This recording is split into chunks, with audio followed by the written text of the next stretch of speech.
Divya, are you around?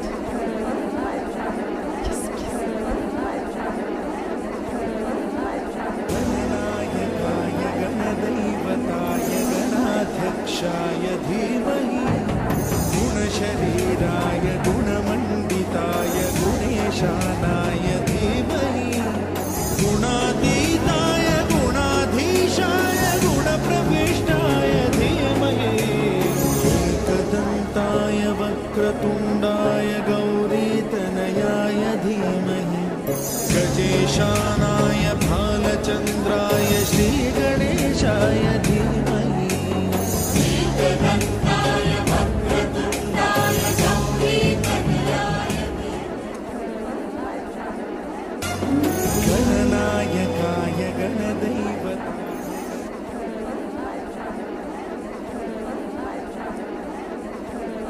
Thank you, everyone.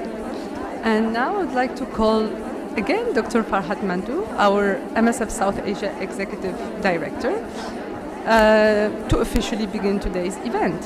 So please join me on stage, Farhat. So Farhat Mandu is a seasoned humanitarian leader with over 20 years of experience in crisis-affected settings. She's the Executive Director of MSF South Asia and a member of the Global Core Executive Committee of MSF, with academic training in journalism, medical anthropology, business management, and hospital administration. She brings a multidisciplinary perspective to her work. She has led operations all around the world in different regions, and she serves on different international committees and boards, including the DNDi India Foundation. Her research focuses on public health, anthropology, and low-cost medical innovation that enable impactful behavioral change.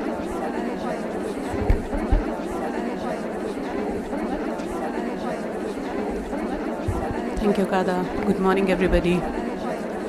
I'm glad to see some people in the room, and I hope there are some more who have joined us online. To start with, we all know that the last week has been a bit trying for the whole subcontinent, and we had to make some improvisations. So thank you for the ones who have agreed to be in the room, but we also know that a lot of experts today, panelists, would be online. If I talk about TB, it's actually preaching the preached. But I feel that it's important to put attention to some things that are quite critical for us as MSF. So I stand in front of you today as somebody who has witnessed firsthand the impact, the consequences of drug-resistant tuberculosis around the world. And it is not that only individuals are impacted, families are impacted, communities are impacted. So this is something I believe that it's one of the most gravest but solvable challenge of our times. South Asia, home to more than 40% of global TB burden, is something that cannot be neglected, and nowhere is this fight more urgent or more complex than in South Asia. But for me, it's not a story of despair. It's a story of resistance, resilience, and emerging opportunities. So I'm going to start with something that is quite important. I'm going to start with recognition. Governments across South Asia have made significant strides in confronting drug-resistant tuberculosis. Talking about India, which recently rolled out the shorter treatment regimen. Talking about Bangladesh, that implemented community-based drug-resistant tuberculosis in several districts and incorporated shorter DRTB regimens in their national program, is an example of evidence-based policy turning into practice. Pakistan has introduced decentralized DRTB, expanding diagnostic capacity and partnering with civil society and private sector for improving case finding and treatment coverage. These are not small achievements, because we all know that there are gaps, but they represent thousands of lives saved, communities protected, and a foundation for future progress. But let us not confuse progress with victory. Just as these countries I spoke about, but these are not the only countries in South Asia, others too have begun turning a corner. International funding cuts are threatening to unravel years of effort. The supply of medications, the continuity of care, and the training of frontline health workers cannot be sustained without predictable funding. And this comes at a time when science has handed us just a breakthrough. We have now shorter treatment regimens. You all know them. I'm not going to spell them out for you, but they are less toxic, easier to complete, 6 months of treatment instead of 18, cure rates exceeding 85%. These are unprecedented gains, but innovation that remains out of reach is no better, no innovation at all. We know that we need early adoption and rapid scale up. And for us, above all, it means recognizing the transformative power of community-led responses.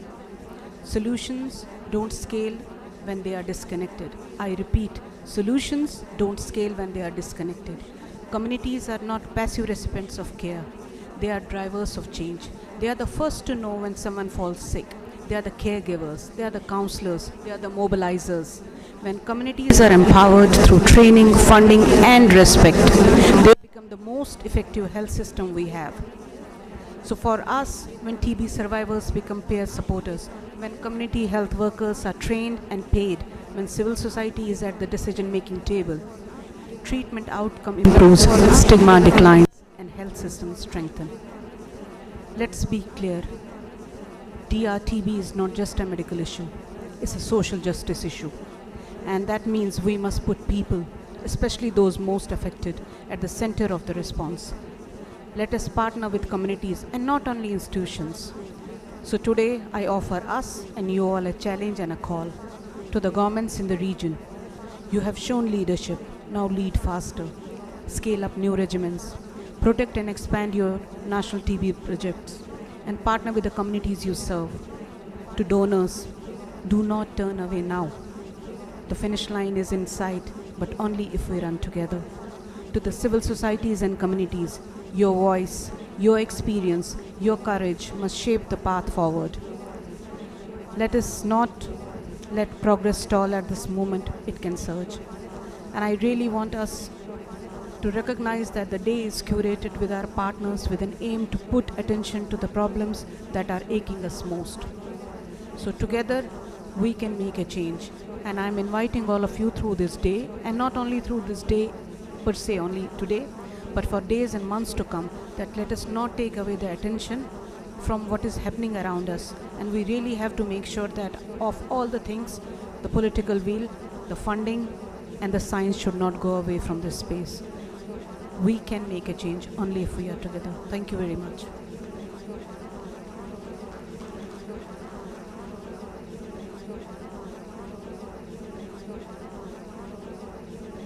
Thank you very much, Dr. Mantu, for this inspiring introduction.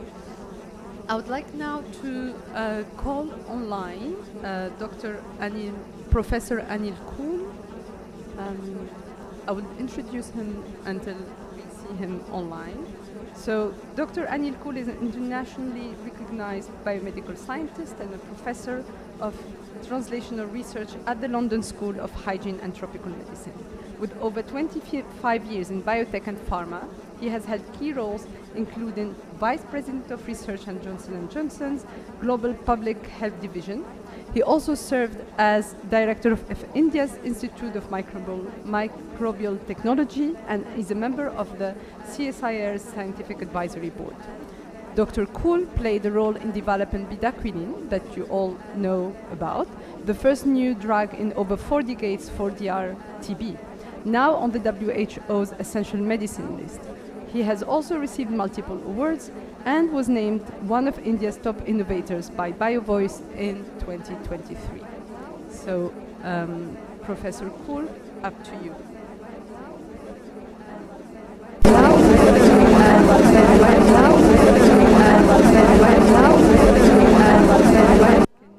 Check if Professor Kool is connected online, please.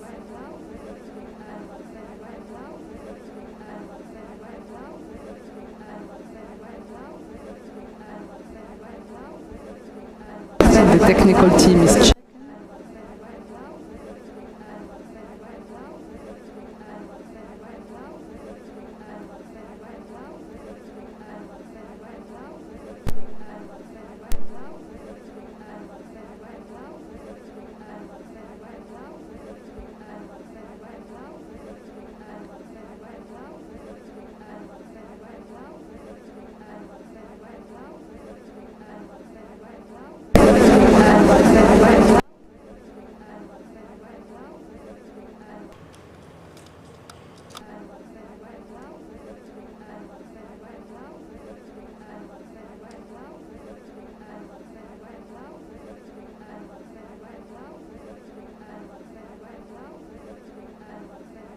bear with us until we solve the technical issue.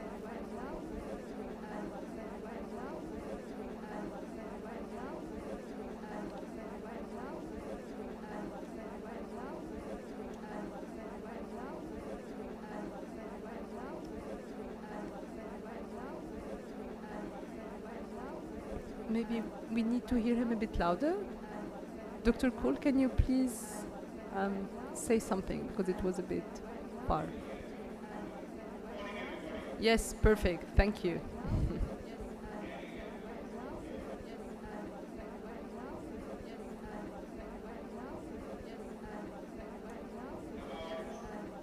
Yes, please go ahead, Dr. Cole.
I presume they are.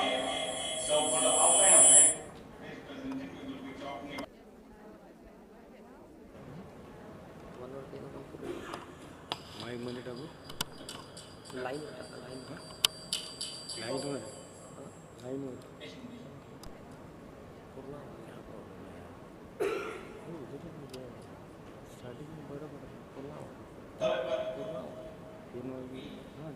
so tuberculosis, we all know, is quickly and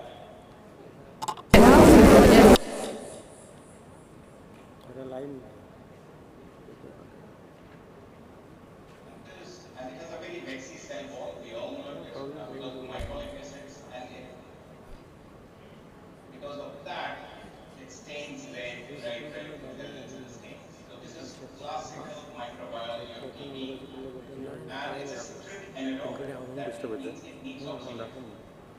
So it was identified almost more than 120, 130 years ago by Robert Koch in Berlin. And since then, we have been struggling trying to find effective medication and vaccination for TB. And if you look at the progression of infection and disease, of course it goes in months, and it's either more pathogen, it creates these granulomas, necrotic granulomas, which are the advanced stage of the disease. To make changes,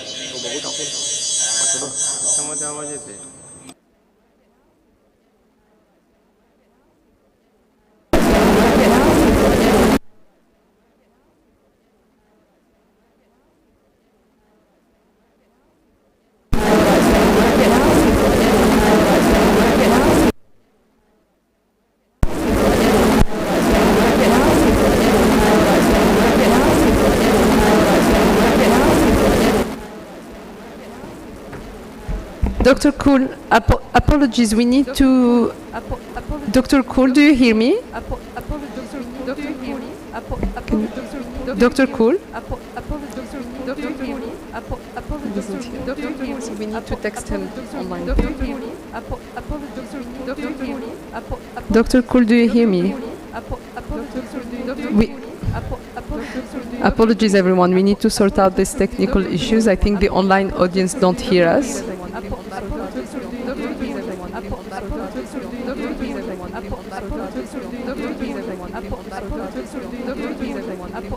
Technical team, can someone call Dr. Cool just to, or text him just to say that we're sorting out some issues?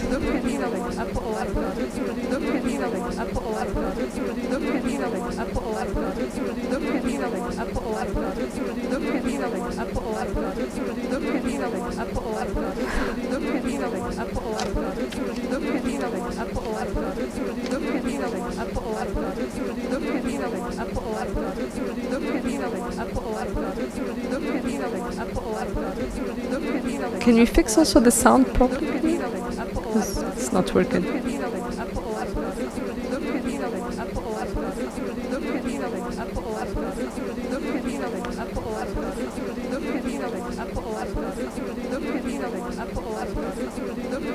And if someone can put in the chat of the Zoom as well for the audience that we're trying to, probably they hear from there, but.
Dr. Cool, do you hear us? An online audience? Do you hear us?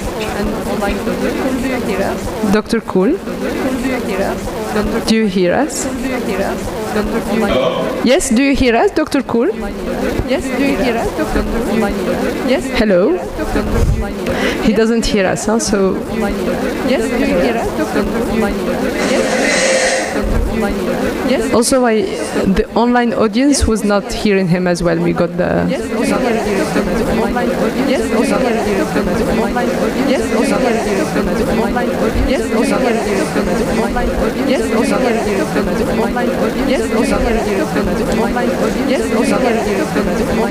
Yes, also online audio. Yes, also online audio. Yes, also online audio. Yes, also online audio. Yes, also online audio. Yes, also online audio. Yes, also online audio. Yes, also Dr. Cool, do you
Check.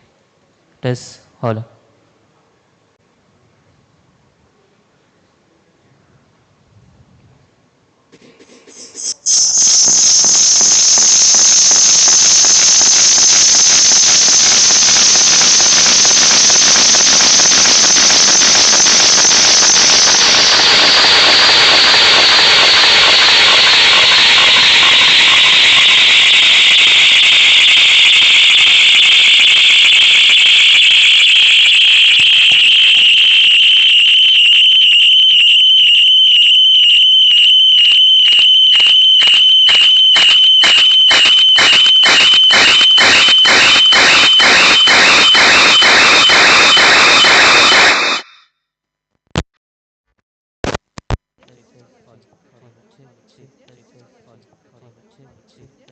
Check.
So, and only 63% have treatment success in that category. So really a big, huge issue in terms of the treatment. So if you look at after COVID became the biggest infectious disease killer of the world in between 2021 and 2023, TB once again right now has surpassed COVID as the leading infectious diseases of the world. It's across the globe. And within the TB, the drug-resistant TB is one of the most challenging aspects of management as well as mortality associated with TB. We have 2 billion latent infections, as I said already, 10 million active infections every year, 1.4 million to 1.5 million deaths per year, 500,000 of drug-resistant TB, and greater than 60% drug-resistant TB is untreated at times. Of course, these numbers vary across the countries. So, what all this slide says, the burden of drug-resistant TB is huge. So, if I go to the next slide, I love this slide because it tells you the issue for those who are science and those who are outside the science. It basically lays out the issue in terms of what does drug resistance mean. So you have, if you look at, let me get my pointer back. If you have drug susceptible TB with rifampicin and isoniazid, you have MDR TB, you have pre-XDR TB, you have XDR TB. MDR TB is resistant to rifampicin and isoniazid, but still susceptible to fluoroquinolones and aminoglycosides. Then you get to the pre-XDR TB, which is resistant to rifampicin, isoniazid, which is already there. Then you have also fluoroquinolone resistance coming through, but still susceptible to aminoglycosides like amikacin, kanamycin, and capreomycin. Then finally, you have XDR TB, where you have rifampicin resistance, isoniazid resistance, fluoroquinolone resistance, and resistance to aminoglycosides. So this is the biggest challenge, where you have resistance across the spectrum of the antibiotics. So which creates a challenge for all the doctors as well as patients on their own. So how do we treat XDR TB or pre-XDR TB or even MDR TB for that matter? We treat them by new drugs. But we all know that drug discovery is very hard. A lot of it is associated with serendipity. And part of today's presentation is give you some flavor, a little bit of flavor, how drugs are discovered, what are the issues, and how we can look at the brighter part of innovation in terms of the TB drug discovery. So, if I go to the next one, I think I have an animation here.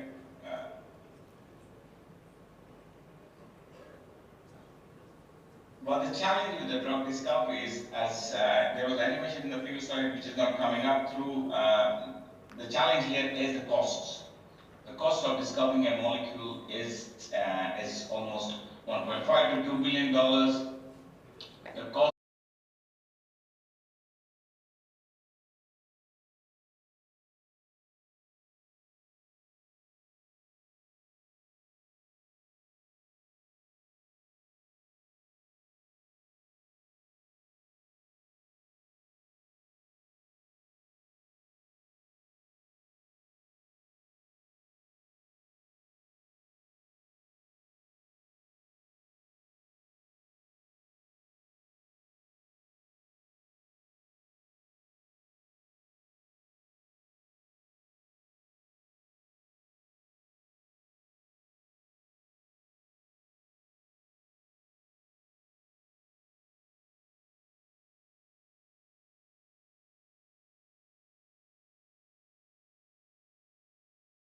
if your financials are not in your favor, the RP landscape is not in your favor, and there are and also the scientific and technical aspects may not be in favor, but you still manage to do it.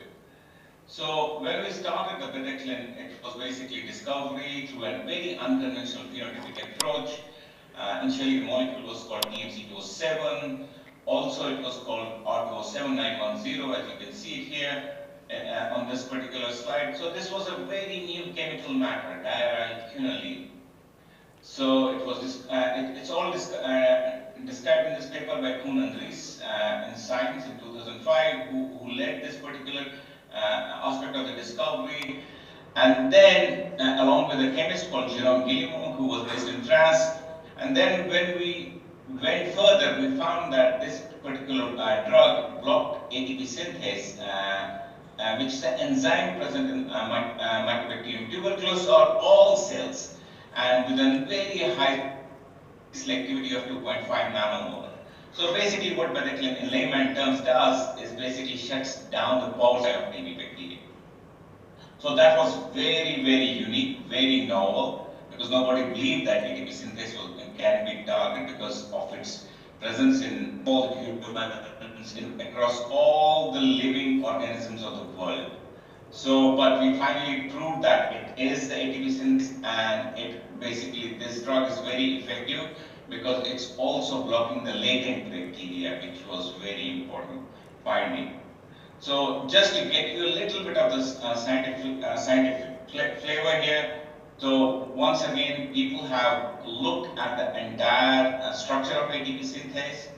So this was a study done by a group in Canada in 2021. They looked at the entire, and they found that bedaquiline binds to this particular C subunit of the ATP synthase. So when the first clinical study of this molecule was done way back in 2007, 2008, the trial was not really promising, and this was a very kind of a disappointing phase in development of this particular molecule, because you can see that on x-axis is the days, on y-axis is the log fall in the CFU or bacterial log fall in the lungs of these patients. So it was a monotherapy trial done for 7 days, what we call early bactericidal trial, EBA trial, and you can see that bedaquiline is here, and it led to the 0.8 log drop over a period of 7 days, while isoniazid and rifampicin were really effective. So we went and tried to understand why really didn't bedaquiline work so good while it was working very well in mice, and all the early data, preclinical data were really powerful. So we had whether it was the ATP pools, whether it was a drug binding to sputum proteins, or drug not reached inside the granulomas of the lung tissue, or what we call also whether it was metabolic adaptation upon energy depletion. So what we did then, we did what we call a single cell. Normally these are all videos. I would have shown you nice videos, but I think I'm not able to show it online right now, but you can see that we looked at the bactericidal activity of the bedaquiline through single cell time-lapse video microscopy. You can also find these videos all online in this publication, Cool et al. Nature Communication, where we showed that during the first 7 days, nothing really happens or very little happens when you treat this Mycobacterium tuberculosis with bedaquiline. But after 7 days, the killing starts. So this was a really very important finding, because this allowed us to do the next clinical study of this particular drug, because we showed that there was a delay in the first few days, but the moment you prolong the duration to, let's say, the time here is almost 24 days, then you start seeing the killing. And this really was important, because it allowed us to design a clinical study where we could move the molecule ahead. And this was a clinical study which we eventually managed to do in South Africa, and it was done by Andreas Diakon, which showed that bedaquiline, when you enter TB, what we call in blue, which you see here, placebo plus background regimen, and the red is basically bedaquiline plus background regimen. Since these are MDR TB patients, they had 5 drugs in the background regimen: ethylamide, pyrazinamide, ofloxacin, kanamycin, trizodone, and cyclosidine. And bedaquiline was given 400 milligrams QD for 14 days, then 200 milligrams 3 times a week.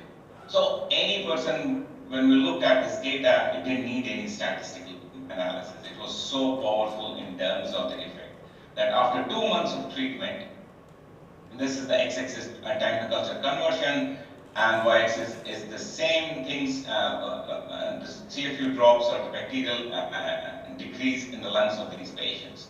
So almost 50% of the patients were cultured negative at 2 months with bedaquiline added to the background treatment, while only 10% of the patients were cultured negative, or 8 points were cultured negative in the placebo, which was basically 5-drug combination without bedaquiline. A lot of other studies have happened recently where we have looked at the success in the real world, and they confirm that bedaquiline across 12,000 patients, 25 countries, 50 studies, did the meta-analysis and really found that bedaquiline was effective. So recently, a lot of other studies, as I said, have been done across the world with bedaquiline. The next TB trial I'm highlighting here, where they use bedaquiline, protonamide, and linezolid. The BPAL, which Farhat already spoke about a little bit in the morning, that it was really effective in terms of overall ITT population, or XDR TB or MDR TB population, with the same efficacy rates between 90 to 92%. So really suggesting that bedaquiline was and is the core in improving the treatment outcomes for both XDR, MDR, or pre-XDR TB. So now the question is that, where do we stand today? So as I said, that bedaquiline 23 marked the 10th anniversary of accelerated approval of bedaquiline. And today, bedaquiline is the backbone of all oral drug TB. When bedaquiline was introduced in way back in 2012, 2013, it was the first TB medication with novel mechanism of action in almost 50 years. And since then, we have been able to deliver what we call lab to last mile approach. That how do we reach from the lab to the patients?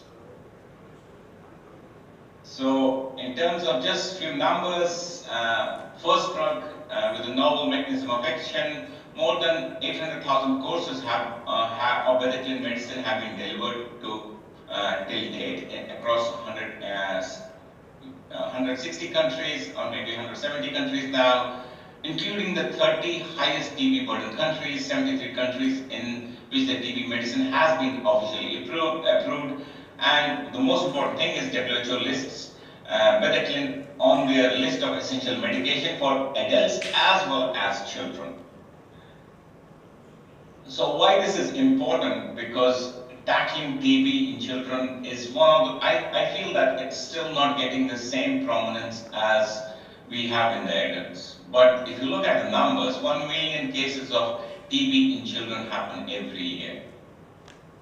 And it was only in 2020, 8 years after the approval in the adult population, we got the first approval of bedaquiline in the pediatric population.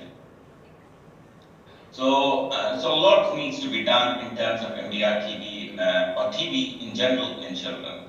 So this was highlighted by a Times of India report in Mumbai last year, where they showed bedaquiline treatment in JJ hospital in treating pre-XDR TB in children under 5. And in this report, they highlighted a kid or an infant around 4 months or less than 4 months of age having an XDR TB. So how difficult it must have been for that particular child to get XDR TB in the first go, and then treated with a combination of multitude of drugs so much early in their life phase. But beyond TB, I think what's also important is the impact of bedaquiline can have on leprosy, one of the mankind's oldest disease. So there was early data which is already published. You can see it in the literature, and the phase 2 trial, what we call a WAVE trial, where they found that bedaquiline was very effective as a monotherapy in treatment of TB. And if you look at the data from this trial, it was published recently in the New England Journal of Medicine, where you could see that bedaquiline On day one, it was on the 9 patients, only from the 9 patients with treatment naive multibacillary leprosy between 18 and 65 with the bacillary index of this and skin was done across all these patients. And you can see that day one you had the bacillary load across all these 9 patients, and by day 8, almost everybody was having an impact in terms of MDR literacy, bacterial burden, as well as improvement in their skin lesions. So definitely a very promising result, and I feel personally, because I don't have time to go through the science around it, but I can tell you that because of the absence of an efflux pump, Vedactin can be very, very effective in terms of treatment of Mycobacterium leprae, and that I hope that this can substantially shorten the treatment duration used for both MDR leprosy as well as drug susceptible leprosy. So we can really simplify the treatment and hopefully have a major impact on leprosy patients across the globe, especially in India, where leprosy is really a big issue. So these are some highlights in terms of the TB. You have discovery of TMC207 as a main molecule published in the Science paper. Then the phase 1 trial, the phase 2 trial happening sometimes in 2006, 2007. Then the phase 2B trial happening in 2008 and 2011. US FDA approval in 2013. EMEA approval in 2012, end of 2012, actually December 2012, EMEA in somewhere in 2013, 2014, US pediatric approval, as I said, that followed in 2020, and now recently you had the full US EU approval in Q3 2024. So really a significant progress in terms of Vedactin going forward. So now if we go to the next slide, new treatment regimens and the future of the TB treatment.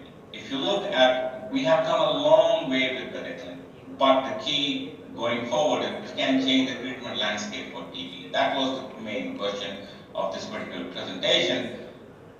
I believe that there are 3 pillars to tuberculosis. One is basically patient finding, identifying the missing millions of people living with undiagnosed TB. That's the most critical part. Second pillar, which is is basically expanding access to MDR TB medicines. And third pillar, of course, is the R&D for the next generation of TB medicines. Each pillar is really important. Without ARU having the space and the focus, I think the third pillar, advancing R&D, doesn't really work, because we have seen across in the AMR also the challenges of market failures for AMR drugs. So if you look at the current standard of care and the future opportunities, you have across the spectrum, uninfected TB or uninfected population, latent TB infections, drug-sensitive TB, and drug-resistant TBs. You have current standard of care and the future opportunities. So this is a very important slide because it gives you a glimpse in the future, how the future can evolve if we focus on in this particular disease.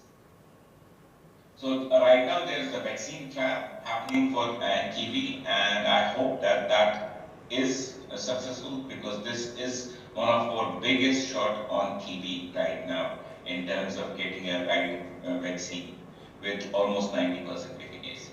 Hopefully that's the goal. For latent TB, we have new ways of looking at TB. That means long-acting injectables. Vedactin and other analogs of Vedactin can be given as a single injection for prevention or eventually treatment of TB. Then if you look at the drug-sensitive TB, the aim is that can you shorten the treatment duration to less than to 2 months or less than 2 months. So that's the hope of a long-term goal. And if you look at the drug-resistant TB, Once again, shorter treatment duration, 2 to 4 months, for minimal monitoring, simpler, fixed dose combination, new drugs for XT or TB. So of course, the key is also improved programmatic cure rates within the universal regimens. So this is the TB pipeline which shows you right now different molecules in the phase of development. The inner circle is the drugs which have been approved. Then there are phase 3, phase 2, phase 1, some of those in the preclinical space. And if you look at these numbers now, so right now we have 27 new drugs in development.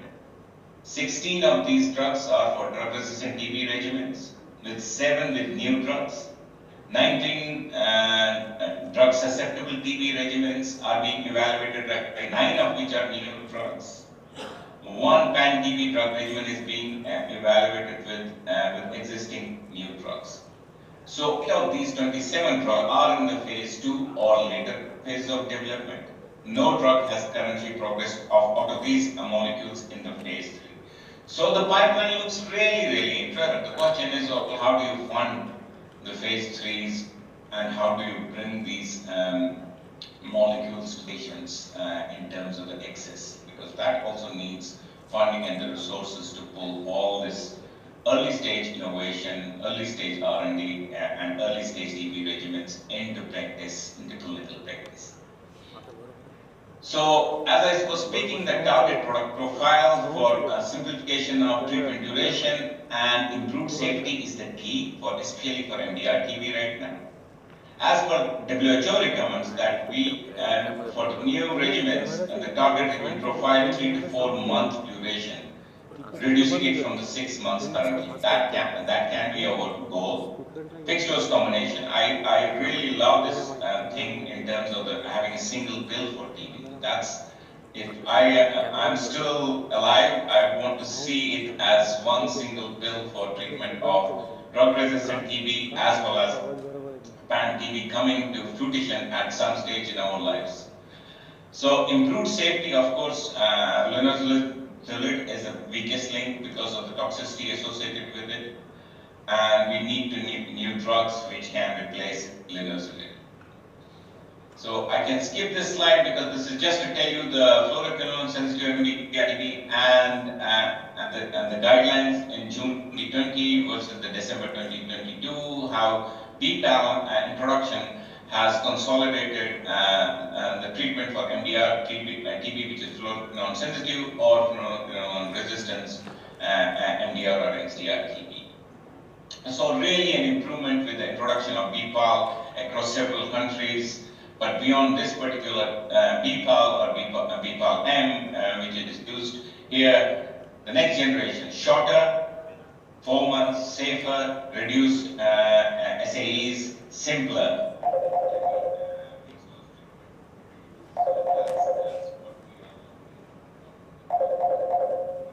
So we talked about linezolid replacement. The key is that with what do you replace linezolid? How do you bring the next molecule? But there is a proteonomide and a new molecule which can address the safety issues associated with linezolid and also improve in the treatment duration. So there are several molecules in the preclinical pipeline which can replace linezolid. And I will just give you an example. This is not one, but there are a lot of molecules, very interesting molecules, can take care of linezolid or replace linezolid in the future regimens.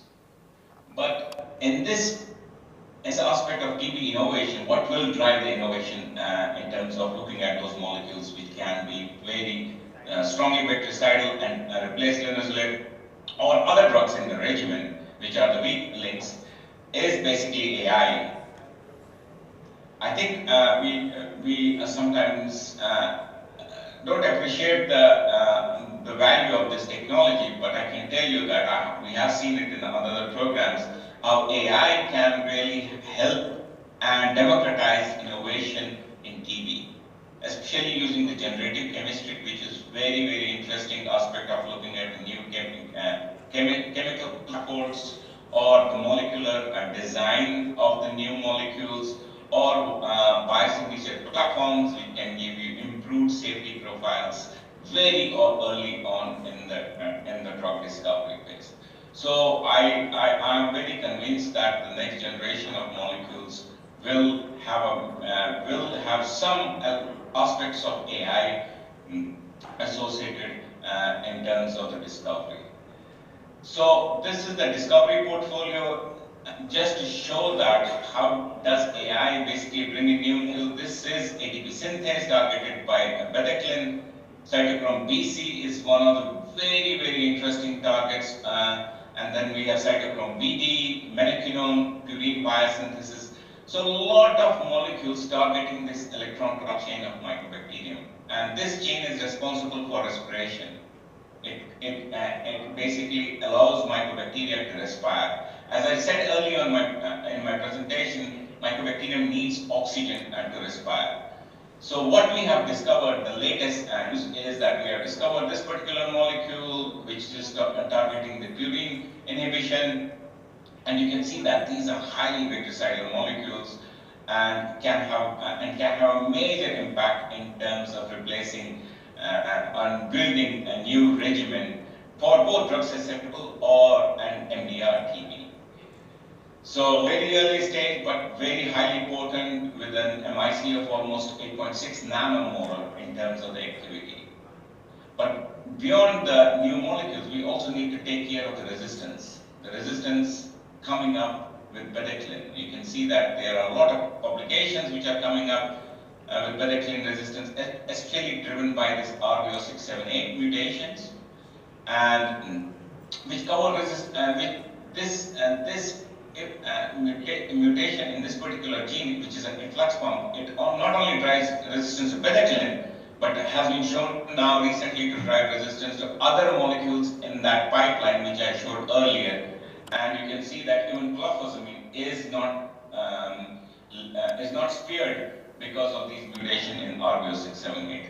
So we have been trying to understand how we can prevent this resistance. So a lot of interesting data. I won't give you the scoop, but we have mechanisms to address this RBO678 mutations and its impact in the resistance. So hopefully this will be published sometimes very soon, where we showed that there are ways to circumvent RBO678 mutations by adding a new molecule to the regimen, which can basically reverse the resistance to bedaquiline, which will be something which is very unique and novel eventually if it reaches the clinical stages.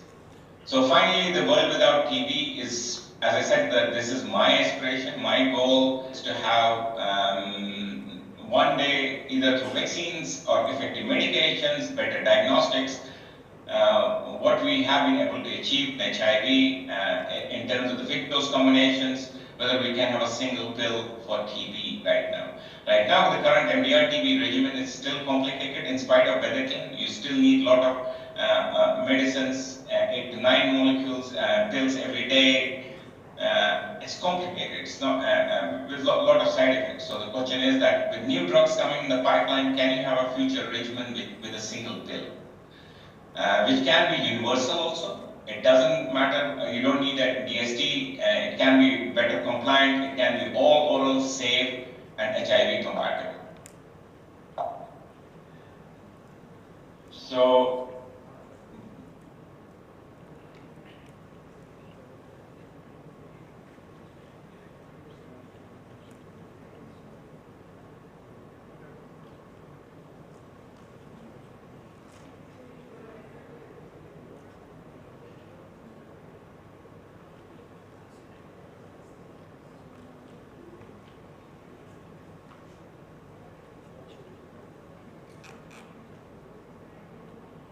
But if we are looking at world without TB, as I said, with R&D and without the first pillar, patient finding and access to medicine, expanded access to MDR medicines, we will not be able to reach to a stage of people without TB.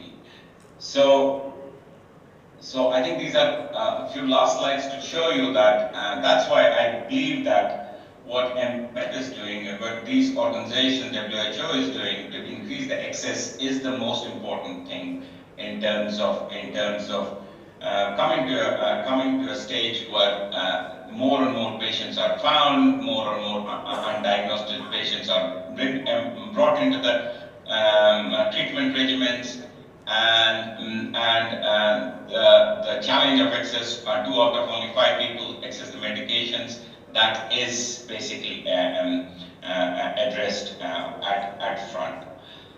So this is basically a story where we were in South Africa looking at the patient, visiting some hospitals which had XDR TB, and we went to the pharmacy of this particular hospital and looked at these boxes which was written as BL, and I asked, what are these BL boxes? And then they said that these are the exception. So that's the power of innovation, basically.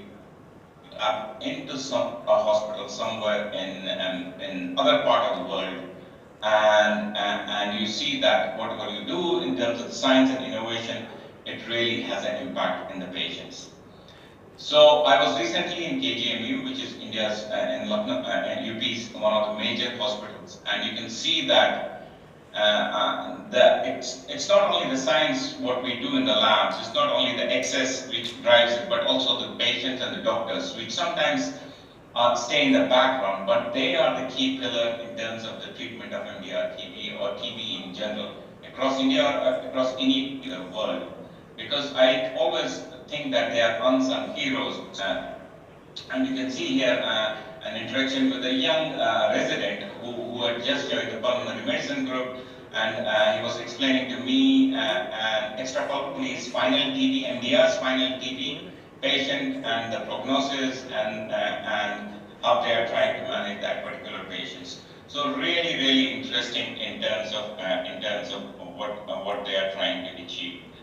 There's another case which is very interesting. It tells you the reality of the field.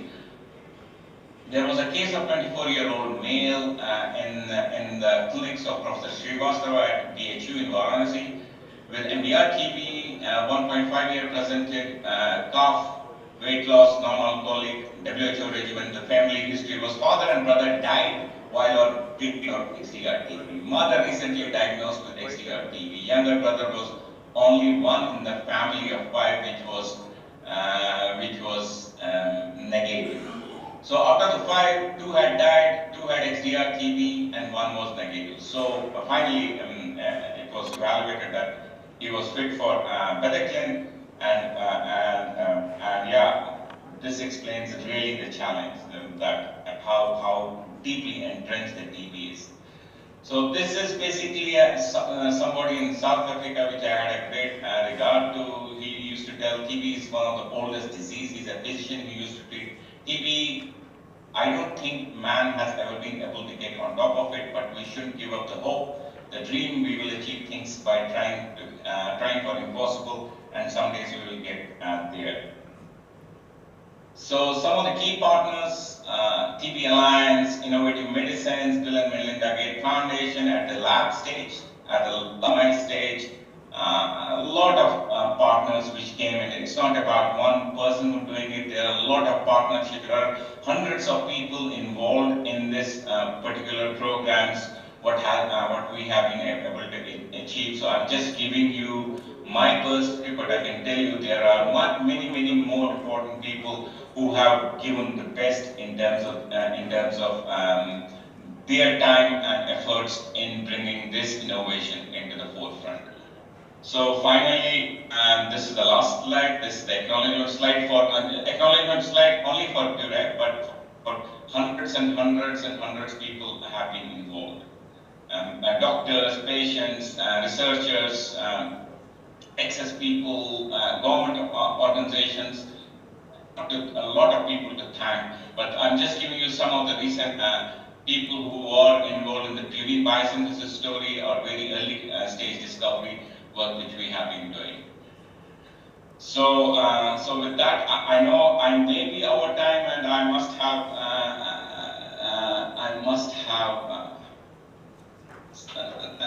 spent a lot of time, but I'm sorry about that because issue.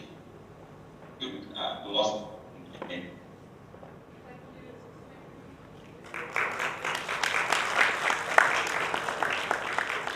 Thank you very much, Dr. Kohl. It was fascinating to hear about. Do you hear us? We can stop here and ask if there are any questions. We should be able to. Do you hear us? Dr. Kohl, do you hear me?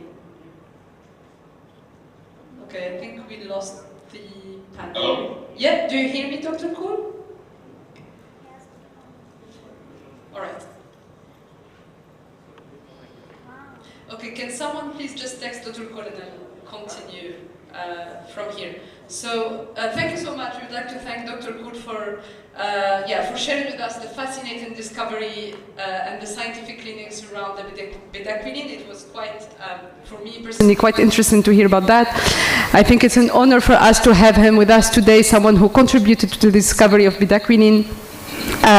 Also to learn more about the simplified treatment of leprosy as well, and I think it's reassuring to see that there are so many clinical trials today that are in the pipeline in different phases of the clinical trials to treat the different forms of the resistant TB. And we wish that you will see the combination one day as well in your life, Dr. Kohl. Now I would like us to we would like to share with you a video, a very short video, before we invite the next panel. Thank you.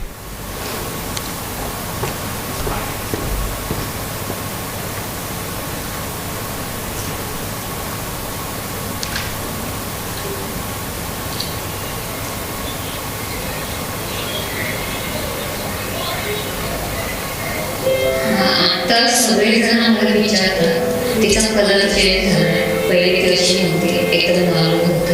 जेव्हा ते treatment चालू झाली, औषध कसं द्यायचं, तिला खायला काय द्यायचं, तिचं सगळं पथ्य वगैरे आम्हाला सांगितलं.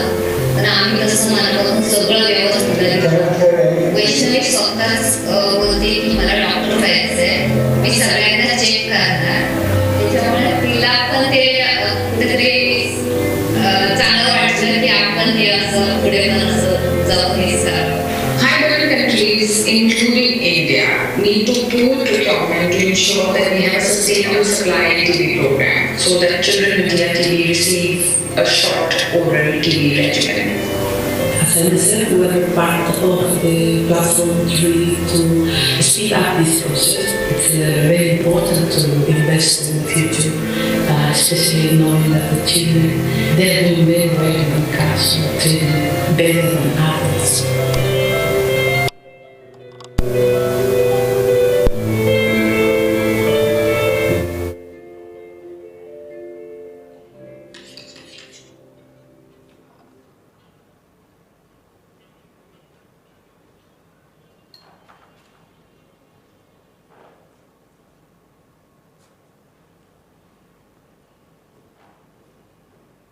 Thank you so much.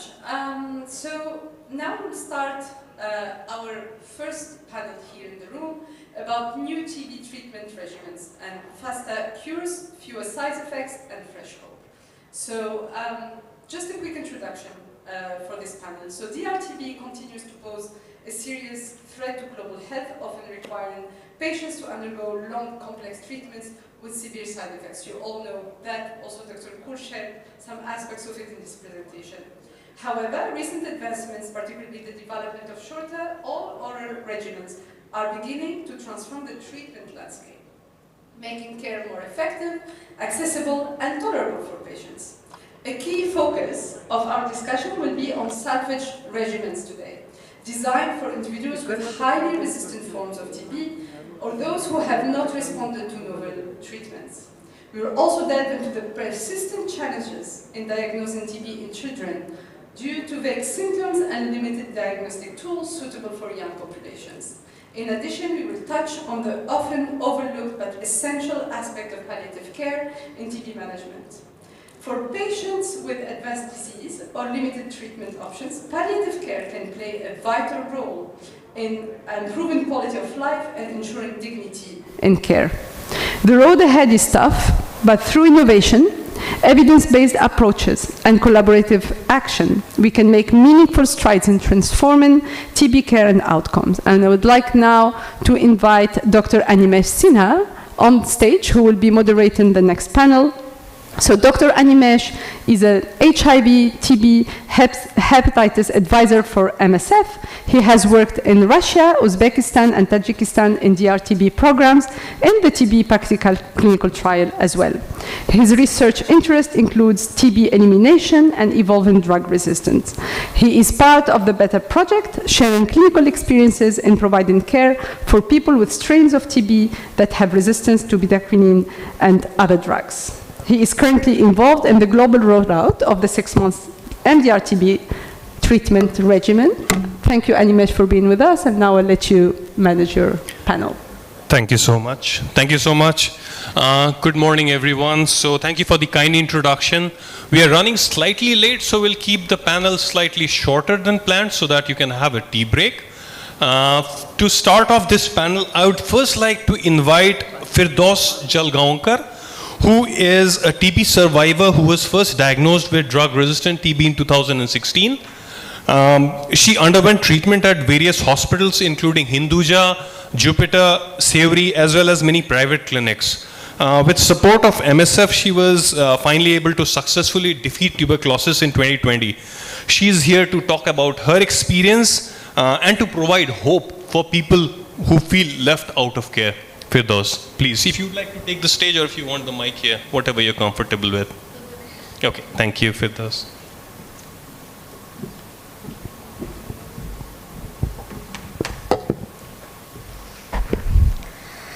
Hello everyone. So, I welcome you all first of all. My name is Firdaus Jalgaonkar and basically I'm from Mumbai, Thane. And I am drug-resistant TB. I was diagnosed in 2016.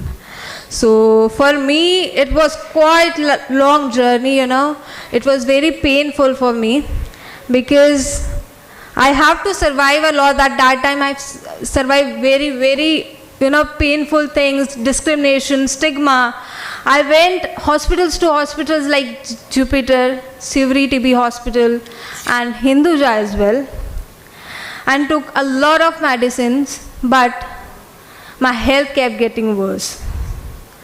इतना लंबा treatment लेने के बाद होता है कि आप जब ट्रीटमेंट अगर स्टार्ट में लेते हो, अगर आपको प्रॉपर ट्रीटमेंट मिल जाता है तो शायद हमारी जो 2 साल या 24 मंथ्स की जर्नी है शायद वो जल्दी ख़त्म हो जाती. बट कुछ हमारे साथ ऐसे भी पेशेंट जुड़े हैं जिन्होंने 4, 5, 6, 8 साल भी ट्रीटमेंट लिया बिकॉज हमें स्टार्टिंग में ही प्रॉपर ट्रीटमेंट नहीं मिला, जिसकी वजह से हमें बहुत कुछ फेस करना पड़ा. Apart from this, when things got worse, so I met MSF, the biggest thing of my life, and I'm very proud to be a patient of MSF right now. Because MSF gave me hope, they give me proper medicines and proper counseling as well.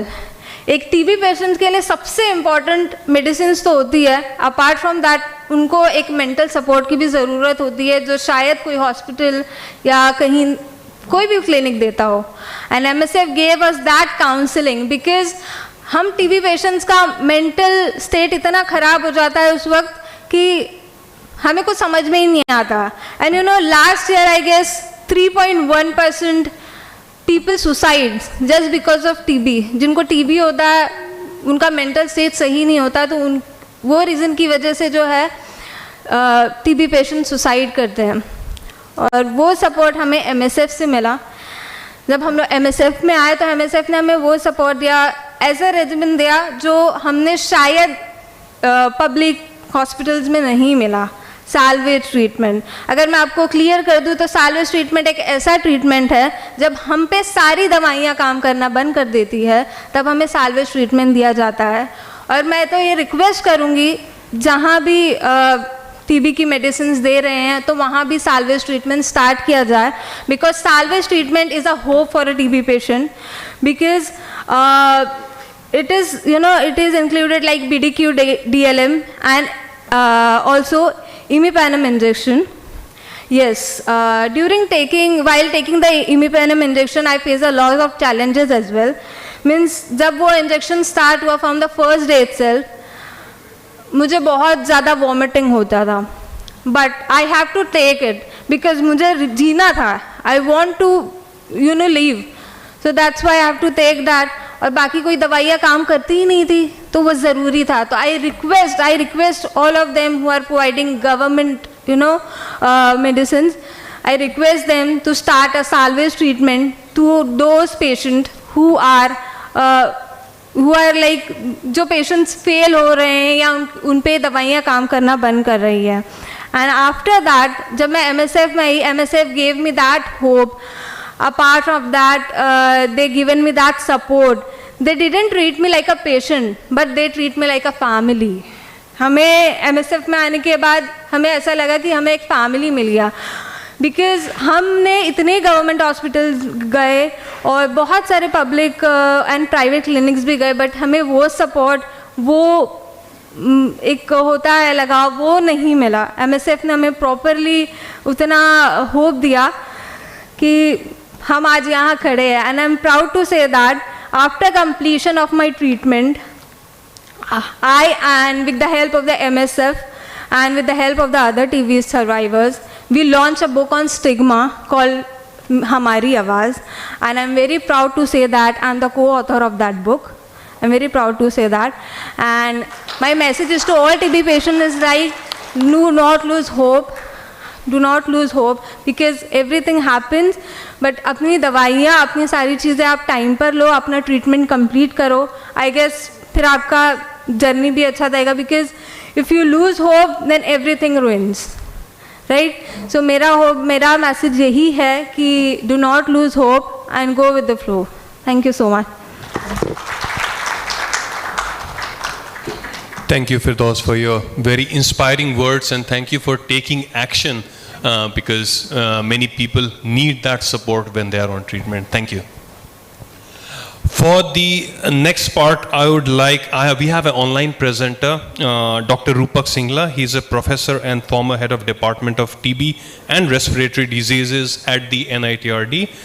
With over 38 years experience, he's a technical expert key in the development and update of TB guidelines in India. He has extensive post-grad teaching experience and numerous publications in national and international journals. With that, I would like to invite Professor Rupak Singla to present. Thank you, Nate, for the introduction. And can I share my slide, please?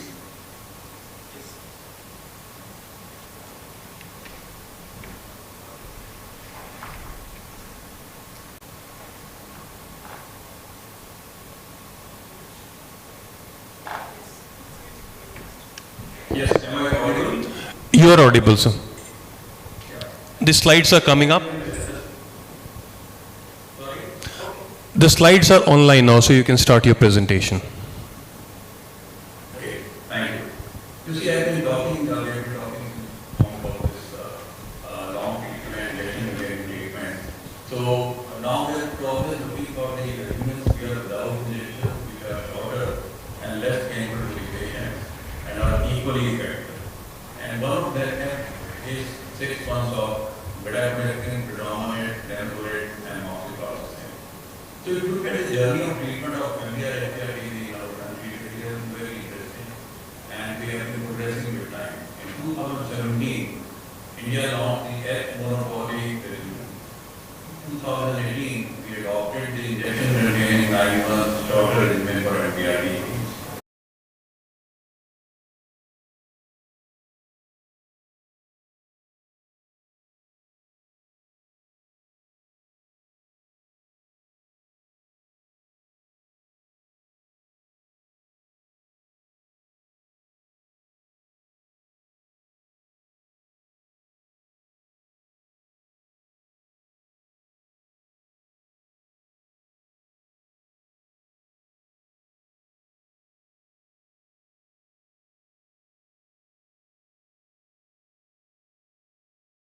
modified equivalent trial was started. It had 3 arms. One arm having isolate about 600 milligrams. Second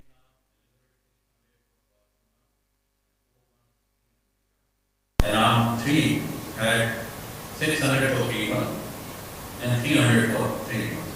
And as you can see, the cure rate of successful outcome was more than 90% in all the 3 months. But at the same time, regarding the adverse reactions in the arm 1 that is 600 for 6 months, we found high incidence of critical neuropathy and higher number of patients requiring dose reduction. And then we talk about the impractical trial. Everybody was talking about this because it was the main trial which proved that PLM it can be used and it should be used for the patients of MDR or PAPRD patients. So we had around 550 patients and there were 4 arms. One arm was predominant and elaborate, which was given for 24. In the second arm, PPAP was supplemented with moxifloxacin. In the third arm, PPAP was supplemented with clofazimine. And the fourth arm was standard of care, which had treatment regimens of 9 months injection, oral, even 18 months of treatment. And the participants, when we compare the PPAP against the standard of care among patients who had MDR or without propiconazole, the PPAP had higher level of treatment success, as you can see, lower levels of failure, recurrences, lower level of amplified resistance. It had lower levels of deaths, loss to follows, and lower levels of grade 3 to 5 adverse events. And when we compare it with the PPAP with PPAP that is without moxifloxacin, again PPAP had higher levels of treatment success, lower levels of failure, recurrences, lower levels of amplification of resistance, and also lower levels of loss to follow, deaths, and slightly higher level of grade 3 to 4 cases. Then we also had the US programmatic data, where they shared their experience of PPAP versus PPAP in the US, and they also found that the TB relapse was 3% in PPAP regimen and 0% in PPAP regimen in the same cohort.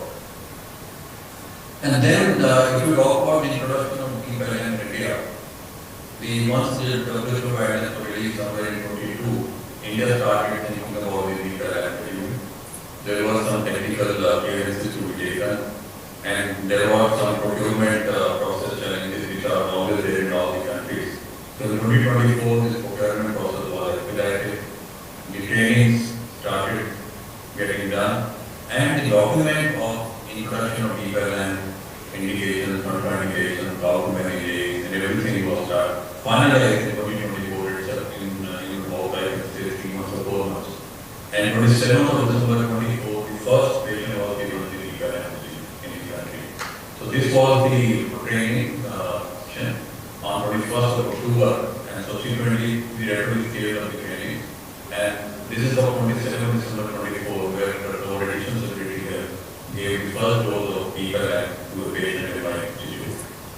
If you look at this, how we are managing, just very quickly, once the CMA is done and we find there is a resistance, we also do then in that case, first an LPA to look for activation, second an LPA to look for propiconazole and injections. We also put up a liquid culture. And then to decide which regimen would be ideal for this patient, we take into account the age, whether propiconazole resistance is there or not, action of pulmonary TB, action of TB. So in case A to C, we have to decide whether PPAP can be given or not. It can be given only in more than 14 years of age. Propiconazole resistance, if it is present, PPAP can be given, but shorter oral regimen cannot be given. Extent of disease, again, even if it is extensive, PPAP can be given, but shorter 9 months disease cannot be given. And of course, in severe actionable TB, like biliary, meningeal, CNS, bone and joint, disseminated TB, shorter as well as PPAP cannot be given. So first thing, whenever we have a patient with drug resistance and TB, we see the age. If age is more than 14 years, in that case, first choice will be PPAP. In case it cannot be given for any reason, then shorter over 9 months regimen. And then it can also not be given longer over regimen. In less than 14 years of age, because predominant cannot be given to less than 14, the PPAP will be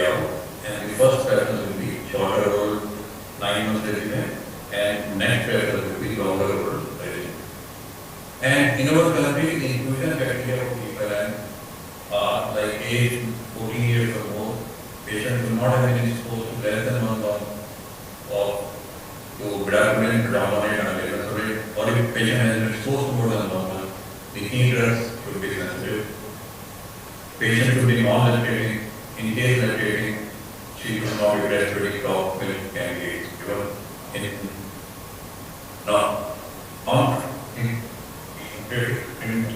then they should be willing for MP. Exclusion criteria include the person with documented relations to bedaquiline, linezolid, and/or predominant. Patient with severe forms of extraordinary like CNS TB, spinal skeletal TB, biliary TB, disseminated TB, that is TB involves more than one organ. Person with significant liver dysfunction, person with significant cardiac infection of normality, 2 DCF more than 450 waves, and more than 470 milliseconds in 3 years. There are other hereditary contraindications also, I'm not going into details. But yes, things like hemoglobin less than 8 grams, platelet count less than 25,000, absolute neutrophil count less than 750 per cubic millimeter, they are also there.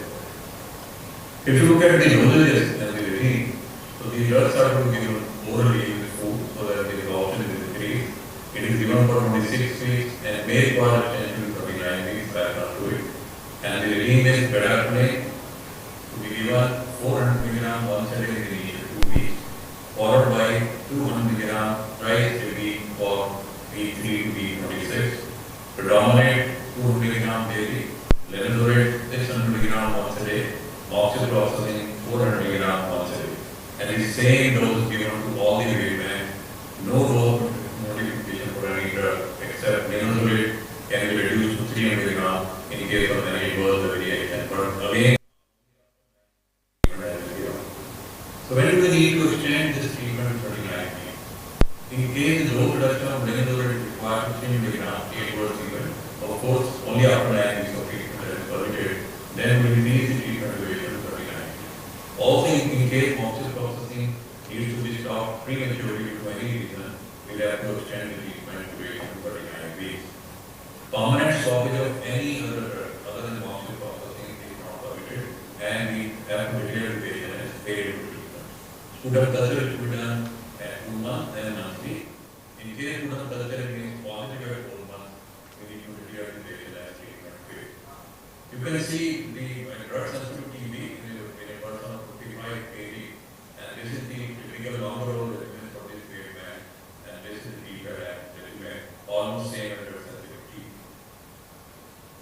And if you look at the current status of people in the country, it was initially started in 5 centers of excellence at the end of December 2024 and rapidly scaled up. Today, more than 1,700 patients have been started on the and being rapidly scaled up across the entire country. Different states are adopting this.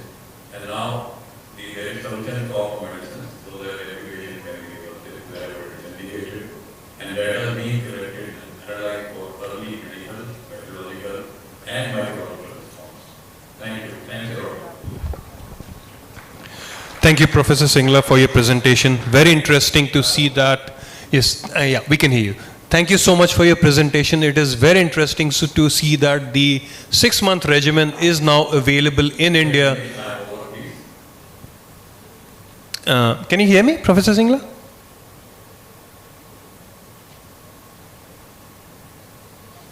I believe there is a bit of a lag, but thank you so much for your presentation.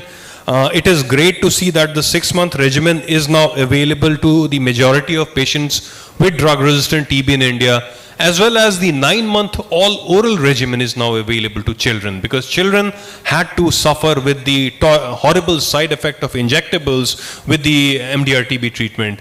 So great to see that the 9-month all-oral regimen is now available. We will take questions at the end of the session. So after all the 4 presenters have done their presentation, we'll take on questions. If you have any questions, please make a note of the questions. As well as for the online audience, you can drop in your questions in the comment section and we'll address the questions towards the end. With that, we'll move over toward the next presenter. The next presenter is Dr. Lorenzo Guglielmetti, who is the principal investigator of the NTB and the NTBQ trials. He is an infectious disease doctor and an epidemiologist with a focus on improving drug-resistant TB treatment. He has contributed to numerous guidelines on the treatment of mycobacterial infections. With that, I will hand over to Dr. Lorenzo to start his presentation. Hi, everyone. Can you hear me fine?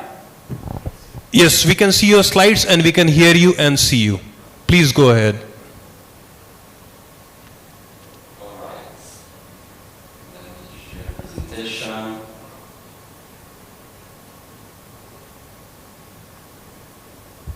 Do you see it? Yes, we can see your slides in full screen mode. Please go ahead. Okay, thank you very much. Yeah, I think there's a little bit of lag, but I can hear you well. I am very happy to take part to the TB Day that's happening again this year. Thanks to the organizer, and I think the stage. You've been hearing from community and patient perspective, which is very important. And I mean, Professor Silva would be behind regimens. My job will be to talk about the NTB as anticipated, which as part of the larger NTB project, which is concluding this year after a long time, and which was a larger project implemented by MSF together with partners in interactive research and development funded by Intel, also with substantial funding coming in from partners, in particular from MSF itself. So first of all, a few words about the NTB trials as part of the research landscape for infectious-resistant TB, because we spoke about TB practical, of course. Here you can see this is a little bit of a summary of different treatment regimen trials that have been performed and are now available and published in the last years. And I divided them in three groups here, according to the color. So first of all, you have the ones that only recruited among infectious-resistant TB patients, only those who had susceptibility to fluoroquinolones. And in this group, you have the NTB trial, which I will describe very soon. And then you have a second group of the trials that included both rifampicin-resistant and fluoroquinolone susceptible, but also fluoroquinolone-resistant or pre-CRTB participants. And this is, for example, includes the TB practical trial that Professor Silva has reported on just before me. And then you have the third group, which is the group of trials which were focused on pre-CRTB. And here you have the NTB trial, which has a particularity, an important particularity of being the only trial specifically designed for pre-CRTB, which included the control arms. It's basically the only trial that really has a design that allows to draw strong conclusions on the treatment of pre-CRTB. So first of all, a few words about the NTB trial. So this trial is an open-label phase 3 non-inferiority trial, which included participants with 15 years of age or more with pulmonary rifampicin-resistant but fluoroquinolone susceptible TB, and they compared 5 different 9-month experimental regimens. We will see them in the next slide. They all included a different combination with at least one drug between dapirolizumab and or lamivudine. They always included a fluoroquinolone, and then they had linezolid and procalcitonin, and they also always included paracetamol. And these 5 elements regimen were compared one by one to the control, which in our trial was mostly the individualized long 18-month regimen. The trial used Bayesian adaptive randomization, so adaptive randomization, which allowed to assign participants when they were included. They would be more likely to be assigned to treatment arms which worked better in terms of early treatment outcomes. And finally, in both trials, you will see we reduced the linezolid dose always after 4 months, so 16 weeks, or before in case of linezolid-related toxicity, from 600 milligrams to either 300 milligrams daily or 600 milligrams twice a week. And we assigned to one of these two those reduction strategies according to randomization.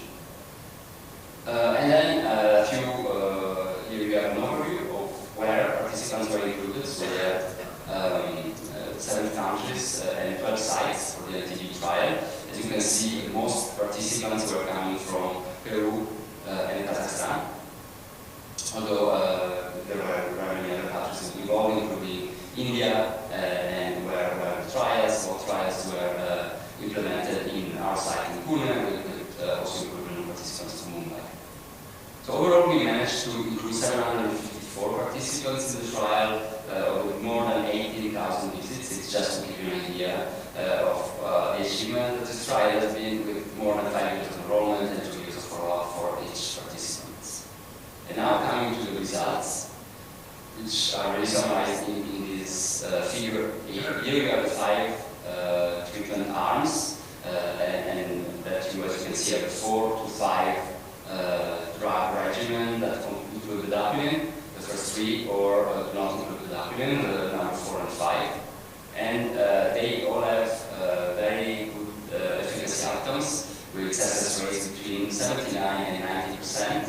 The control also did really well, 80% of treatment success. And so after the comparison was done in the different analysis populations, we concluded that 3 regimens were non-inferior or even superior, so comparable or even better in terms of efficacy to the control. And these regimens are number 1, bedaquiline, linezolid, moxifloxacin, and paracetamide. Number 2, bedaquiline, clofazimine, linezolid, levofloxacin, and paracetamide. And number 3, which is like number 2, but with the replacement of clofazimine by bedaquiline, so bedaquiline, linezolid, levofloxacin, and paracetamide. And you can see the other regimens, ARM4 was performing not as good as the other, was not inferior in all the comparisons. ARM5 performed quite well, but it was not inferior in all comparisons, and also we had quite a few treatment failures and antiviral resistance in this arm.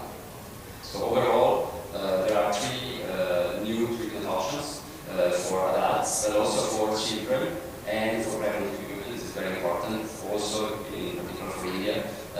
These regimens can be implemented in children, even in pregnant women, even though we did not include these participants in the beginning. We had a few adolescents in the trial, and a few participants became pregnant. It's not even in these groups, and they are recommended by all these drugs, including the regimens, are recommended by the WHO groups. The results were non-inferior across different subgroups, so the regimens really work well. Also for patients with HIV, diabetes, and extensive disease. In terms of safety, there is a signal of increased hepatotoxicity, particularly with BLZ R1 and BCLZ R2. Although there was no liver-related fatalities, overall this was well managed with strict monitoring in terms of liver enzymes. So these regimens, they were included in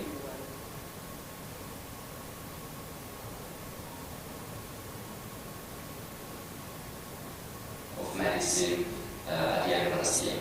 So they are publicly available. Now a few words about the sister trial to TB and TBQ. We have seen it before, the main difference in the inclusion. So here we included pulmonary TB patients, and we had only one experimental arm, which was 6 to 9 months of BCDLs, including bedaquiline, clofazimine, bedaquiline, and linezolid. And we compared that to the control, which was an individualized regimen. Very important to understand the results of the TBQ trial. It's important to understand that the control included in 90% of cases the same regimen as the experimental arm, so BCDL, plus one, at least one drug or more, usually cycloserine. So it was really a similar regimen, but 45. Okay.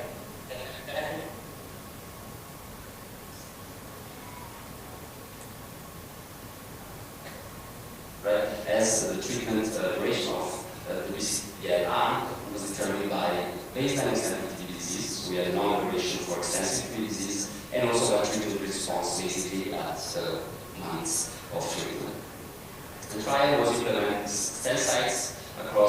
6 countries to recruit 393 participants, and India was here the biggest contributor for closely by our sites in Pakistan. So in terms of the results of the NTB trial, here you have the success rates in the experimental control arm, so incredibly high success rates in against the RTB population, and extremely good also in the control. So we have to acknowledge that the control is a little bit better than the experimental arm overall. So in order to understand, we try to look stratify the results by the extent of the disease at the beginning, so looking at patients who have limited pulmonary TB or extensive pulmonary TB at baseline, and we could see that as you can see here from this forest plot, basically the take-home message is that when you have limited disease, the experimental arm does better than the control, but while you have extensive disease at baseline, the control is actually doing better than the experimental arm. And this is what has been drawing the highest success rate in the control, and the fact that we could not show overall non-inferiority of the experimental regimen across all study populations. So in conclusion, we think that a 6-line regimen with CDN is highly effective for reducing the disease and breaks the RTB at treatment start. However, in the participants with extensive sensitivity, even 9 months of the CDN were not sufficient to present relapses. There was overall 5% of relapses in the experimental arm, but higher rate of around 8% among those who had extensive disease at baseline. So this confirms really the importance of performing rapid protein-resistant testing on patients with RTB.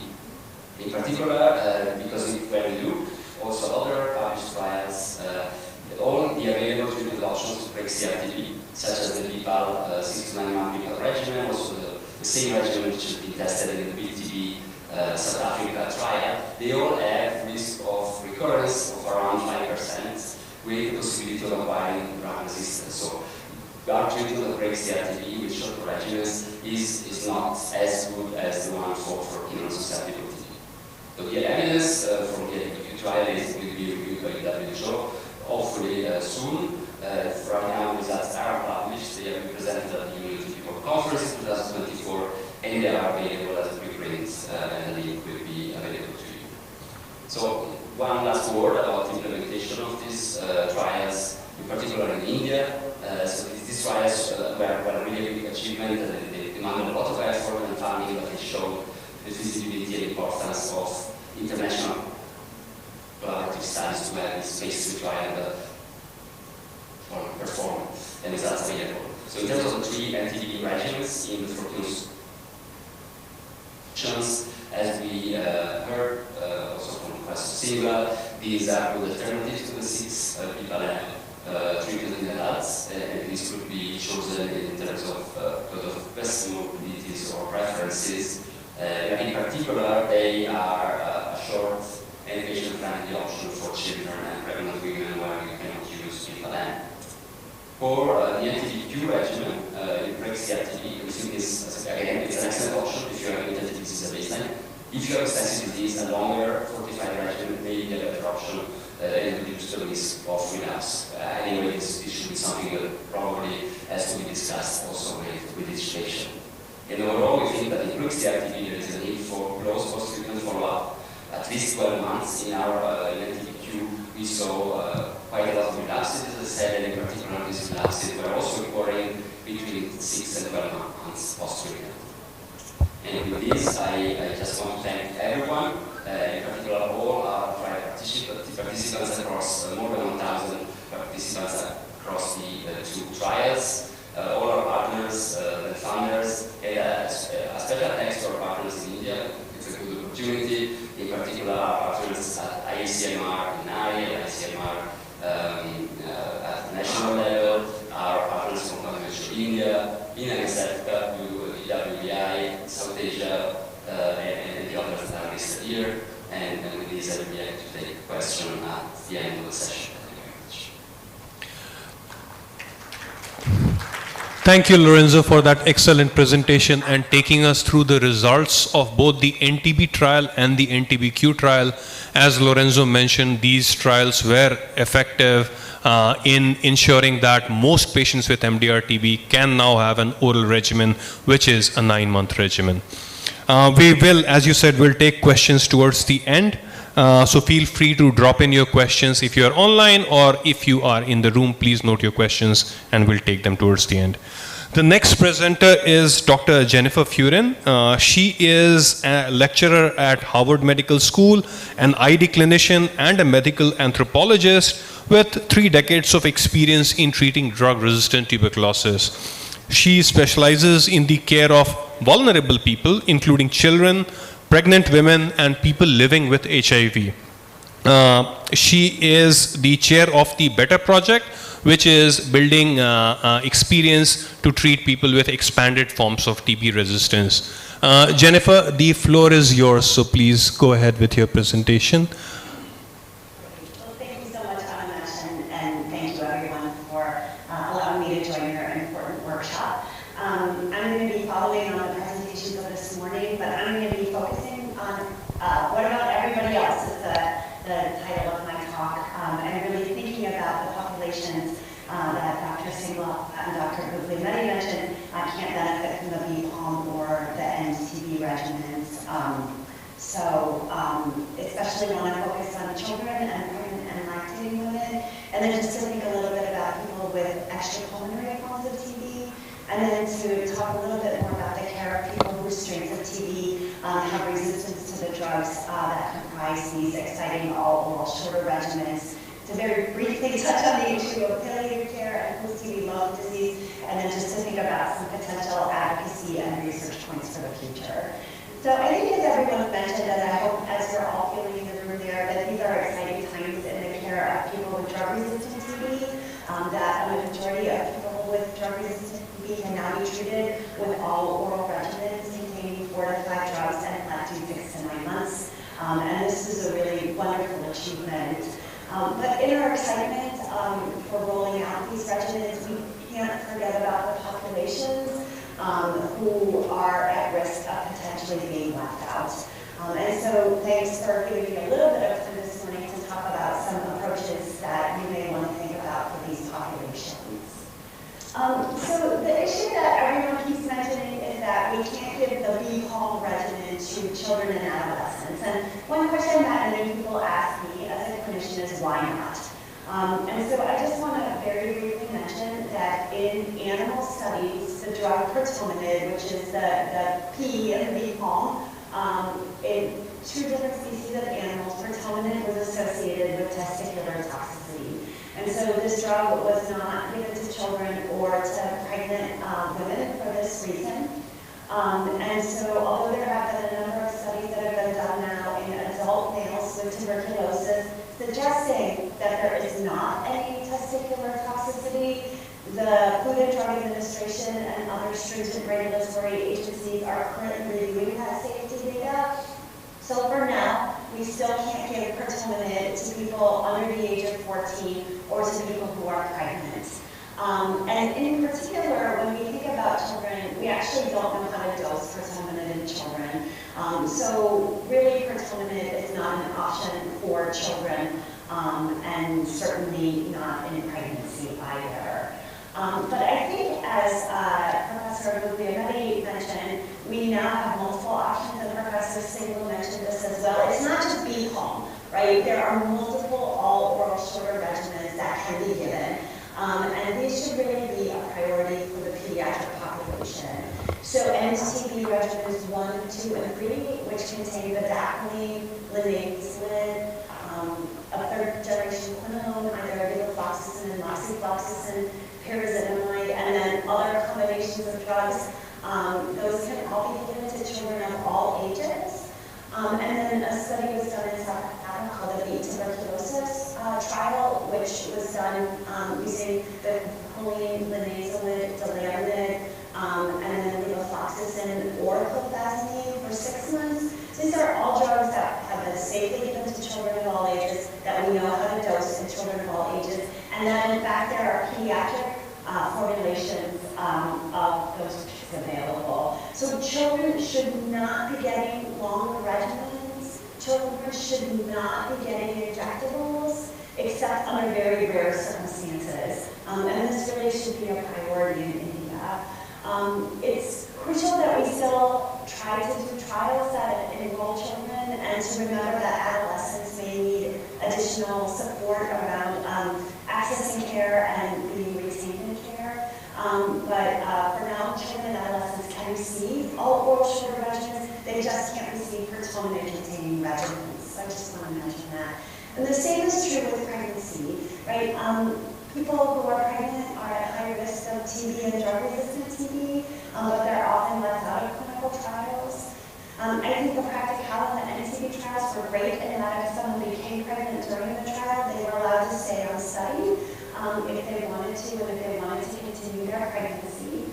But again, the issue is that we can't give pertoneant during pregnancy because of potential reproductive toxicity. But we can give any of the NTB regimens that Dr. Guglielmetti just mentioned, and then the tuberculosis regimen can also be given during pregnancy. So there's no reason to systematically exclude pregnant women or lactating women from the all-oral shorter regimens. So, extrapulmonary TB, this is something where it's important to consider the type of extrapulmonary TB that we're talking about. Usually people with extrapulmonary TB are not included in randomized controlled trials because most of those trials look at culture conversion and they look at bacteriologic endpoints from sputum. And so it's important when you're thinking about extrapulmonary forms of TB both to think about duration and drug penetration. So there are some forms of extrapulmonary TB like isolated cervical lymphadenitis or isolated pleural effusion, where it would probably be fine to use one of the all-oral sugar regimens. But for other forms of extrapulmonary TB, such as osteoarticular disease or pericardial disease, you have to remember that even for drug susceptible TB, we give 12 months of therapy, so there would be no way that any of us would feel comfortable recommending a shorter duration for a drug-resistant type of extrapulmonary TB.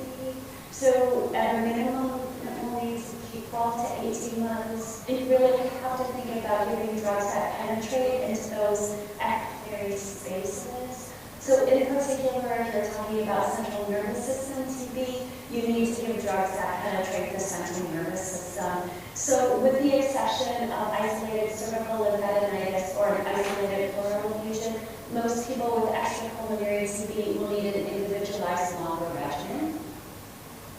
And then thinking about people I know, Dr. Vijay, who's going to speak next, is going to talk a lot more about this, about salvage regimens. But I think that we have to think about people whose strains of TB have resistance to one or more of the components that are common in the all-oral shorter regimens. So if you look at the schematic here, you can see these are all the all-oral 6 to 9 regimens that are now recommended by the WHO for treating drug-resistant TB. And you can see they share many common elements, right? So all of them include bedaquiline, all of them include linezolid, and almost all of them include a 3rd-generation fluoroquinolone and or a nitronidazole. So people who strains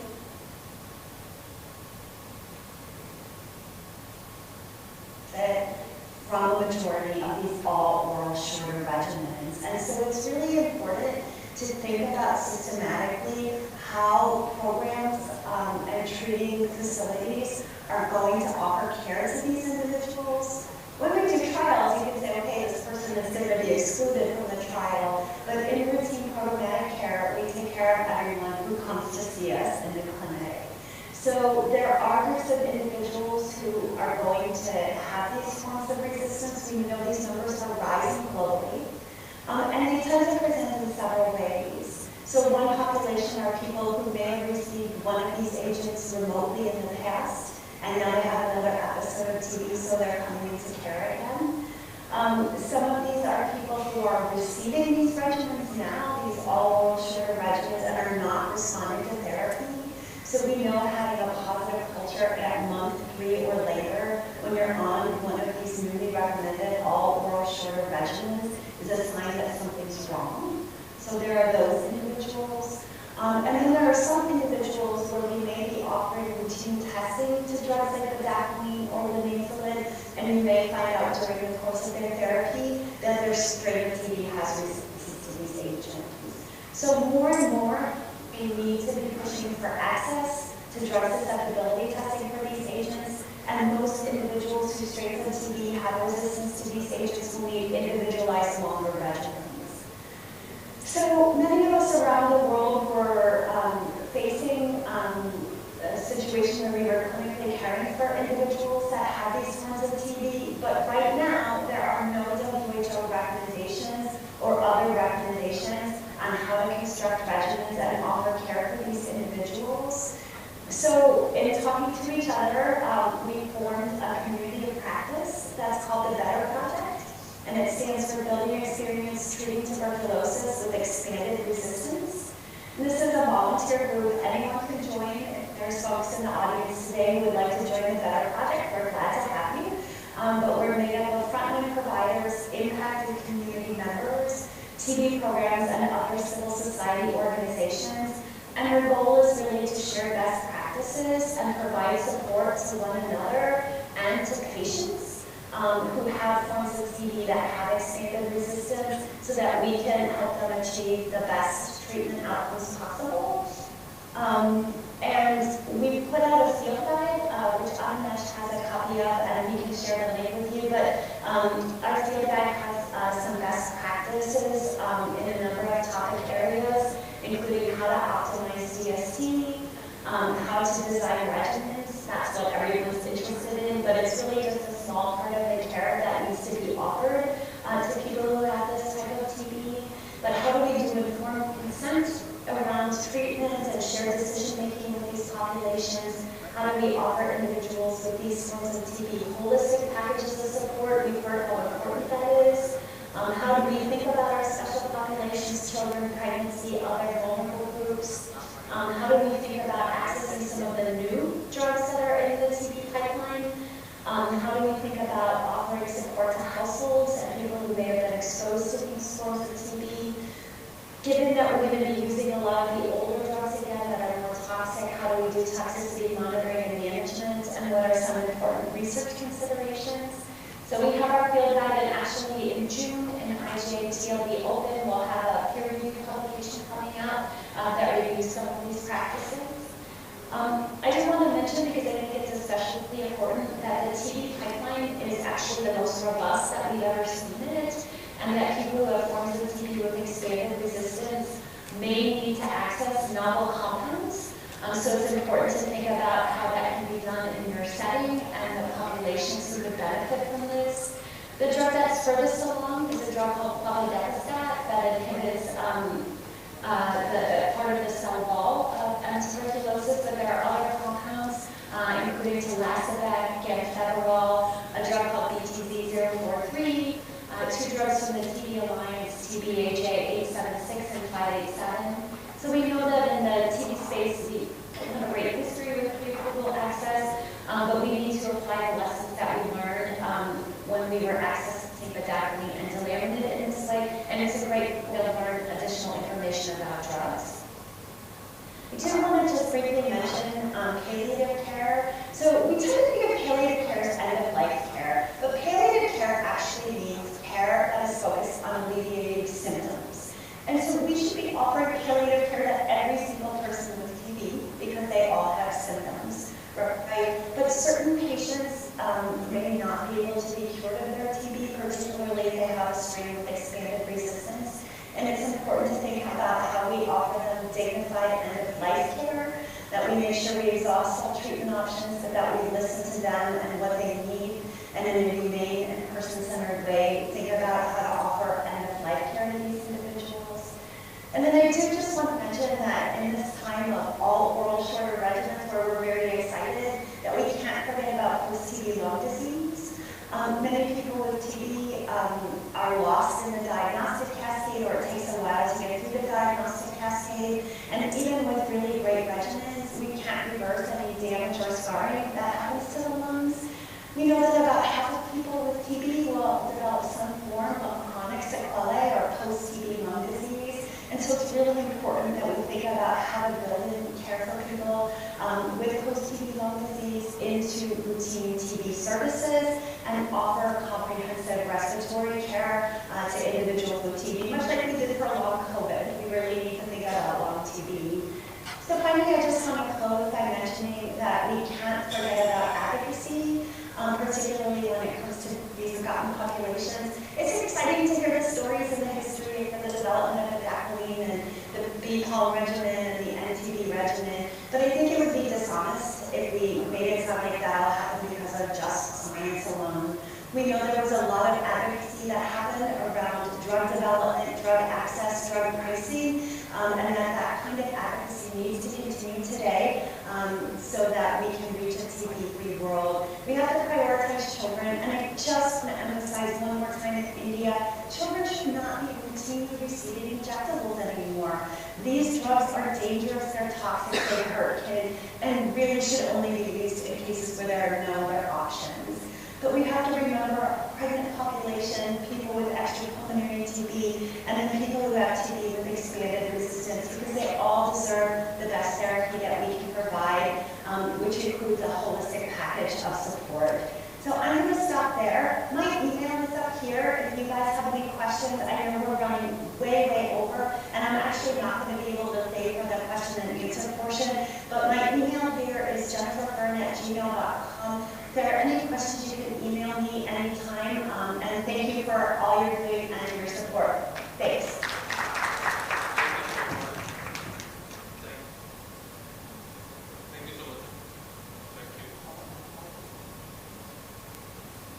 Okay, thank you so much, Jennifer, for your presentation and sharing your email address. There was a lot of interest in the audience to join the Better Project, so please feel free to contact Jennifer directly if you want to share your experience, your expertise in treating these people who have expanded forms of resistance. We will now move on to the next presenter, who's the last presenter of this session. It's Dr. Vijay Chauhan, who's a distinguished pulmonologist who has dedicated his career to TB management and research. He has worked with MSF in the Mumbai drug-resistant TB project as a medical technical referent and is currently supporting the treatment of the training of TB care providers. He is actively engaged in operational research and his research and showcasing his research through publications and speaking at various conferences. Dr. Chauhan will present on salvage regimen and palliative care in XDR TB. The floor is yours. Thank you so much, Animesh, and thank you all for your presence here. And my presentation is aptly placed because it's at the end of the discussion wherein we spoke about the newer regimens, and I'm going to speak about in those unfortunate people where these regimens don't work. So though they are few in number, but they fall off the grid because they are not really addressed much because they are very few in number. But definitely they are there, and we need to give them the holistic care that we promise to all TB patients. So why salvage? So the definition of salvage in the dictionaries say that it's to remove something from a place that will not be damaged and destroyed, or to save something important, valuable. So salvage regimen here is to save precious lives, valuable life from being lost to the TB disease. So you have the graph that shows that in the country the treatment is going up, and the better and better results are being obtained. And now what we see is that the DRTB regimen failure cases are back into the community. So when we have failures, they are back in the community because TB sanatorium is not the standard of care. We don't have sanatorium-based treatments now. So these unfortunate failure patients are in the community. And TB being an infectious disease, there is a high risk of transmission of this disease in the family and subsequently in the community. So a salvage regimen is nothing but it follows the same sacred tenets of regimen designing. The drugs have to be proved to be efficacious, multi-site action on the bacilli. We need to consider the previous drug exposure history, the ease of administration, the tolerability, the palatability of these drugs. The nature of the drugs, that should be bactericidal, bacteriostatic, and also acting on the dormant bacilli. And then we have to consider the interactions with concomitant drugs in the regimen. So these are the prevalent the WHO classification of drugs, wherein the drugs were classified as group A, group B, and group C. So we have this mono-H polyresistance. The duration of treatment is 6 to 8 months. The BDQ-based short oral is 10 to 11 months. And the BDQ-based long oral is 18 months. And the future regimen plan, which is no longer planned now, we already rolled out the BPALM regimen, which is 6 months, and the NTB regimens, which are 6 to 9 months. So these are the group recommendations, where group A is the fluoroquinolones, the bedaquiline, the linezolid. They are highly effective and strongly recommended for inclusion in all regimens.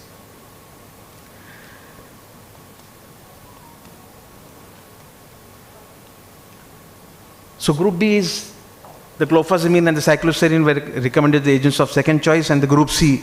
I would like to draw your attention on the group C drugs, because these are the group C drugs that are to be replaced when the group A and group B drugs are not working. So let's come to group C drugs, where we see that ethambutol. Ethambutol is the drug in group C, but it is a bacteriostatic drug. Then we come to delaminid, which is bactericidal. Pyrazinamide, the DST is not validated because it's very difficult to get the same acidic conditions in a lab. Imipenem cilastatin is bactericidal.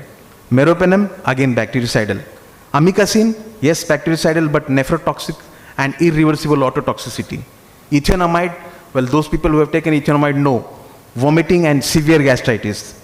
PAS, another drug which causes severe gastritis. So much so that, taking these drugs actually impact the adherence of the whole regimen. People vomit and drugs are vomited out by the patients.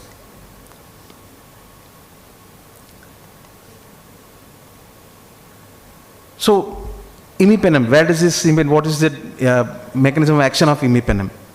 So the imipenem acts on the polypeptidoglycan layer. So imipenem, unlike other beta-lactams, the carbapenems are unique as they have activity against the penicillin binding proteins, and the LD transpeptidase and are not easily neutralized by the beta-lactam is produced by the mycobacteria.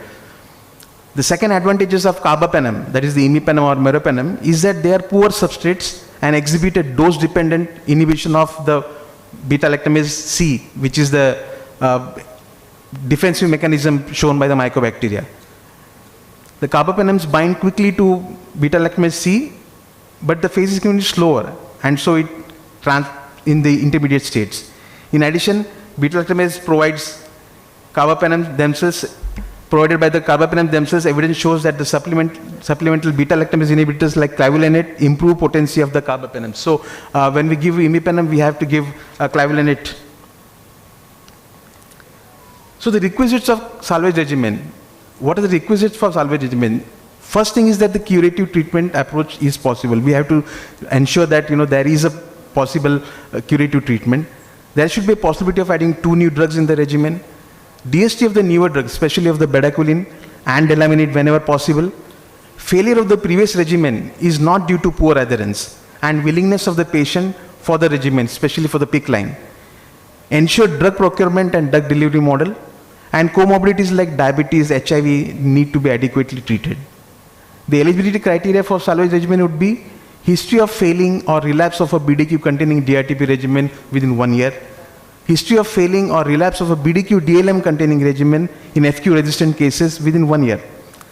Diagnosed DRTP with a history of contact with bedaquiline resistant DRTP case who failed the regimen or died on treatment. And XDR cases, the DST showing bedaquiline resistance, linezolid resistance, and with fluoroquinolone resistance. So the composition of salvage regimen generally is injection imipenem cilastatin, amoxicillin clavulanate, just to give the clavulanic acid with it, bedaquiline, delaminid, linezolid, clofazimine, cycloserine, and then if the other drugs are not available, then you can add ethionamide and pyrazinamide. So this is what the PICC line looks like, because imipenem has to be given in the form of infusion twice daily. So you have to put in a PICC line, a peripherally inserted central catheter. Initially in the MSF we used to give it by portacath, which is generally used for anti-malignancy drugs, but we later on found that portacath did give some challenges, more challenges, but so we introduced PICC line, and we have been successful in not having a single systemic infection due to the PICC line. But this is a PICC line, this is how we give the infusion. So to conclude, although all oral regimen is the most preferred regimen to treat patients with extensive resistance pattern, injection imipenem should be considered whenever possible to constitute an effective regimen. So when I don't stand here to to advocate for an injectable based regimen. I stand here completely agreeing that oral regimen is the way forward, but in case oral regimen does not work, in case we have patients who have unfortunately failed the oral regimen, we tried to give the best because finally we have to save the life and to spread the infection in the community. So carbapenems can be used for blood-brain barrier. Yeah. Sorry. Yeah. So carbapenems can be used for blood-brain barrier crossing property with meningeal inflammation. The therapeutic index of carbapenems is better than aminoglycosides, which has severe nephrotoxicity as adverse events. Treatment outcomes are promising with imipenem in difficult to treat patients with extensive resistance patterns. So to conclude, salvage regimen is a tenacious, determined, resolute, purposeful and a defatigable response from the healthcare giver in the battle against the dreadful disease. Thank you so much for your patient listening. Thank you, Vijay, for your presentation. Please join us on stage. We have some time now for some question and answers. So if anybody in the audience has any question, please feel free to raise your hand. I would also kindly request you to introduce yourself before asking the question. Yeah. While you think of a question, I have a few questions for the presenters. If Professor Singla is online, I think the first question is for you. Can you detail a bit on the challenges that were faced in India during the introduction and scale-up of the 6-month BPAM regimen? If Professor Singla, if you're online, if you can reflect a bit on that. I'm there again, and thank you for asking this question because this was, I think, the most important question for the BPAM. You see, the first challenge was the technical and the operation part of this regimen in our country. So to take care of that, we conducted our own modified regimen to see how it works in the field and what are the challenges we face. And fortunately, with this bedaquiline, predominant and lanzolate regime, it was found to be very efficacious with all the 3 arms having more than 90% cure rate. Then of course, you see in any country, the drugs availability and the procurement. It remains a big challenge. But fortunately, in 2024, it could be expedited and we could arrange for the drugs. And today, there is no shortage of any of the drugs for EPAM. Then you see, we needed a document, a writer on this regimen, slightly more focused for our own country, based on the local experiences. So the preparation of the document, we got little time only. So in 3 to 4 months, we completed writing the document about the implementation of this regimen, the technical parts. And finally, the training part. In India, being such a big country and housing around 25% of the global cases of TB, to train from north to south and east to west of India, it takes 1 to 1.5 years. And sometimes, many sites require retraining because by the time the drugs are available, people tend to forget what has been taught. So all this technical operation part, the drugs, the training, the writing the document, they were there, but fortunately they were taken care of. And the first dose was given in end of December 24, and today in May, more than 1,700 patients they are on this regimen and being rapidly increasing.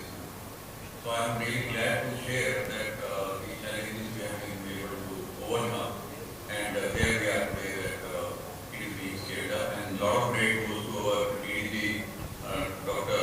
Urvashi Singh, as well as Dr. Sanjay Bhattu, who are in charge of these regimen and recently they are the executive charges of this. And we must thank at least 2 of them, along with the entire team who has helped in scaling it up. Thank you. Thank you, Professor Singla. And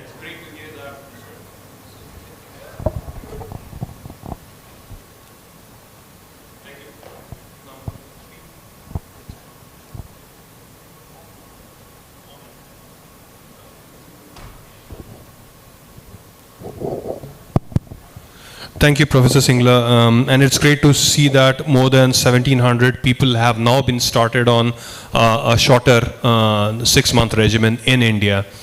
If there are any more questions from the audience.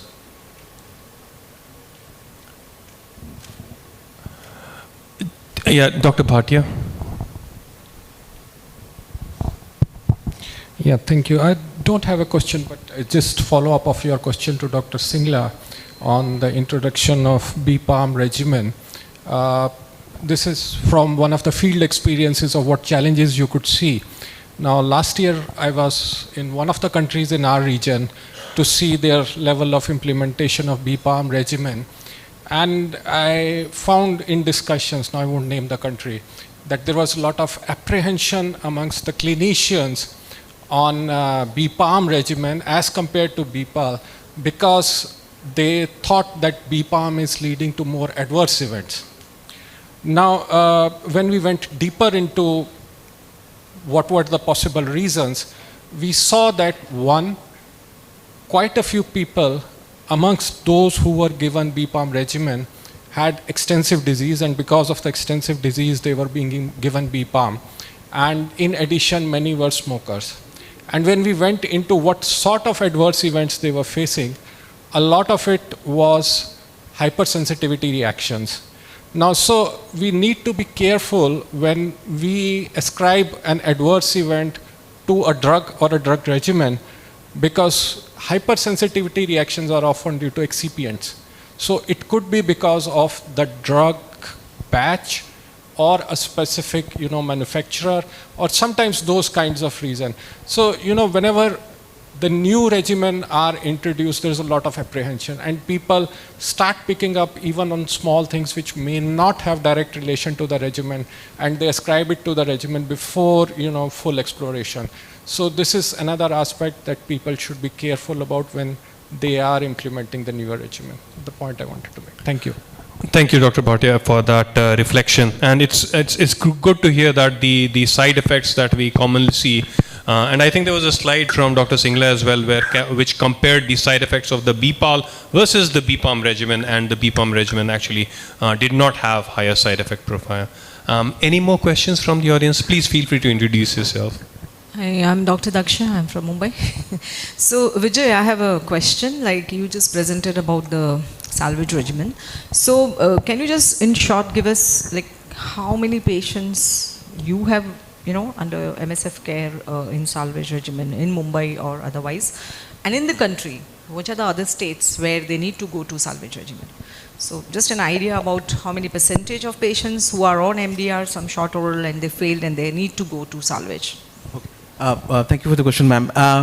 I would not be able to get the numbers, ma'am, but what we could say is that in the MSF independent clinic, where we used to take in only those patients who were complete failures, so we never started naive patients, those patients who had completed, who had taken regimens from the public health system and were failures or were not doing well, in those, when they were not bedaquiline and delaminid exposed, we found that in spite of being failures, we could 70% we could give favorable outcomes. So of the whole cohort, 70% was where we could say cured, and there was no relapse for 2 years. But after the introduction of bedaquiline in the country, when we got patients who had taken bedaquiline and failed, and when they came into for the salvage regimen, the outcomes reversed, where we had 30% now. And so it is difficult, it is challenging for these patients, because they have now already taken bedaquiline, already taken delaminid for 6 months or maybe a year, and they have failed. So with the history of exposure of these drugs, but nevertheless 30% is those patients who would be going into the community and spreading the dreadful strain. So imipenem is one last chance for them to culture convert them and spread the transmission of the disease. By the time they come to the clinic, by the time they come for the salvage regimen, their lungs are quite destroyed. Maybe surgical intervention is also needed. But taking all that into account, if we need to stop the transmission of the disease, salvage regimen plays a role there. And Dr. Singla also has, in his NITRD, started salvage regimen since last 2-3 years. So even he has an experience with the salvage regimen. But we do get failures, and now, because now bedaquiline has been there in the country for so long, we are seeing bedaquiline resistance cropping up, where whenever they are being tested and things like that. So we need to be, this is the plan B, this is not plan A, but we need to be ready with plan B for patients who are exposed to bedaquiline and might possibly be resistant whenever we do the checking. Thank you. Thank you, Vijay. Ma'am, please. I'm Dr. Radha, and my question is, we know that the times are ahead, that if the DRTB treatment is either not taken or it does not prove to be fruitful, BPAL has stepped in, we expect better results, but in spite of that, we look that more and more people might need salvage regime. So one thing is, as he said, how many of them could you ask for surgical intervention? One. Second, what was the cost of this imipenem-based regime? And as you said, and the literature says that it has lesser side effects than amikacin and other aminoglycosides. So what were the type of areas that you came across? Like, because this is, after all, a salvage, and it's very difficult to convince your patients to continue on treatment, putting in a central catheter for drugs, maintaining it and everything. Yeah, so from the MSF, because we were using the qualified drugs, so the expense was quite expensive, but the major expense was the drug delivery system, wherein, in MSF we had nurses going to the patient's home and giving the infusions at their place. So the consumables also were provided by MSF. But yes, the main question is, by the time the patients come who have taken DRTB regimen, failed, modified and failed, and then they come for salvage, the motivation is quite low. So we need a very strong counseling support for them, to make them stay on the treatment. Because also when you put in a PICC line, then patients have to be careful regarding the care of the PICC line, because we don't want, because we gave them on the ambulatory basis. So the treatment was on ambulatory basis. The patients went back with the PICC line in their hand. So there was a lot of limitations also, but we need to motivate them. And then, because this is the last frontier that they have to save their lives, we need to, tell them that, that this is the only last treatment possible. And there were challenges because it's difficult for the patient to maintain with that PICC line. So that is a challenge there, but we need to have a very robust support for these patients to continue on the PICC line and the salvage regimen. So it's quite challenging, but nevertheless, that is the last thing that we can do for our patients. So by the time, ma'am, they come for salvage, the disease has progressed so much that most of them are sometimes not even eligible for surgery. Because, and the cost factor again comes into a big play there. So we did refer some patients, but they were found to be ineligible for surgery, because by the time the healthcare seeking behavior also determines a lot the kind of patients that we get. By the time they come to us, they already have bilateral extensive disease, cavitations. So the surgical intervention is sometimes just out of the option. So all taking that into account, we still need to make sure that they are culture negative so that they don't spread this deadly strain in the community. Thank you, Vijay. We have one, Dr. Singla had his hand raised. So if you have something very quick, because we'll try to wrap up this session now. Yeah, this is just sharing, our experience in the tertiary reference center. We used to get cases, the patients, they have taken all the drugs and they have failed, even the drugs they had taken. So I must thank MSF that it came forward, and we launched the research for the first time in the country, the salvage treatment. At the same time in Mumbai, the MSF group was also using these drugs. And you see, most of the patients were young, around 25 years of age. Median age was around 25 years. We were given delaminate as well as imipenem by MSF, otherwise it was not possible in a public setup. And regarding the cost, the imipenem costs around 1,000 rupees in the morning, 1,000 rupees in the evening. The insertion of PICC line as of today is costing around 18,000 to 20,000. So these are the challenges which we face in arranging this, but we're grateful to MSF that they come forward most of the time and they do it. Regarding surgery, in our institute we are doing surgery for 50 years plus, but in these cases I don't remember, maybe one only, because they already have bilateral destroyed lungs. So most of them, almost all of them are not resected. So that option is practically out, but our experience showed that almost more than 65% of the patients were saved, they were converted. Otherwise, I'm sure all of them would have died from this disease. So Thank you very much, and thank you MSF for providing us with these new drugs and other support. Thank you. Thank you, Dr. Singla. With this, we will close this session. I would like to thank Firdaus for being there for patients. It's very difficult to complete the treatment yourself, but after completing treatment, to be there for other people who are going through that challenging phase is a big achievement. So thank you so much for that. I would also like to thank all the speakers of this session, and I'd like to mention one thing. One of the patients once told me that you always tell us that, you failed the treatment. It's not us who failed the treatment. It's the treatment that failed us. So we should keep that in mind, that we don't have good treatment for our patients. It's not that our patients are failure, our treatments are failure, our healthcare system is the failure which is not able to support the patients, and we need to do better for our patients. Thank you so much for your attention. I'll hand over to God. Thank you so much, Animesh, and everyone who was on the panel.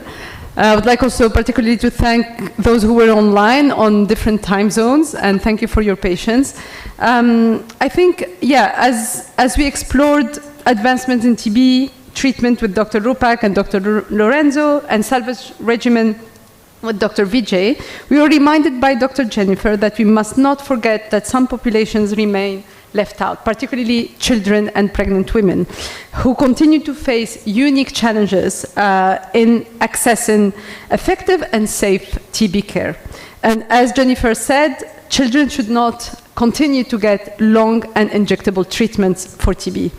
Firdaus, it was an honor to have you here. Your journey from a patient to a TB advocate is a testament of resilience, courage, and the transformative power of lived experience in driving the change on TB treatment. Your voice today has brought a critical and human perspective to our discussion. We wish you all the best with the new book on TB stigma, so thank you for being here. And I would like to, before we go to our next speaker, I would like to invite you, Firdaus, Animesh, and Vijay to the stage again, because I think you're getting some tokens of appreciation. And Arunima, you're supposed to, where are you? Yeah, okay.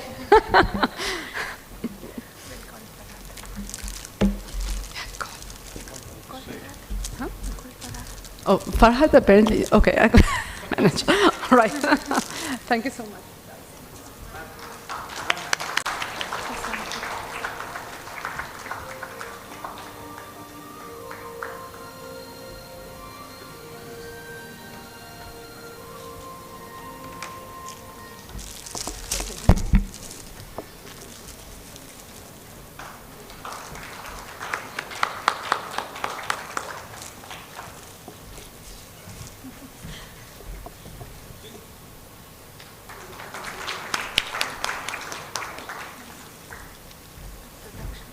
All right, and now we have one of our guests who is here, Dr. Daksha Shah, who will join me on stage to present on the programmatic aspects of TB in the context of Mumbai. So Dr. Daksha Shah is a seasoned public health specialist with over 28 years of experience at the BMC, with expertise in leading major national programs, including TB and malaria. Currently, she is driving the expansion of the APLA Dawakana model to improve access to primary and NCD care in Mumbai. She pioneered the public-private model for TB care and helped draft the PPP policy guidelines, and she contributed to the TB-free Mumbai plan. Please, Dr. Daksha, if you can join me.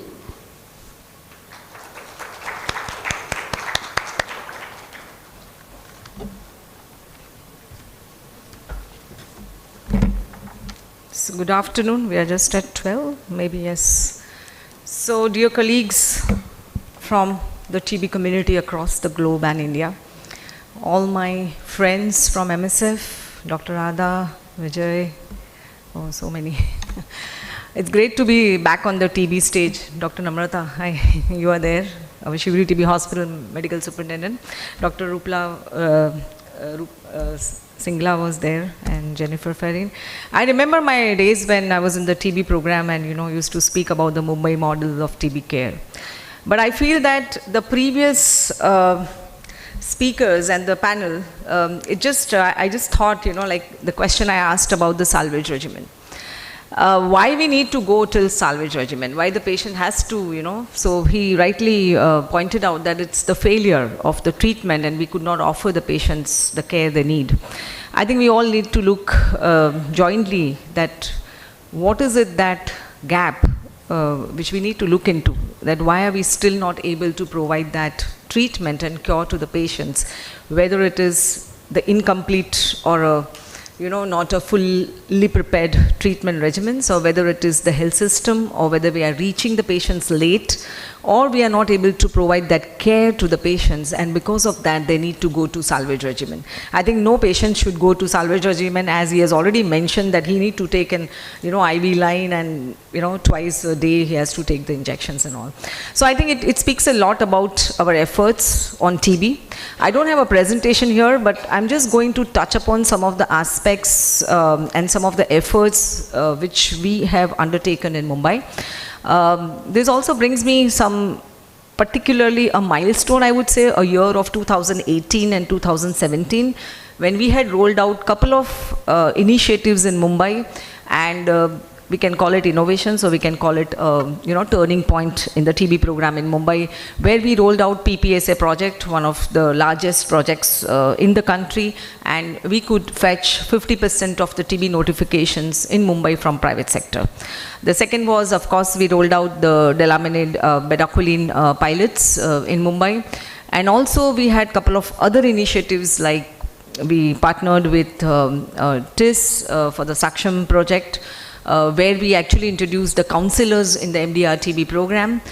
We also partnered with CDC, where we have started the NTB regimens, and also looking into the adverse drug reactions. Between 2020 to 2022, we had this project where we were looking into Dharavi, which is one of the largest slum in Asia, where all the patients who have been put on treatment and those who lost to follow because of the ADR. So we focused our project on ADR and how we can save patients, and actually guide the patients who should not leave the treatment because of ADR. So that project was successful. We had only 1.4% loss to follow-up, in that project. And of course, our partnership with MSF goes a very long way. I remember the upfront CBNet, which was started in Govandi with the help of MSF. And I think Mumbai was the only district in the entire country where we started offering CBNet upfront for the diagnosis for the presumptive TB.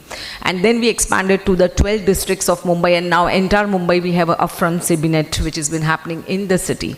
And with this also we have salvage regimen through the help of MSF, and also the counseling services which was provided to the Shivri TB hospital patients, where they placed some counselors, and also our DRTB centers in Govandi was supported by MSF. So our partnership with so many partners, and we looked into each and every aspect, and if there are any gaps, if we can help, these partnerships can help build up those gaps and system, and it can support the TB program of Mumbai. So coming back to Mumbai, we all know Mumbai is kind of a melting pot of all the cultures, all the states, all the 22, 23 states of the country. The people come to Mumbai to reside because of the economic reasons, and they always land up in slum and slum-like areas. Now almost 60 to 50% of our population lives in these settlements, where there are issues not only of water sanitation but ventilation also, as well as poor nutrition. So these all gives them an high risk for TB and developing the symptoms, and then they are new to the city and they don't know the health care. So healthcare access could be also another issue.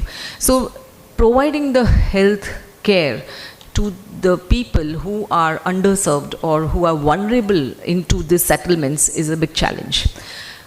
Migration is all time very high. The workers who come over here, they are from the informal sectors, like construction workers or those small scale industry workers, drivers, domestic helps, and so many. So reaching out to the unreached was our underlying principle.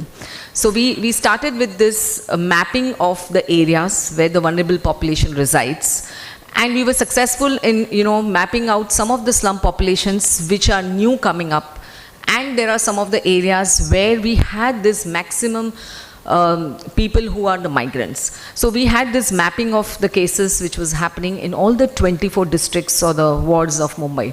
Now, comorbidities, we all know, is also an added risk factor.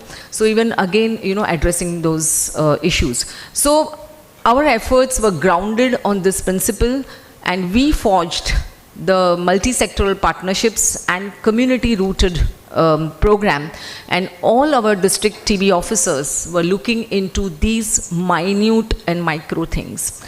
Now, Mumbai is a peculiar city where most of the funding for the TB program comes from the national government. So we also looked into it, how we can supplement it through the local funding. And also, I would like to just add that Apla Davakhana, she mentions, we started strengthening the primary healthcare system, basically. So in the year 21-22, this whole Apla Davakhana concept of strengthening the primary healthcare we initiated, where now for every 15 to 20,000 population, we have one Apla Davakhana.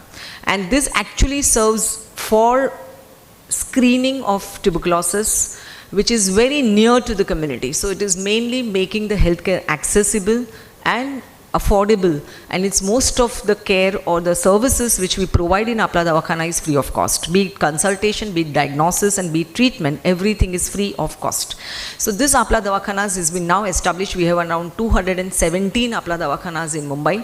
The most important feature is the evening times. So most of the community and the working population can access these Davakhanas in the evening time between 3 p.m. to 10 p.m.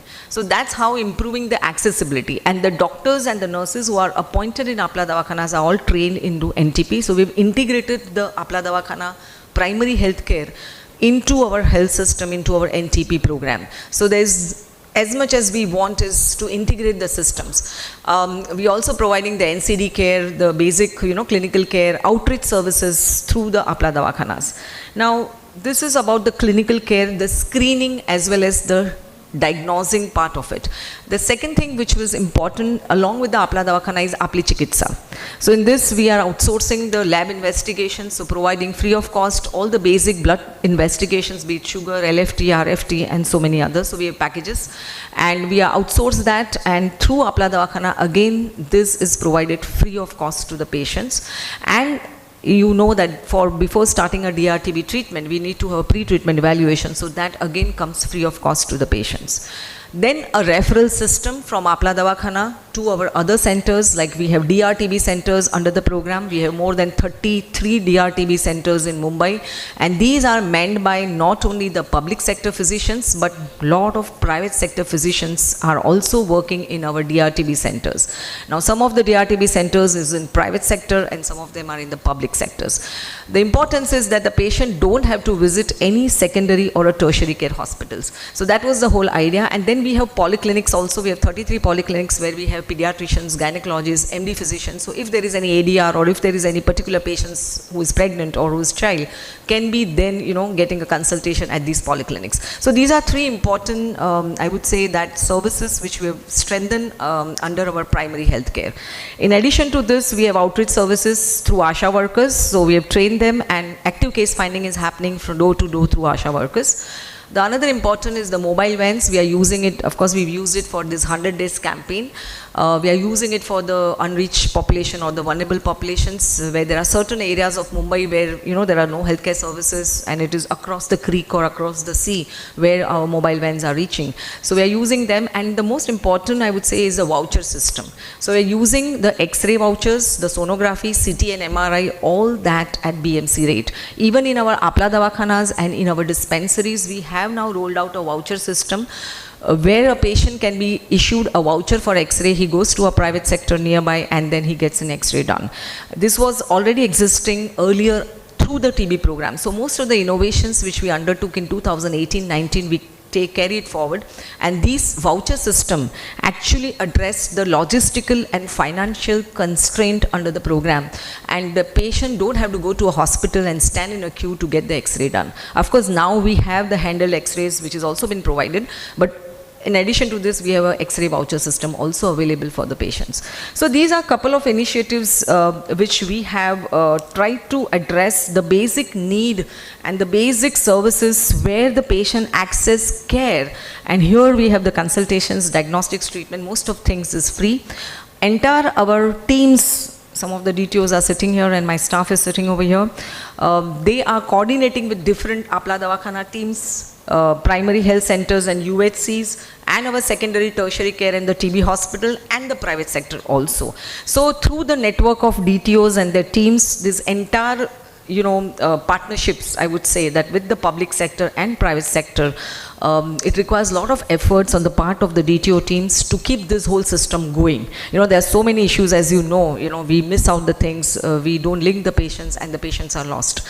So our efforts are through the DTOs is that each and every patients have been cured, and the targets, of course, as per the national program, but we do have our own challenges because of the migrations. A lot of patients are lost to follow because they don't give addresses, they're new to the city, and there are so many other vulnerabilities with them.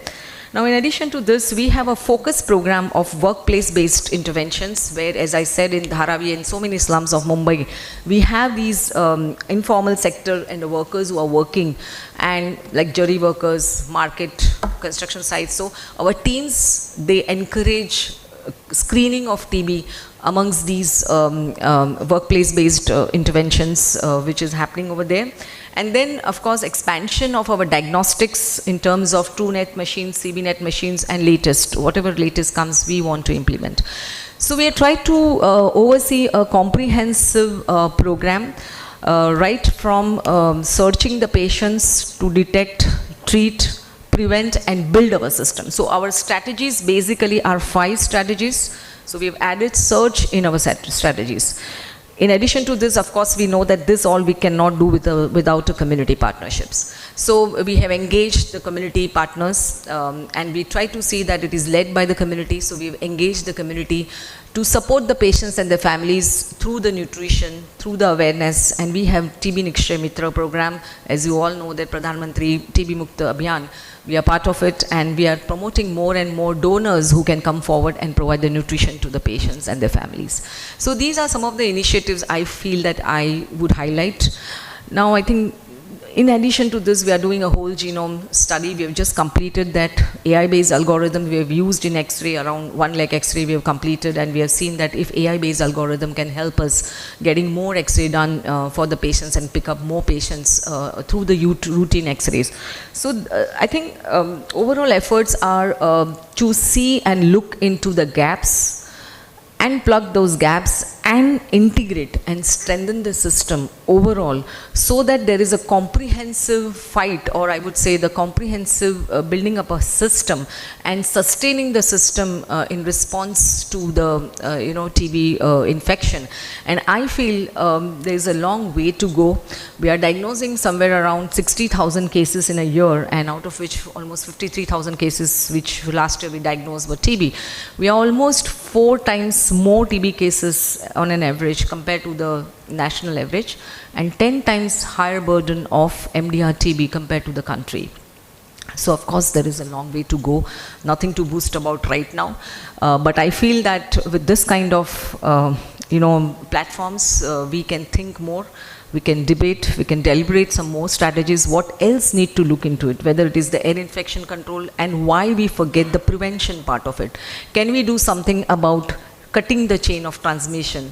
Why only always the diagnosis and treatment? Why not we think of something where we can just give a mask to the patients and something which is impregnated mask, I'm just thinking, and we can cut down the transmission during his infectious period. So can we have much better strategies for preventing the transmission, and can we have more discussions and deliberations on these such strategies in future so that patient don't land up with TB or don't land up with a very severe TB in their lifetime and they have to undergo a salvage regimen. So I think overall this is what I wanted to share with you. And I thank MSF for creating this platform, which not only provides experience and knowledge sharing, but also brings about the debates and discussions around what next, what best we can do in the interest of the community, bring the stakeholders together. And I'm sure that this kind of deliberations will help having some impact on the patients and their family, and we'll keep working together. So thank you very much for this.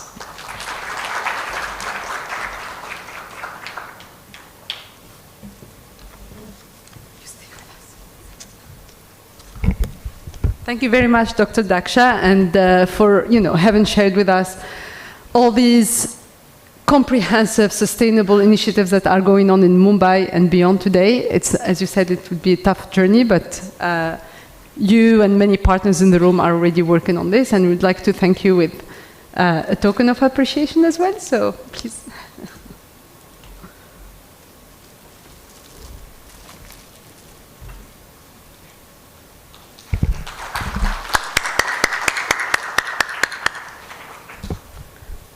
Thank you very much. Thank you to our panelists of this morning. We will shorten the break because we had the technical issues that we apologize for again. Just 10 minutes instead of 20, and you can bring your tea or coffee in the room as well, if you like. So let's come back here 22 minutes after the hour, please. Thank you.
Yes,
check, check, check, check, check, check, check, check.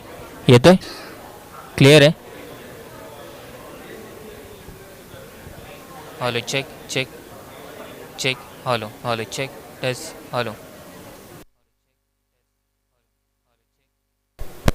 Check test hello hello check check हे आहे का noise येत होता तो आहे का आहे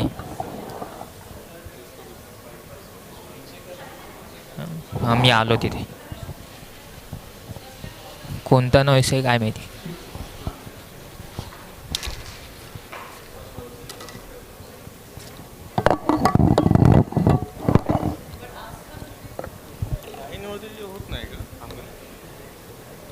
hello hello check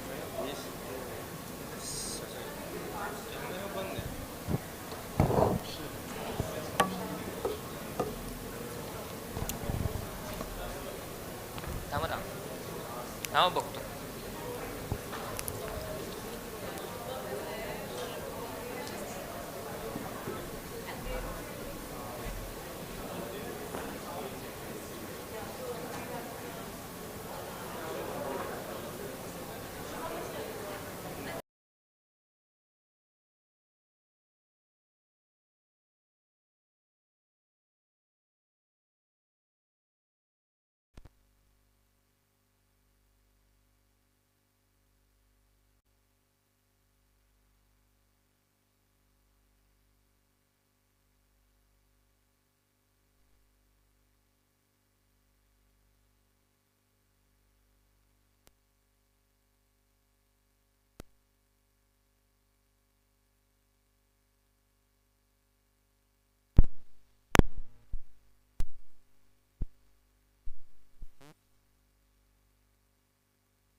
hello check check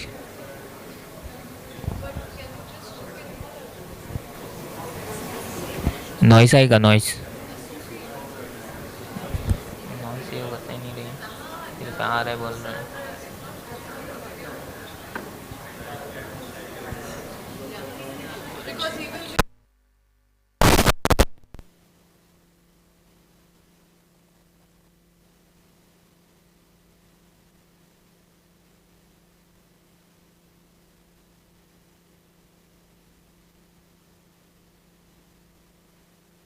check check check hello check test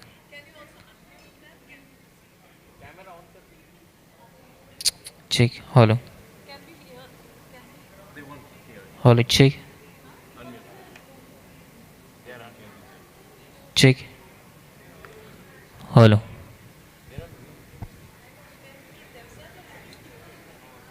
check test hello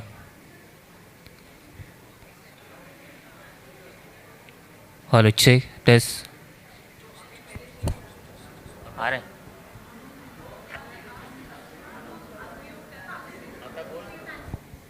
check Can you hear me now? The other two speakers also there. We need to go.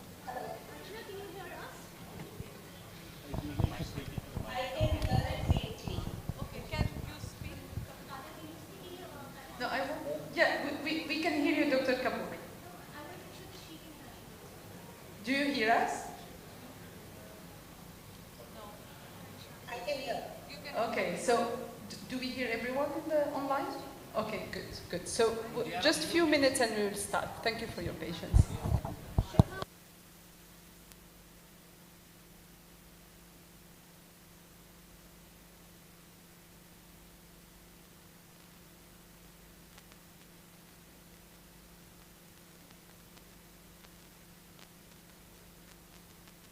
Able to see you. Who else is missing? Am I audible? I hope I'm audible. Yeah, okay, great. Okay, Tasmian, thank you. We are able to see you as well. So we'll just, I think we're running about 10 minutes. 1 minute. We're running about 5-7 minutes late. So just as people join, we will start. 5 minutes. And just to check, can you all see the room? Can you all see what is being done here? Yeah, okay, that's great.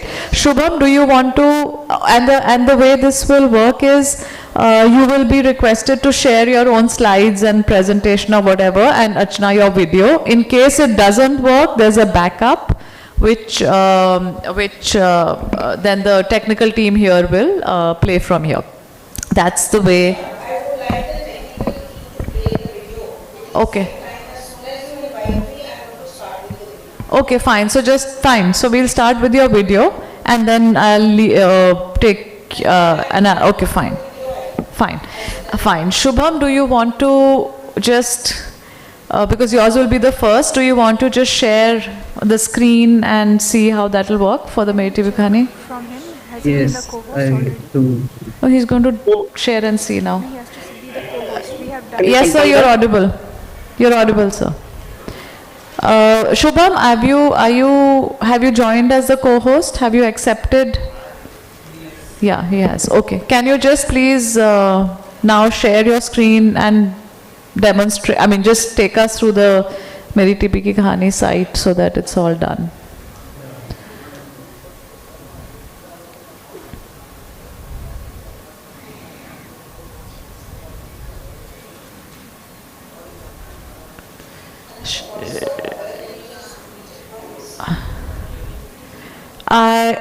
I don't have the sheet with me right now, Archana. That sheet that I had shared, that's the order, yeah.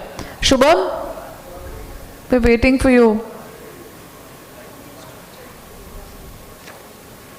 No.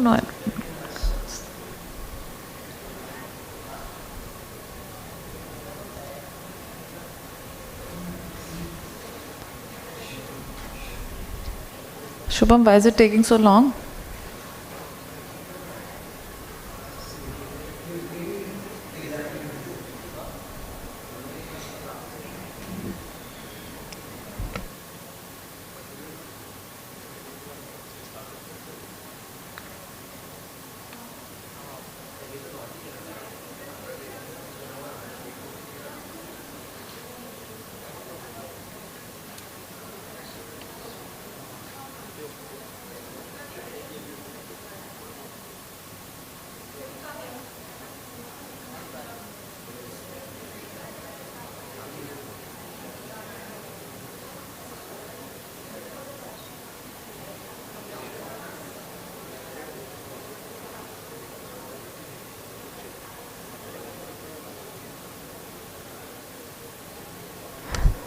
Yeah, okay, Shubham, so you're clear. We'll just quickly, so you'll have 5 minutes to just quickly present what this is, and also share, now there's a slight change, to share the 2 stories that we have recorded from here.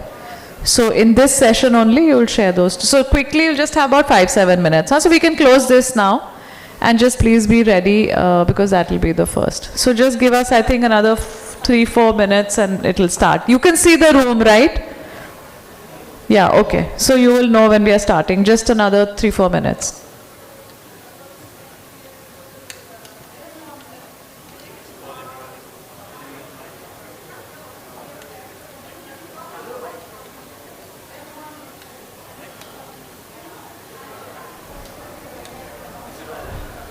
It's not, yeah.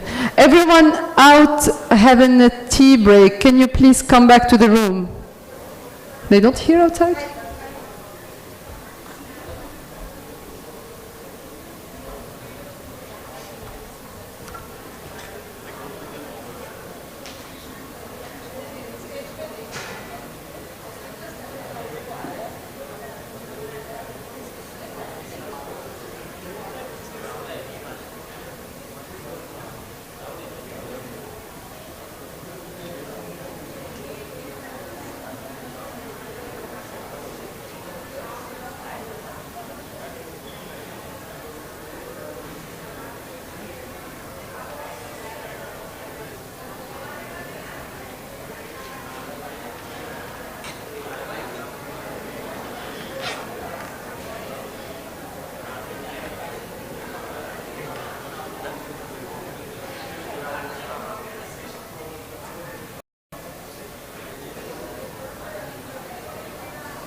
Yet here's Namrata, MSF's community health worker, who embodies a positive spirit while sensitizing the community on TB health practices.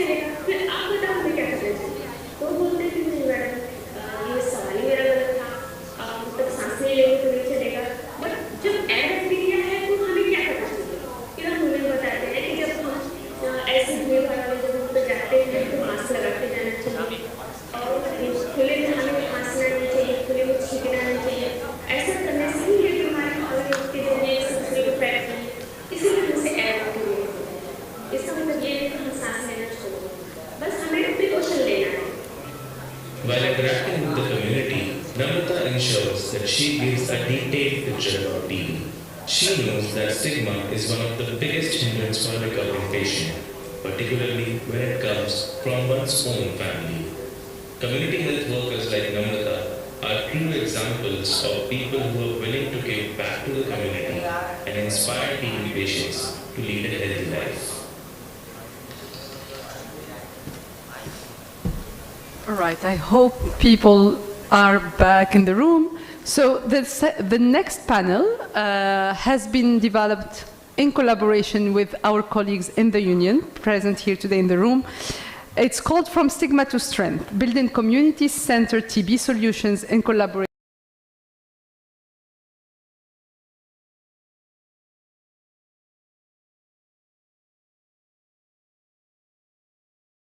Their lived experiences into lifelines for others. Those who have battled TB and are now using their experiences to create change. These champions have first-hand knowledge of the stigma, discrimination, and isolation that come with the TB diagnosis. But their journeys are can also highlight the resilience, the courage, and advocacy that can transform stigma into strength for the entire community, as we witnessed this morning with Firdaus. And it is through these stories that we find not only hope, but direction. They remind us that those who have walked through fire are often the best guides for those still in the flames. No patient should suffer alone. Community-based organizations play a crucial role in ensuring that individuals affected by TB receive not just medical care, but also psychological support, empowerment, and a sense of belonging. By amplifying the voices of TB champions and strengthening CBOs, we can create a support system that fosters awareness, acceptance, and action. Today, our panelists will explore how we can reshape the narrative around TB, ensuring that those affected seen not as victims, but as leaders and change makers. Let us engage in this discussion with an open mind and a shared commitment to eliminating stigma and building stronger, more inclusive TB responses. I would like now to invite Ms. Anisha Singh to the stage. She is the project director of the Advocacy, Communication and Social Mobilization with the Union. She's a development communication professional with over many years of national and international experience. She has worked closely on successful large-scale mission mode government initiatives focused on behavior change interventions and people's movement principles. India's sanitation program being the key. She is currently leading a team of technical experts working with the TB program in India, who infuse it with advocacy, communication, and social mobilization interventions for accelerated efforts to achieve the country's TB target. And yeah, Ms. Singh, I'll let you manage the... Thank you very much. And since the description of the panel has been so aptly vocalized already, I just want to say that I feel quite privileged to be here after the scientific and the epidemiology-based sessions in the morning. I feel quite privileged to be here to present the social determinant side of it, and stigma being one of the very important aspects of the social determinants. And I'm very honored to have a lot of experts join us, trying to put together a robust panel, talking from the government side, from the community side, from a behavioral science side, from tech side, from AI side. So we've tried to build in a robust panel to cover, the topic of how to address stigma. If I can please have the panelists on screen, and I just make a quick introduction. Very happy and thrilled to have Dr. Nishant Kumar, who is a medical graduate from the Maulana Azad Medical College in Delhi, has an MD degree in Community Health Administration from Delhi University, served as a medical officer in the Indian Army Medical Corps for 5 years. He's of course also has a teaching experience and served as Deputy Director, Integrated Diseases Surveillance Program, NCDC, New Delhi. Currently, he's working as a Joint Director, Public Health at the Central TB Division, and I'm sure many of us are familiar with him. And he's been working there since June 2017. He's the focal person for laboratory services and also ACSM under the National Tuberculosis Program. Thank you, sir, for joining us. Mr. Ram Sharan Gopali joins us from Nepal. So since this is a South Asia event, we've tried to get you perspectives from different regions in South Asia. Ram Sharan Gopali has been devoting his entire career in public health work in the field of TB control program to the practice of applied research and community-based tuberculosis control.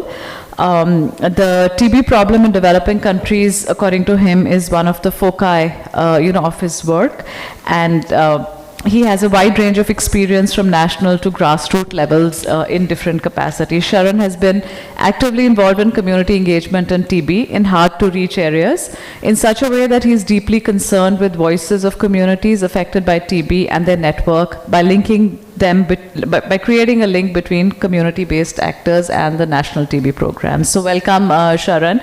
Dr. Tasmia Salim from BRAC is a dedicated public health professional. She's led the design of major health initiatives in collaboration with national and international partners. With a strong academic foundation, her expertise spans TB control programs, sexual and reproductive health, and health system strengthening interventions. She also plays a strong role in advocating to ensure that community voices are integrated into program design. So welcome, Dr. Tasmia.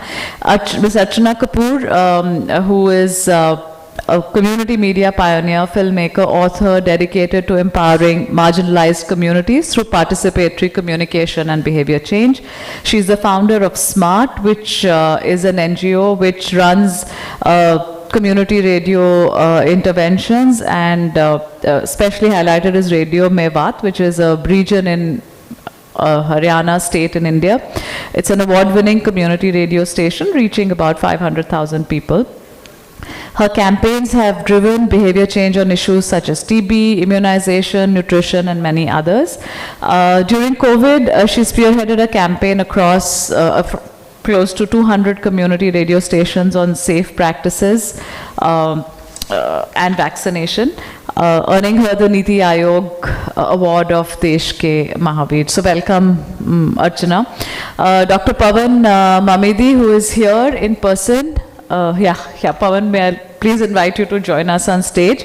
A lot of our panelists were supposed to be here in person, but you know of the circumstances, and people have joined us online. So Dr. Pavan Mamedi is a behavioral economist and the director of the Center for Social and Behavior Change at Ashoka University in New Delhi. His work spans two key areas: law and policy on emerging technologies and applied behavioral science. As the director of CSPC, he's played a pivotal role in establishing India's first nudge unit and state-level behavioral insights unit in UP and Bihar. His research focuses on health and nutrition. He, of course, holds a PhD from University of Oxford and an LLM from Harvard Law School, and, of course, a bachelor's in mathematics from Osmania University. So thank you, Pavan, and thank you for being here in person. We also have Shubham, who's joining us. He's going to help us showcase the work that the union, supported by Gates Foundation, has done to create a platform called Meri TB Ki Kahani to lend support to community voices, and I'm very happy to share that it has been most recently awarded at Van Infra, that is a digital media awards platform in South Asia for 2025, and this platform has been awarded the best platform for audience engagement in digital media category. So I think without taking further time, I'll just straight away get into the community voices section of the panel. And I think, Firdaus spoke in the morning about, how you need support and how you and the fact that you are working and sharing the stories of hope. You said, yes, TB is a disease. Yes, TB can be very disheartening and disconcerting, but don't lose hope because there are solutions. So I think that's the premise of this platform. And the idea is that voices like Firdaus are not left only to rooms like this. I mean, the idea is that those voices need to reach the community. So this is a very easy, user-friendly platform where we are hoping to give voices to the community. And two of the CBO members here, Pooja and Divya, we've done a demo with them. We've taken their voices to showcase to you what this platform means. So Shubham, over to you to please just take the audience through the platform and exactly the work that we did with Divya and Pooja here, but exactly in about 5 minutes. Please, Shubham. As you all know, we are running short on time. Thank you.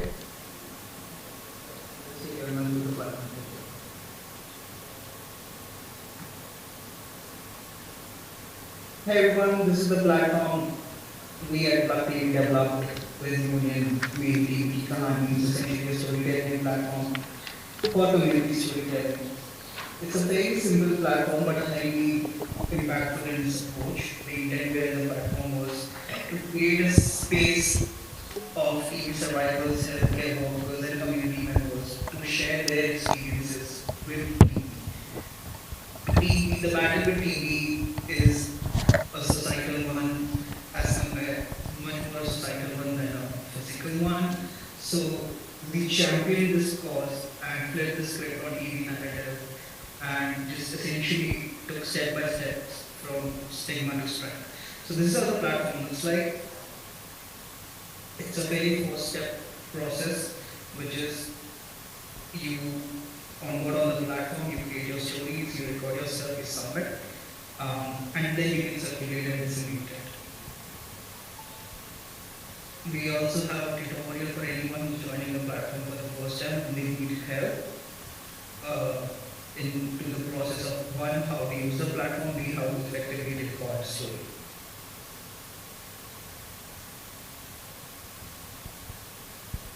Here are some prompts and talking points that we have listed down here for people to effectively curate the narrative.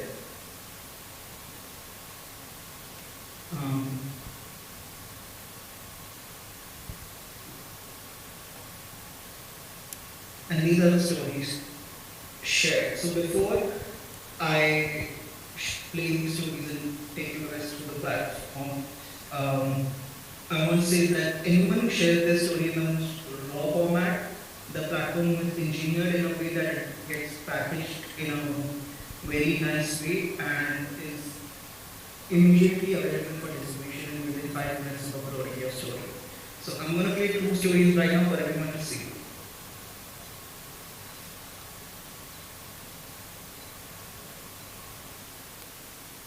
मेरा नाम पूजा है, मैं एक TB survivor हूँ। मेरे लिए TB का सफर आसान नहीं था, लेकिन मैंने हिम्मत नहीं हारी। 17 साल की उम्र में मुझे MDR और फिर XDR हुआ। लगभग 4 साल तक का ट्रीटमेंट चला।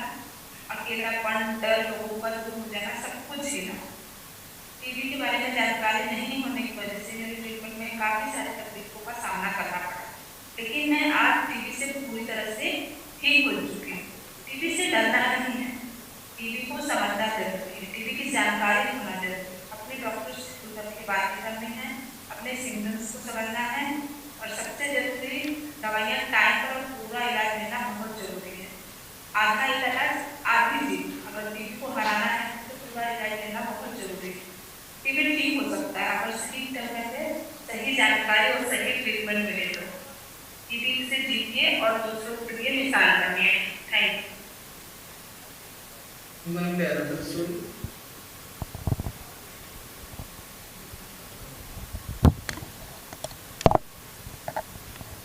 नमस्ते दोस्तों, मेरा नाम दिव्या शर्मा है। मैं एक टीबी सर्वाइवर हूँ। 2009 और 2010 में मुझे DSTB हुआ। 2020 में कोविड लॉकडाउन के दौरान मुझे MDR टीबी का सफर आसान नहीं था, किंतु इसे आसान बनाया काउंसलर्स ने।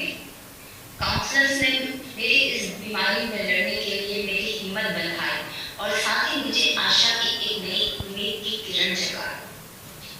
मेरा आज यही एक मैसेज है कि यदि हमें DSTB और MDR टीबी की एक सही जानकारी का होना, समय पर लक्षण नजर आते ही डायग्नोस कराना, टेस्ट कराना और दवाइयों का पूरा कोर्स लेना और साथ ही सही काउंसलिंग का मिलना और सोशल सपोर्ट का मिलना ही पेशेंट के लिए आशा की एक नई किरण की उम्मीद बनती है और उसे अपनी बीमारी में लड़ने के लिए हिम्मत बनती है। दोस्तों, टीबी तो है और टीबी को यदि हराना है तो आप और मैं ही मिलकर इस टीबी पर जीत पा सकते हैं। धन्यवाद। This platform sits beautifully at the intersection of intent, community, storytelling, and technology. The way this platform was designed and created was one, to be extremely user-friendly.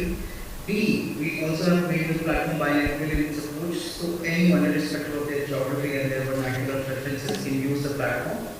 So Shubham, if you can hear me, may I just intervene? I think due to some technical reasons, we were not able to do the music part of that. If you can please show one video, which is an older video, just to give a perspective. If you can just go down, please. And just go down, just show one shorter, older video. Which is, just go down, please. Okay, fine. Fine, just see whichever is.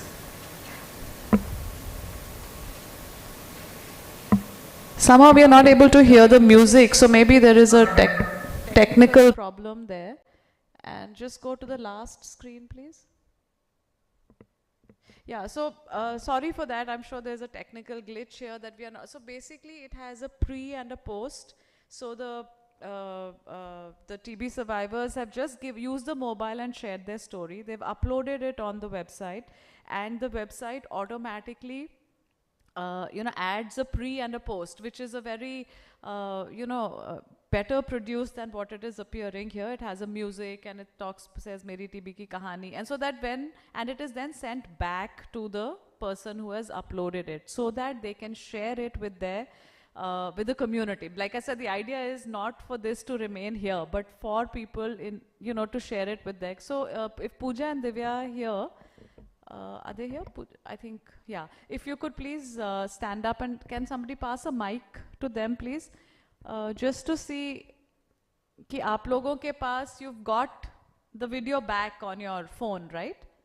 And what have you done with it? So they've uploaded it, and then that whole work happened automatically, and then the video in a better form has been shared with them. So what have you done after that? If you can give them the mic.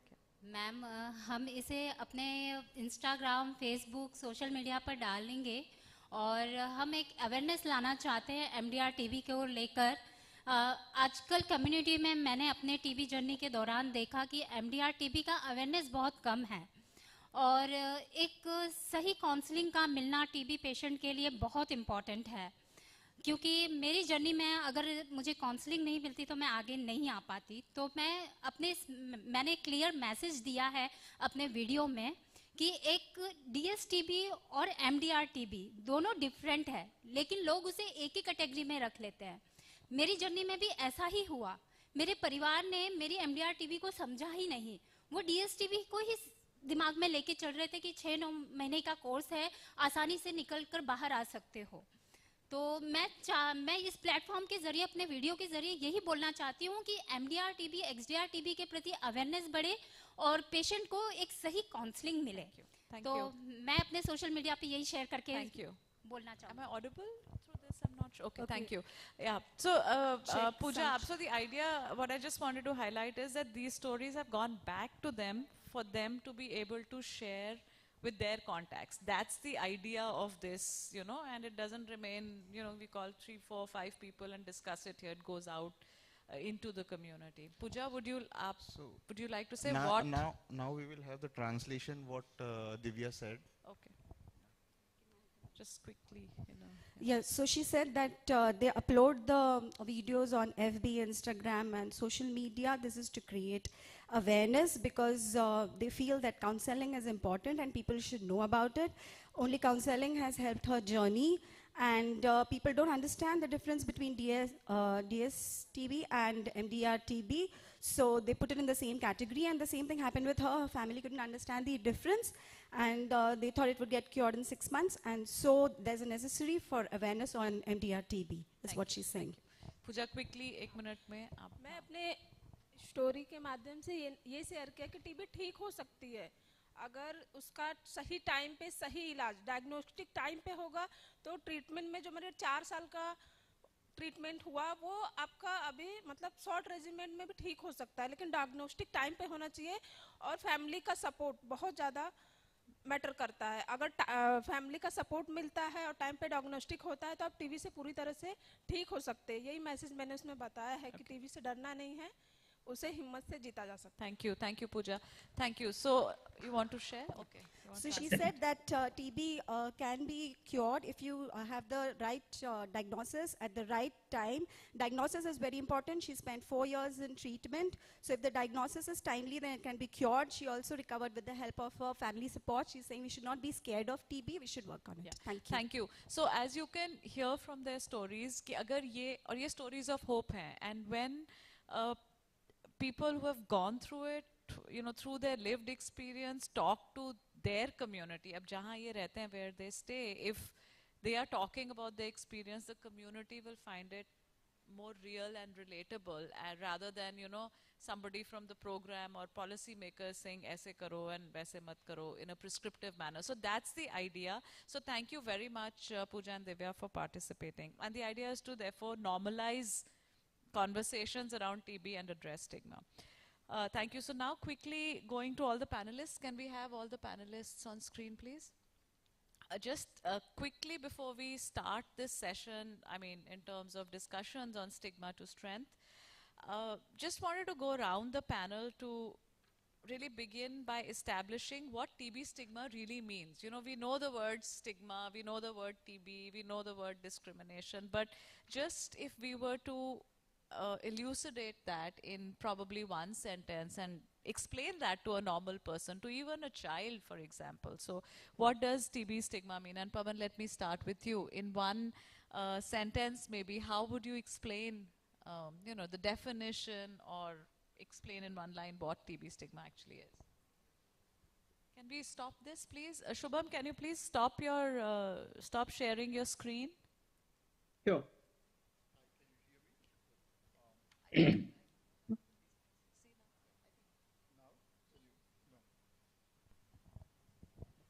How about now? All right. So, no, thanks, Anisha, for having me here.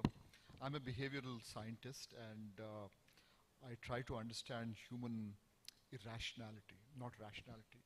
Rationality is easier to understand than irrationality. And stigma is a subspecies of irrational behavior, where it can be explained as an overestimation of the probability of adverse behavior, right?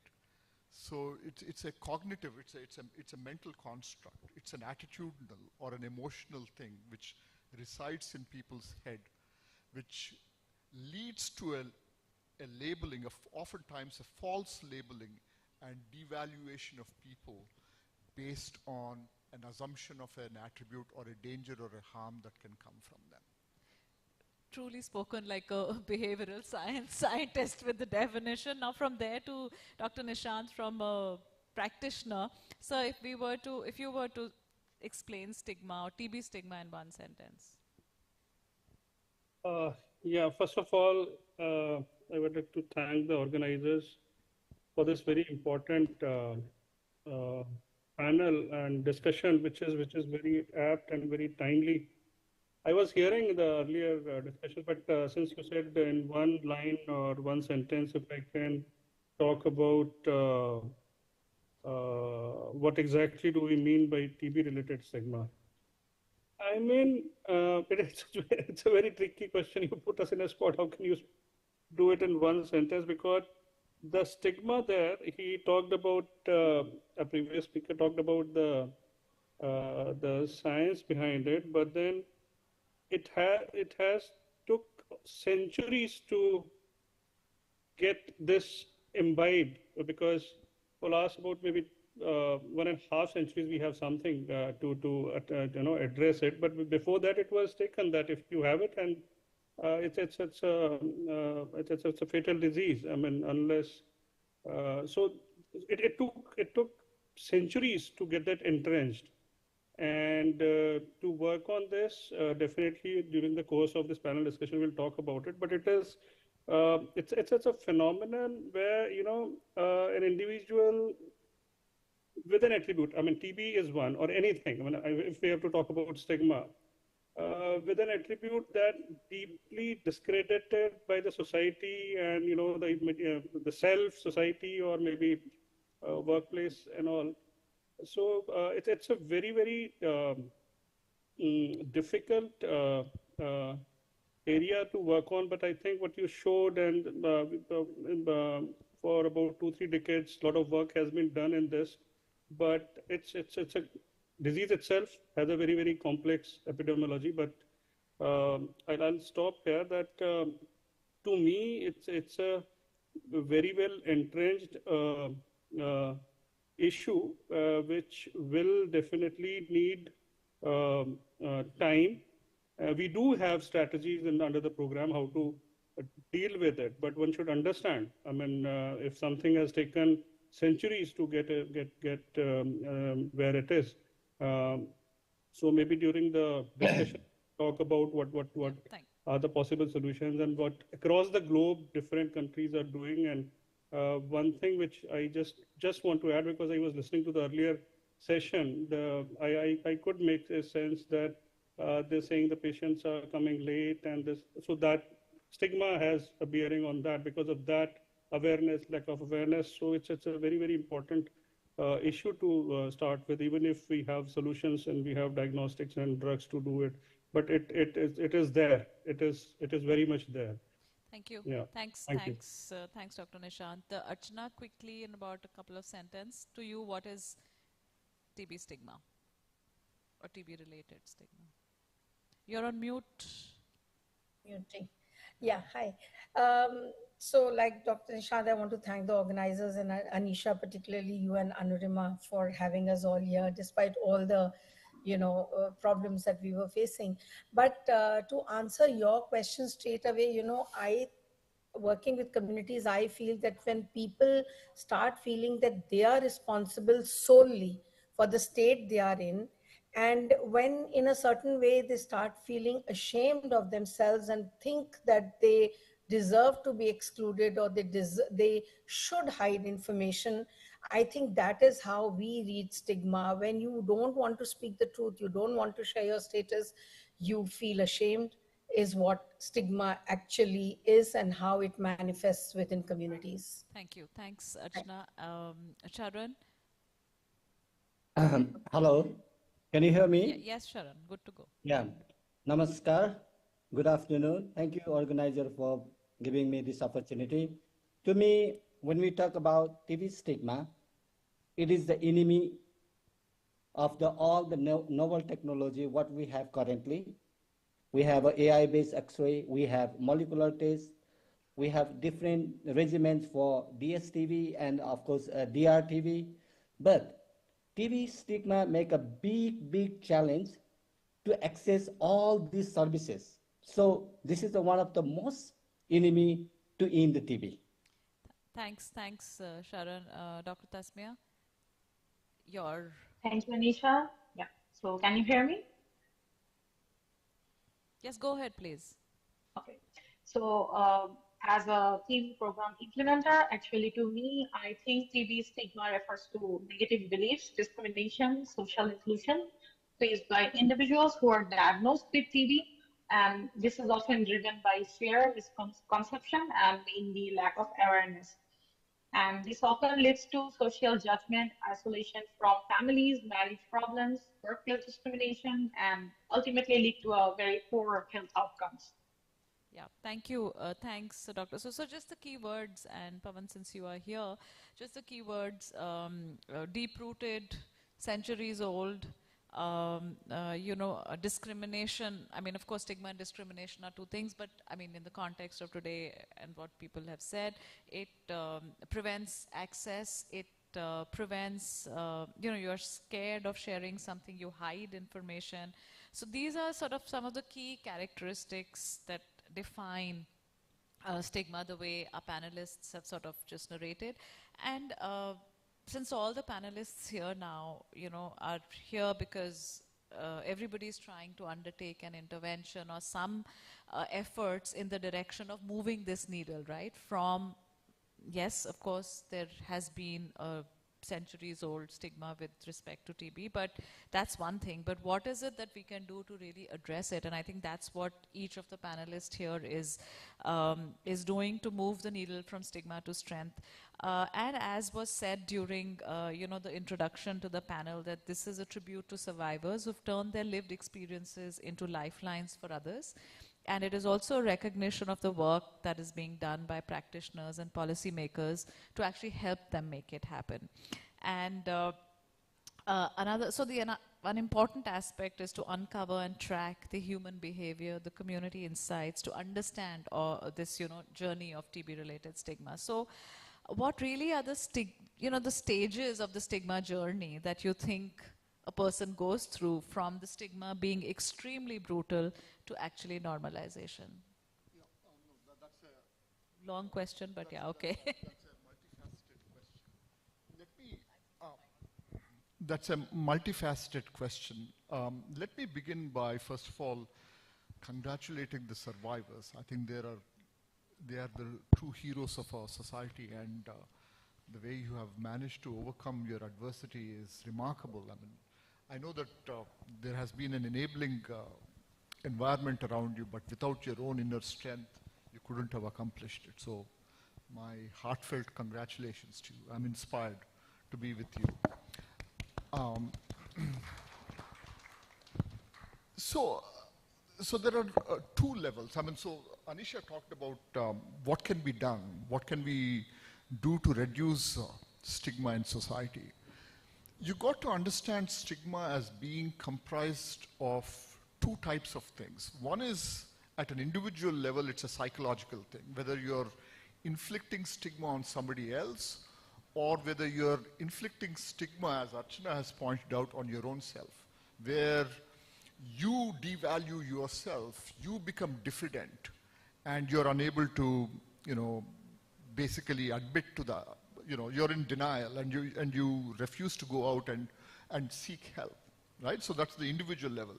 And then there is a social level where discrimination and stigma become normatively accepted, where in point of fact, when you don't exercise the stigma, you may even be punished, because a social norm is essentially an expected cost that you impose on bad behavior, and not stigmatizing somebody would then be paradoxically and perversely be considered bad behavior. Now, given that these two, stigma operates at these two levels, the interventions will have to be designed in response to these two levels. So for the first, you need to think about providing some kind of a rational correctional procedure, which is, maybe increased Bayesian thinking. I mean, I don't want to get into the technical aspect of it, but perhaps correcting the sort of the probability of the estimate of damage that TB causes, because it's a reversible state of affairs, at least since the 1940s. People are not aware of that. That's one line of working, one line of providing interventions. But the second line, which is to change the normativity in society, is something that is much more amenable to behavioral interventions. And this is where I see a tremendous opportunity for the use of media and narratives. There's this whole new branch of economics called narrative economics, where immersive, powerful stories are great instruments of social change. We can change social norms. Social norms don't need to take forever to be changed. So the use of narratives, the use of media can be a very powerful way of changing those. Yeah, thanks, Pawan. And I think the two aspects that you're talking about in terms of increasing awareness and getting the right information across, right? So myth busting on one hand, and on the other hand, normalizing conversations, which I think our stalwarts like the TB survivors here are doing, where they're coming out and actually talking about their lived experiences and bringing in that narrative, and then using digital as media to actually spread this far and wide. So I think we are on that track, and hopefully we can accelerate that. And Pawan, just another follow-up question to that. This is the theory part of it, but in terms of practical experiences or programs that you may have been privy to in the region, if you could exemplify some interventions that have been taken to address this. And the other burning aspect is, how do we measure the change we are making on stigma? You know, that is a very, it's not like saying X number of notifications have increased, or Y number of, whatever death rate has gone down, and catastrophic costs have gone to zero. So how do we measure that? So two questions, and quickly if you could. Yeah. So, can you hear me again? I'm sorry, this is... Why is it that it goes to you? Yeah. Can you press it? No, I don't. I didn't. Let me give you an example from a non-health sphere to explain how a very simple nudge can change human behavior. And this is a really famous example from the UK, where they were facing the deep challenge of getting people to pay their taxes. Right? So, they would send out letters saying, you haven't paid your tax. It didn't work all that very much. What they then decided to do was to introduce one extra line in the letter stating that you belong to the 20% of the people who haven't paid taxes. 80% of the people have paid taxes. And guess what? That immediately spiked the tax pay. What you basically did with that almost costless way of introducing a normativity in your letter really urged the requisite behavioral change. Right? So it need not be expensive. So is there a way that we can design an intervention which can change the norms relating to stigma in society? Can we do that? I mean, and these days the short form of video is a very powerful tool. You can send it out to 200 million people at the same time, and it has measurable impact. Right? So that's one good news. The second part of the question. The second was, how do you evaluate reduction in stigma? So evaluation is critical. Measurement of stigma is important. I think it was Archana in a previous conversation who talked about the importance of measuring stigma. And stigma is a psychological state of affairs. And measuring it has been relatively poor. The World Health Organization has a particular methodology which it uses to measure stigma, but it's not a very satisfactory one now. But there are alternative ways in which you can construct scales. I think so the first challenge is to really devise an empirically robust way of measuring it. And then second, in terms of without measurement, there's no evaluation. How do you evaluate? Can we run a randomized controlled trial when you do a campaign? Can you do a lab in the field experiment? Can you even do a little survey? Or, if you don't have the resources, at least send in a bunch of researchers into the field, do a basic qualitative grounded piece of work which can empirically inform you that, yes, this thing has worked. Yeah. So, I mean, there's no substitute for empiricism. You need to go out there and collect data. You need to measure for you to be able to determine whether stigma is actually increasing or rising, or whether it is adversely impacting the program that you're thinking of. No, thanks. And I think some proxy indicators like, say, the number of people who are coming in and telling their stories, you know, people who are, the number of people who are agreeing to get screened for TB, I think those are some proxy indicators of showcasing the direction that it's taking. Thank you for that. At this point, I'd like to just bring in Dr. Tasmia. Her organization, BRAC, has been involved in implementing interventions which transform TB survivors to community influencers. So Dr. Tasmia, over to you to talk a little bit about the genesis of the journey, the key contours sort of the project, and the, if possible, the impact that you know, the project has made over these years with respect to stigma, and you know, the way you've captured that impact over the years. So over to you. And just a request to all the panelists, since we had that delay in the morning, request you to please hasten this up to about a 6-minute presentation. That will be helpful. Thank you. Thank you. Many thanks, Anisha. So yes, BRAC's journey with TB dates back to 1984. Can you hear me? Can you display the... Yeah, we are just displaying that. Just give a minute. You are able to see the screen? Because will you be able to see the presentation? I think I can share it myself. It'll be good if you can share it yourself, yeah. Yeah, okay. I'm just keeping the video off and I will share. So.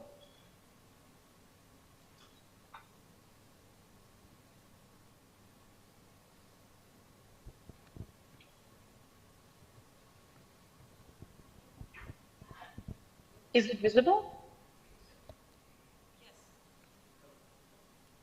Yes, Tasmia, please go ahead. Do you want to put it on slide? Yeah, thank you. Yeah. Okay, thank you. So actually, yes, BRAC's journey with TB has started in 1984 when we began the community-based DOPS implementation in Bangladesh. At that time, TB was not only a major public health challenge, but also it was deeply stigmatized disease, what made the BRAC's model distinct, that it was led by community, especially the women health workers, and over time it included the TB survivors themselves or the family members, neighbors of people directly living the experience. So since they were rooting from the same community, therefore over the years, we observed that those people held good peer effect, trust and influence their communities. So I would just like to share some slides to showcase the TB-related journey of BRAC very shortly, along with the key contours of the project. So this is just the current context of TB in Bangladesh, which we already all know. I just want to mention that BRAC is one of the principal recipients of Global Fund for the TB control program since 2004. So how the journey started? So before 80s, TB was mainly a curative and facility-based disease in Bangladesh. And soon after a prevalence survey took place in 1983, BRAC started a pilot project with community-based TB treatment in one of the sub-districts of Bangladesh. So from this pilot, BRAC learned that there was around 187 TB patients diagnosed, and the community-based treatment actually worked very well. So since then, it scaled up to 124 more sub-district health complexes, and gradually NTP adopted the WHO recommended DOS strategy and started field implementation from 1993. So meanwhile, NTP, that is National TB Control Program, signed an MOU with BRAC and other partner organizations in 1994. And finally, from 2003 to 2004, the large scale-up program implementation started with the support from the Global Fund. So this is the implementation area we can see in the current grant cycle of Global Fund, in which the pink areas denotes the BRAC implemented area, and the other rest of the areas are implemented by the partner organizations or the sub-recipients. So this is actually what we do. So as a BRAC, we actually conduct the active case finding activities, which includes the community-based interventions, facility-based interventions, case finding among key and vulnerable populations, which includes the elderly, pregnant women, prisoners, refugees, slum dwellers, and those type of population. We conduct and ensure the sample transportation, diagnosis, care, and treatment. We ensure the patient support. We provide the TB preventive therapy, TB preventive treatment, that is TTT. We ensure the supply chain management. We support in engagement of community, public, and private sectors through CRG and CLM related activities, and also through PPM related activities. So we also ensure the capacity building of the field staff. So what is the main change in the model of BRAC TB response? So as I earlier mentioned, that the community health workers are the center of the model. There are around 70,000 plus female community health workers across Bangladesh who are currently serving as the frontline TB educators, screeners, and treatment supporters. So they are actually enabling trust and continuity of care in the society. And what they do, so they help us in conducting the early detection and referral in our community. They visit door to door for symptomatic screening, and if any symptomatic patient is found, then they either provide the cough cut for early morning sample for the next day, or they refer the patient directly to the diagnostic testing facility if it is nearby. So when he or she is providing a cough cut, she comes again on the next day to collect the cough cut, and then she ensures the sample transported to a nearby testing facility. Thus, she ensures the linkage to the testing facilities, which can be GeneXpert, True North microscopy, or anything, any testing facility based on the district or sub-district level. So they also helps us to ensure the treatment support and adherence monitoring. So they ensure the dots and follow-up. They also help in contact tracing, for which we have seen that TPT coverage has also increasing gradually, and they also support in a most important part, that is DRTB cases. Mainly, we have recently started implementing ambulatory treatment in Bangladesh. So for supporting this, community health workers are playing a crucial role.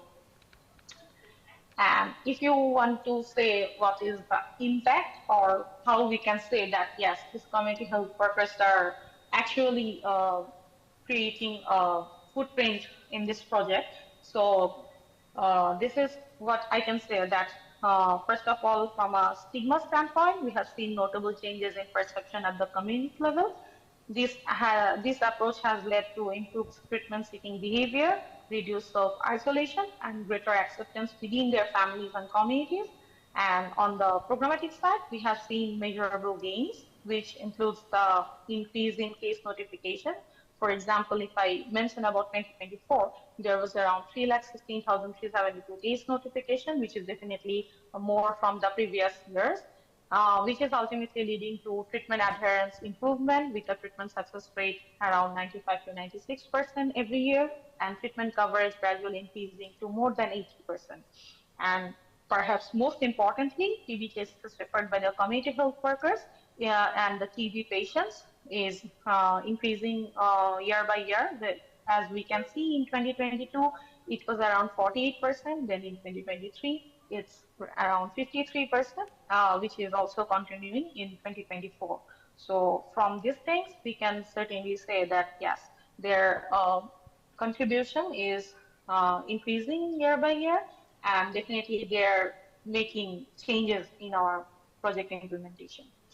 Thank you, Anisha. Thanks, over to you. Thank you, Dr. Tesmian. Thank you for keeping it short as well. I think the broad point being made is the the introduction of community health workers into the program, and the fact that they belong to the community makes them more real and relatable, tying back again to what everybody here so far has been saying about lived experiences, about sharing own stories and not sort of shying away from that. And I think that and this measurement of referrals, I think, is a good thing, Pavan, from the fact that, like you said, that there has to be measurement. So the fact that there is measurement, and if you'll note, it has been for 2 years now, but so I'm sure this is more recent, but the fact that it is there in terms of including it as a measurement metric, I think is the first step. And now we have to, of course, see that 48 to 53% actually gets accelerated, and there are more and more ways in which we can reach out to the community to get reference. And when I say community, it's not just the TB survivor community, but all of us, community at large. And when that begins to happen, the normalization of TB conversations begins to happen. So thank you, Dr. Tasmia, for that. Dr. Nishad, at this point in time, I think it's a good sort of segue to get you in, because India has also established a formal TB champion cadre and a structure to include TB survivors in the country's journey to end TB. So, sir, I'm sure we're all very keenly waiting to hear from you on that structure of that engagement and the impact that you feel that is making on the psychology of persons affected with community because they're becoming an integral part of the system. Over to you, sir. Thanks, Anisha, and thanks to all the previous speakers for making my job easier. I would like to highlight how what Dr. Pawan has talked about, the behavioral insights which were known to the program.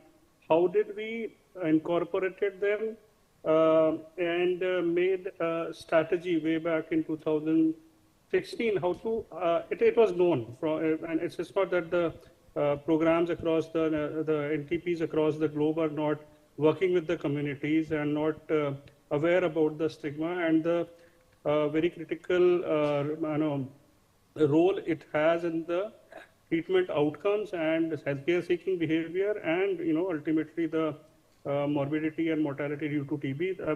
We all of us were where we saw from Bangladesh how they involved the community and how. So when we after institutionalizing it or incorporating into our national strategic plan, that it's a very, very important component that we have to keep in place and work on it in a way that is implementable across the country. So the national strategic plan has very, very strongly envisioned that the strategy to advance the community-led patient-centric approach. Give me some time to explain, because Dr. Pawan talked about how it starts, what are the areas where we have to work on interpersonal areas, interpersonal communication, and how do we normalize at a larger or community level. So for this, the program NTP had made strategies. The first one was how to handle the stigma which starts with self. And that, though under the programmatic conditions, the medical officer on the first contact try and make the people understand, make them try to reassure, but we can understand in high load settings how much time we can spend so that we can address that feeling, that stigma which is entrenched so deep. So for that, what the number one strategy was to have a team, not a cadre, but as a team of TB survivors who have fought this disease and have that voluntary spirit to work with the program to help the community at large.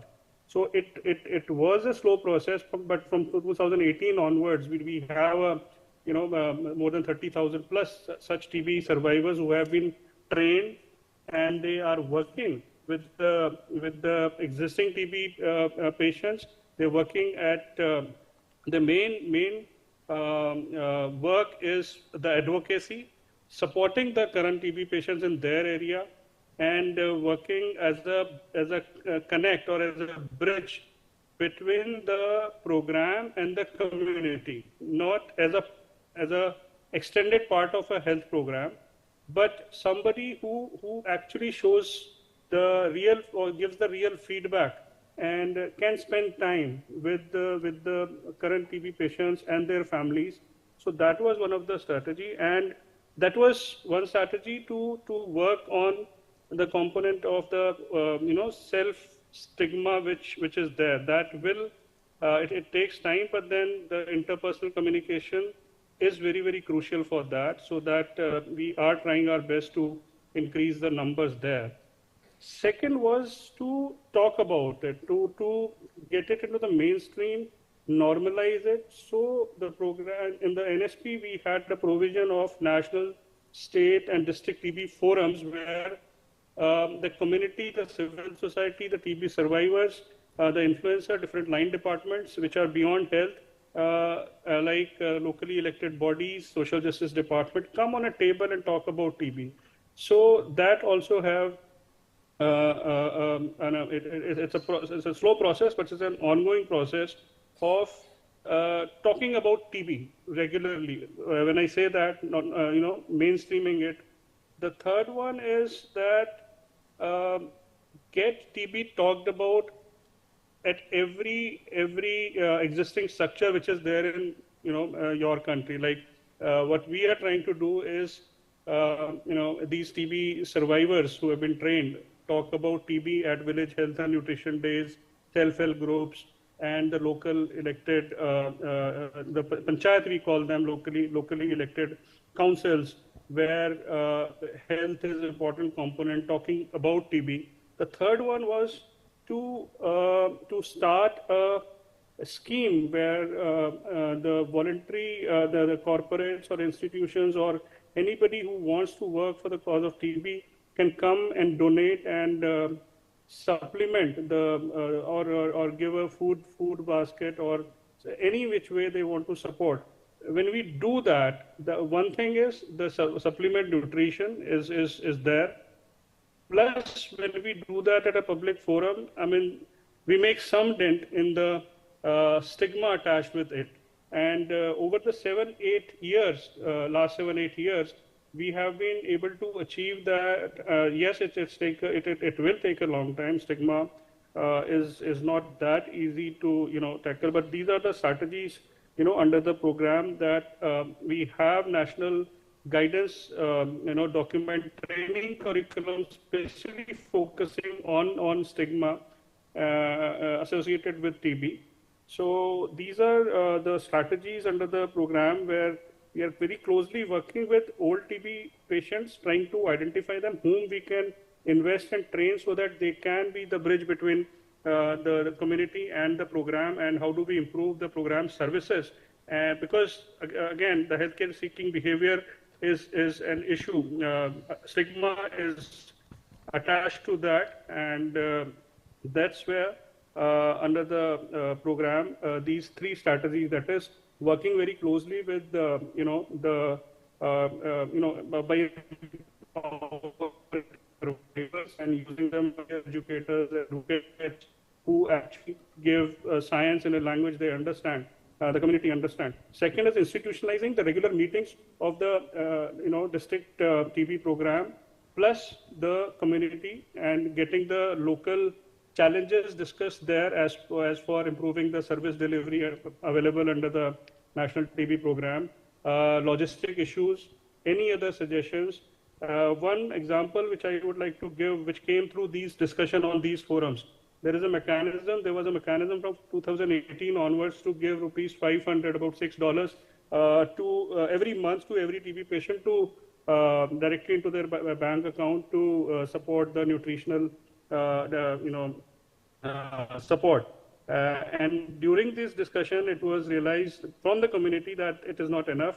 So last year, we have doubled it to about $12 per month as long as the TB treatment goes. So just giving an example that slowly we are mainstreaming the TB discussion and trying to use every channel possible, be it print media, be it mass media or electronic media, plus the TB survivors who have been trained to talk and to advocate about the services available there.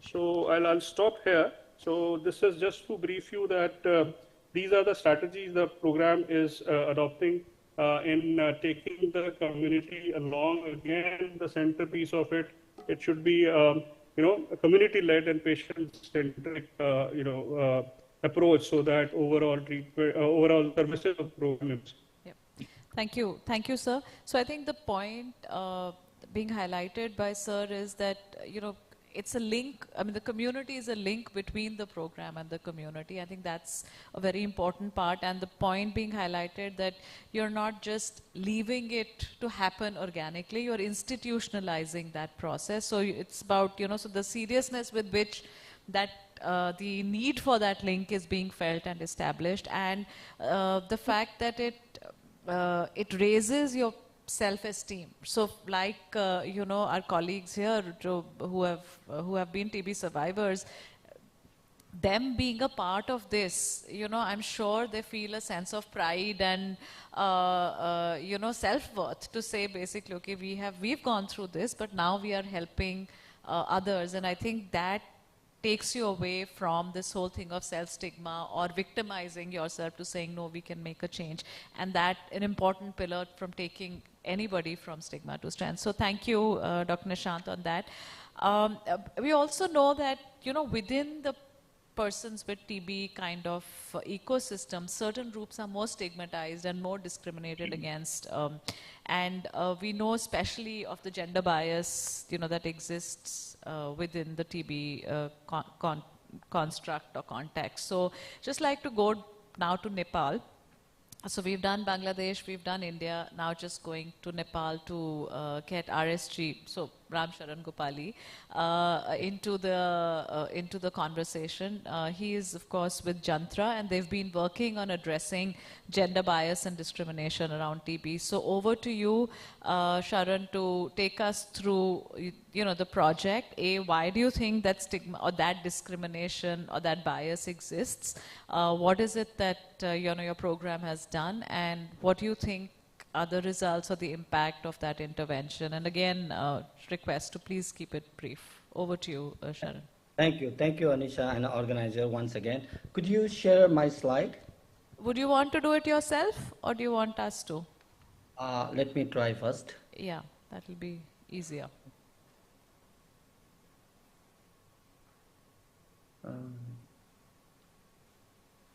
No, it doesn't. Okay, fine. We'll request the console here to share it. Can you see now my slide? No. No? No. So we're requesting the console here, Sharan, to share it. Okay, Just okay. let us know when you can see it. Yeah.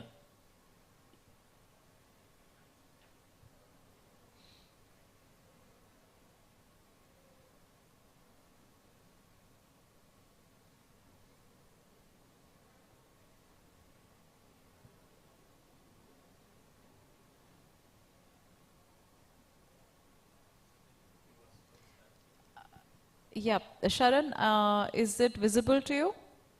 No, I have some problem now. No,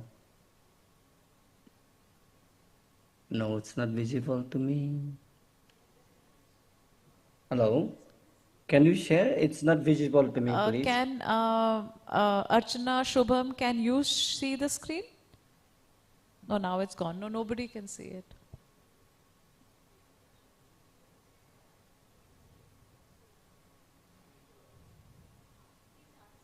No, nobody can see it. I asked the other speakers. Archana, if you can see it now, if you can let us know. Shubham? No, we can't see. We can see MSF TB day and yeah. No, they can't see the screen. They can see the backdrop for the event. I know, but they can't see it, Janvi. That's what they're saying. No, we can't even see backdrop either. You can see the people in the room. What can you see? We can see the stage and the backdrop, but not the slide in the screen. Yeah. Now? No. No, they can't see the slide. So you'll have to exit, and maybe Sharan, you'll have to... Sharan, do you want to just talk through it? Okay. Thank you. Good afternoon, everyone. Sorry, 1 minute. Please keep on trying, okay? No, but he will not know. So Sharan, yeah. what we are doing is we have displayed the slides here. You talk through it basis your computer, and we'll just keep trying to match what you're saying to the slide. Okay. So we are on the slide 1, which is your name. Now we're going to slide 2. Let's go to slide 2, please. Which is the title, Gender Bias, Based Bias and Stigma in TB Care. So you can maybe begin. Okay. Yeah. No, it doesn't move again. No, but you have it on your... Yeah. We can hear you, so you can just do your commentary. Yeah.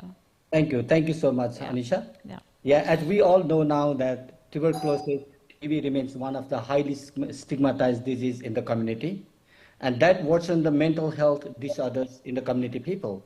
And we as a Jantra have experienced one female, she was suicide due to the MDR TB, due to the improper counseling in the community while we were doing the field activities. TB-related stigma can negatively impact people's access to TB diagnosis, treatment, leading to delayed diagnosis and suboptimal treatment engagement. Because of the fear, because of the self-stigma, they are reluctant to go to the diagnostic facility or in the treatment center for TB care and support. The community rights and gender study in Nepal shows that women experiences greater barriers to accessing care, and TB disease has greater psychosocial consequences. TB can lead to isolation, rejection from the community and workplace, as well as from family members and care providers. We do have experience, people lose their job in the garment factories. We do have experience, people lose their job in the brick factories, small garment factories, and also they were isolated or rejected by the family members, especially for the female. Next. If we look at gender inequality, access to TB care and stigma, women face additional barriers compared to male in terms of care, access, and stigma associated with TB disease because of gender inequalities in a country like Nepal. The challenges women face in accessing diagnosis, treatment, and care are exhibited by limited access to financial resources. Most of the women in the community, they are depending on the family. Catastrophic cost, limited decision-making power in the household, although we say importance of inclusive decision-making, but still there is some community where the male is dominating for decision-making power, and women are more engaged for the household work and caregiving to family members. Based on this scenario in Nepal, Jantra, with the support of Japan Anti-TB Association, Ministry of Foreign Affairs Japan, and the Global Fund, we are addressing the barriers of access to TB diagnosis and treatment of the targeted populations. First of all, we initiated this innovation with the support of the JATA, Japan Anti-TB Association. Then later on, Global Fund supported us to expand the activities in the community. While we are designing this active case finding, community-based active case finding site selection, we have set some criteria like burden of TB in that community, existence of the key vulnerable population, that includes a marginalized population, those who have a difficult access to the healthcare seeking, and congregate settings like prisons, hostels, boarding schools, and enabling local community for health seeking and access to TB service by door-to-door visit is very important, where we use female health volunteers and TB survivors to go to door-to-door visit to invite in the community-based active case finding camp, and strengthening community engagement and contribution to case finding. This is very important, like just in previous speaker said, in India you have a panchayat. In Nepal we have a palika, where is a local government, and mobilizing those local government people supports to break the barriers, like structural barriers. There are misconceptions, there are myths. Many people, they go to traditional healers, they use the practice of drinking the yak milk, yak meat can cure the tuberculosis. So this kind of myths or misconception can be minimized or break by the local government, local community leaders, strengthening the delivery of TB care at the community level.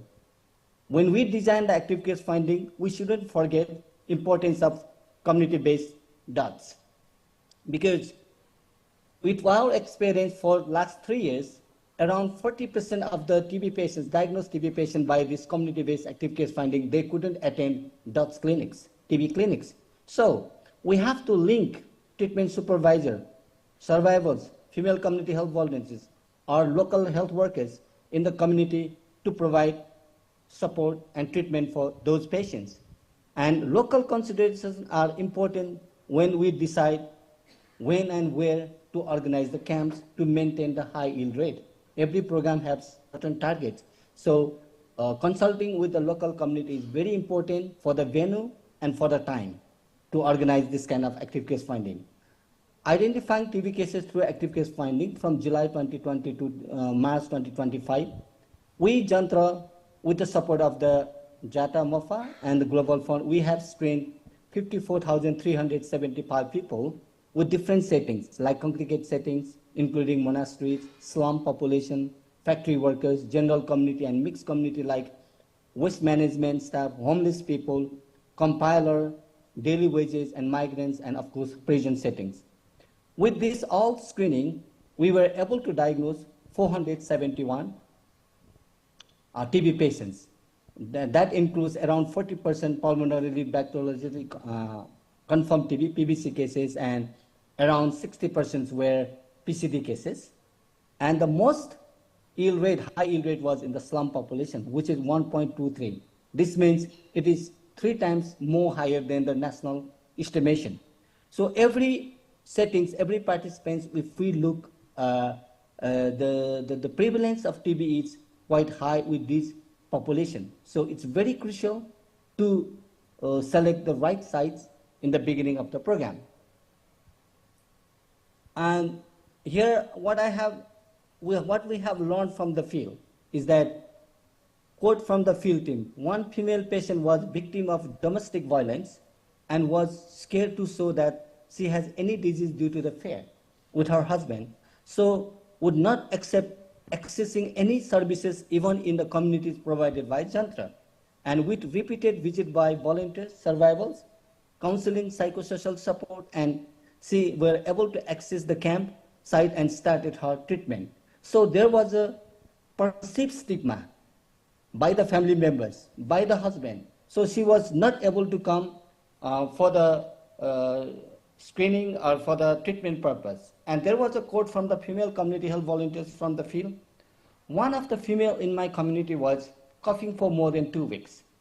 She was suggested to test sputum for TB, but she refused by saying, there is no chance of getting TB as I have not done any bad thing. So later on, after 2 months, she was severe and admitted to the hospital and diagnosed with TB. This was, I think, part of self-stigma. Perceived stigma are still exist in the community like Nepal, like India, like Bangladesh. And community leader said that people in the community have practice of visiting traditional healers and matas. Traditional healers, spiritual treatment, and matas is female spiritual healers. Basically, these matas are very much common in urban setting, whereas traditional healers are very much common in rural settings. So they believe, so there is a structural barrier, there is a misconception, there is a myth still in the community. We have to break those myths through the community leaders so that the quality and diagnosis, treatment, care will be improved in the community. There was a quote from the TB patient. She said, he said, I'm a retired police officer. My daughter-in-laws behaved to me differently after I was diagnosed from the TB, and I feel highly stigmatized from my family members. See, here we see secondary stigma from the family and the self-stigma from the patient himself. He was a retired police officer, but still there is no sufficient information, knowledge, literacy about the tuberculosis and its stigma. So the overall message from our side is that if we want to end TB, we need to end TB stigma first. Thank you very much. Thank you, Sharon. And I think the point being made, two points. One is that, you know, if you need to end the stigma around TB, it cannot be just any other government or public welfare program from the top. It has to involve, you know, the last mile administrative unit or the last mile community influencer in panchayats here and in Nepal. I did not catch the word, but that Sharon was referring to. Yeah. And the second thing, which is very interesting, and Pavan, from a behavioral science perspective also, he expressed the two-way linkage between TB stigma and gender bias at an overall level, right? So if we address one, we will probably be able to some level address the other. So he said that the TB bias against women is rooted in the general bias, general gender bias. So I'm just thinking that, you know, if we work with the gender program, then we'll be able to address TB in some aspect, and if we work with the TB program, we'll be able to address the gender bias in some. So, just an observation. Would you want to? Yeah. No, I think it's a very astute observation. He's absolutely right. The TB bias is really speaking an add-on bias. One of the preconditions for the TB bias to emerge is the pre-existence of a bias based on your ethnicity, gender, or income group. And it gets exacerbated by the presence of TB. So you can't really deal with the TB bias unless you address the sort of the core marginal cost of the foundational bias. So it's not as if, you know, wealthy people who have TB are going to, you know, suffer from the TB bias as much as the marginalized groups. So there's a differential burden on those who already suffer from a burden. And the interaction of these two, I think, is really interesting. So, but that's a very insightful point. Thank you. Thanks, Pavan. So again, in the interest of time, we are quickly going to move. Archana, over to you. Since we've been talking about giving platforms, you know, for community to share their voices. So over to you to please share the work that SMART has done, you know, in India with respect to TB through the community radio stations by giving the community a platform to lend their voice. Would you like, now I'm not sure. Yeah, okay, we are trying. Yeah, but I'll continue, and as soon as the film comes up, I'll stop. So, Archana, I think we are playing the film right now. Just play. Is it playing? You have to tell us if it's audible to you or visible to you. लाभ कई आप सबका बहुत बहुत स्वागत है आपके अपन कार्यक्रम सेहत सही लाभ कई सेहत सही लाभ कई सेहत सही लाभ कई का कार्यक्रम सेहत सही लाभ कई कार्यक्रम का स्वागत है आपके अपने कार्यक्रम सेहत सही लाभ कई में जौने में का मिलता एक्सपर्ट के टिप्स मिलता और बढ़िया जानकारी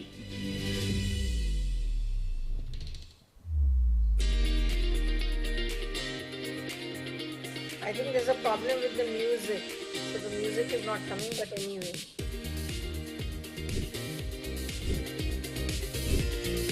नमस्कार, मेरा नाम ज्योति है। मुझे पता चला कि एक छोटे से बच्चे को भी टीबी की समस्या है। ग्राम प्रधानी जो एक तरह के लिंक का काम करता है।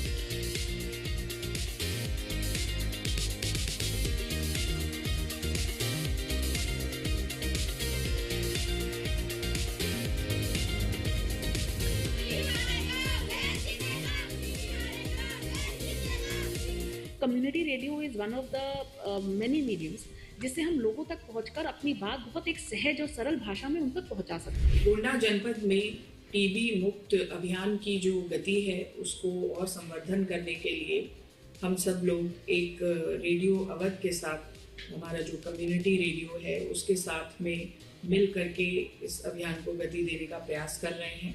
गवर्नमेंट ऑफ यूपी ने एक प्रोग्राम शुरू किया। इस प्रोग्राम के अंतर्गत जो है उन्होंने सब कुछ जिलों को जो वहाँ पे आपके एफएम चैनल्स थे या कम्युनिटी रेडियो के जो भी स्टेशंस थे उसके साथ उन्होंने एक टाई अप किया तो देवरिया में भी उसको इन्वॉल्व किया गया और उसमें हमारे जो पार्टनर थे वो रेडियो रंग थे। टीबी खत्म करना 6 महीना में आराम से खत्म हो जाएगा। हम लोग दवाई फ्री में दे रहे हैं, ऊपर से एक्स्ट्रा पैसा दे रहे हैं, हम लोग उसका इलाज भी नहीं करते। मेरे द्वारा चलाए गए 100 दिवसीय टीबी उन्मूलन अभियान की सराहना करता हूँ। टीबी के रोगी चिन्हित होते हैं तो उनका इलाज शुरू किया जाए। टीबी हारेगा, देश जीतेगा।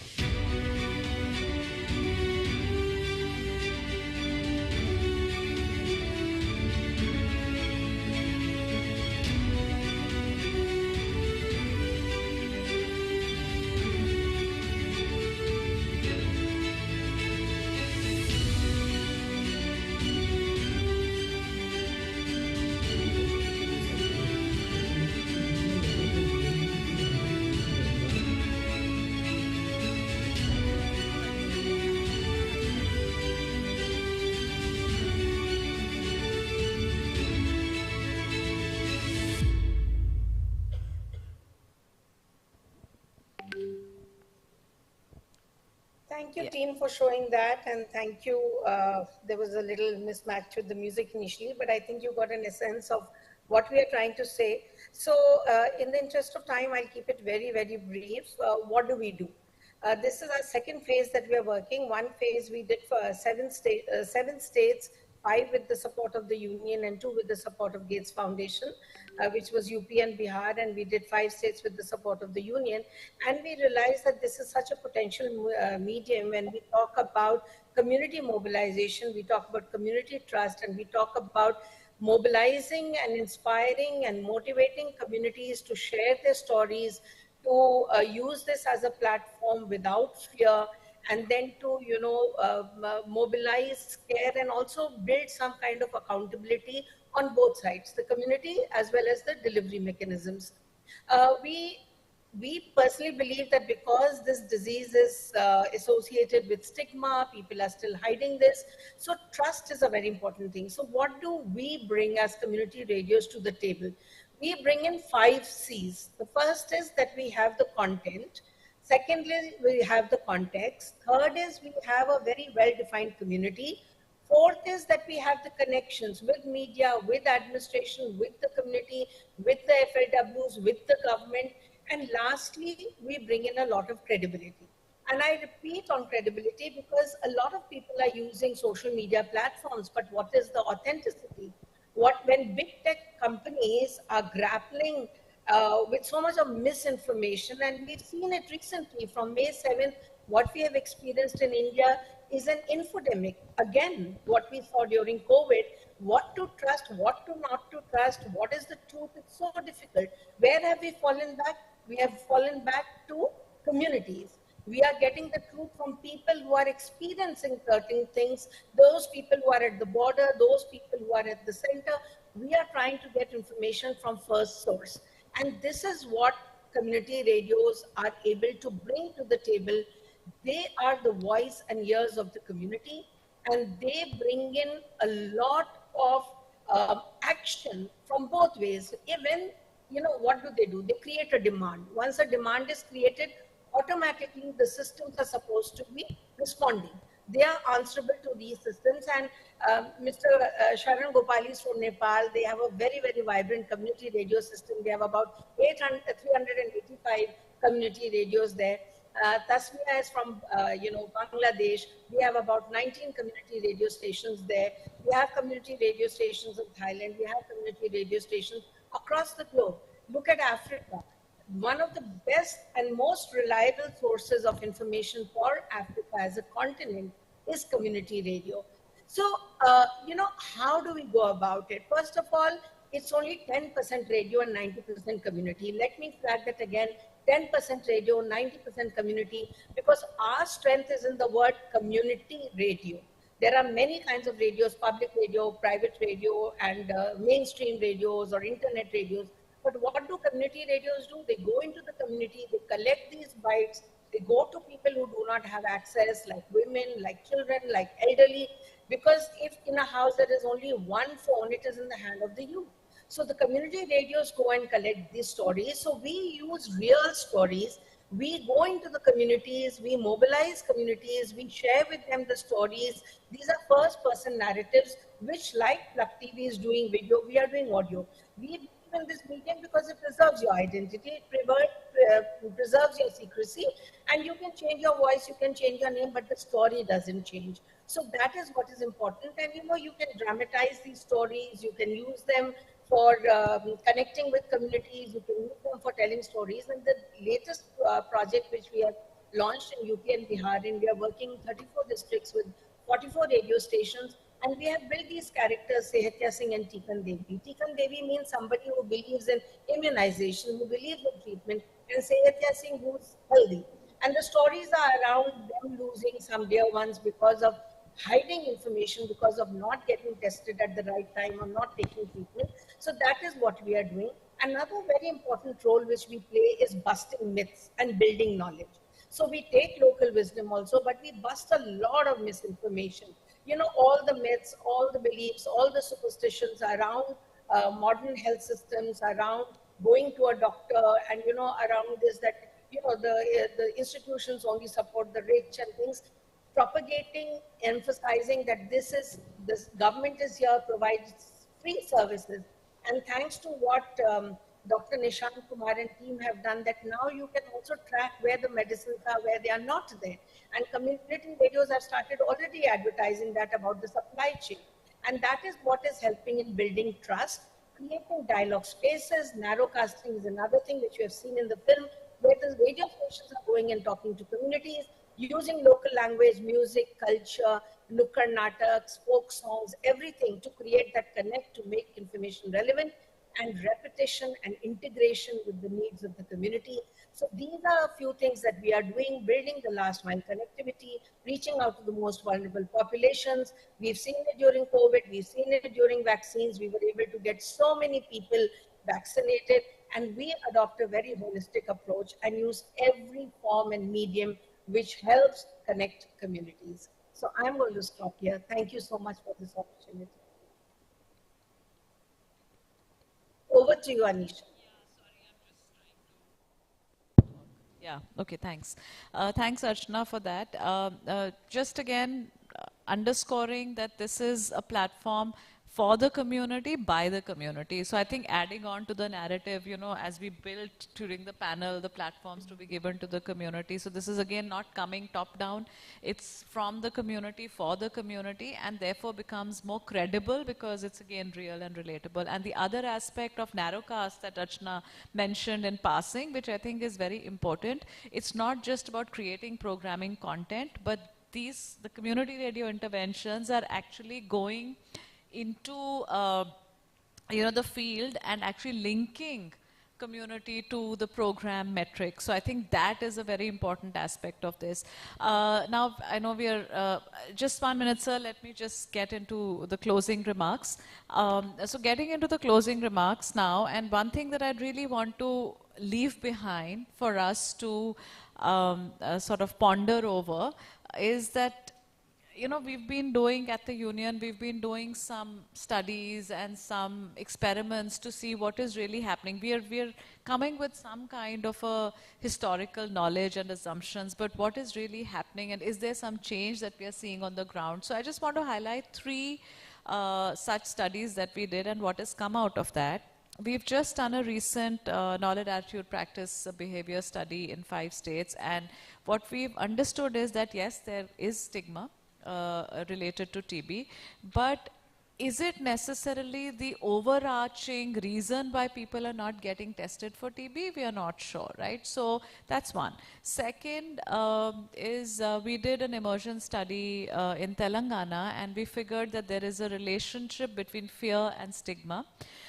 So you know, up to a certain point, fear and stigma go hand in hand, but after a certain point, the motivation to be well, the motivation to do something for yourself overtakes stigma. So stigma, you may not tell everybody that you have TB, but you know, that motivation to get well will probably prompt you to go and get tested, right? And the third thing is on exactly the Meri TB ki kahani, and you are seeing live demonstration of TB survivors here. So when we started Meri TB ki kahani, it was, you know, we were wondering whether there will be people who will come and talk about their stories, you know, despite providing them this platform. Of course, there are a set who are hesitant, but then there is an equally robust set who are willing to. So these three things over the last 2.5 years, you know, sort of made us stop.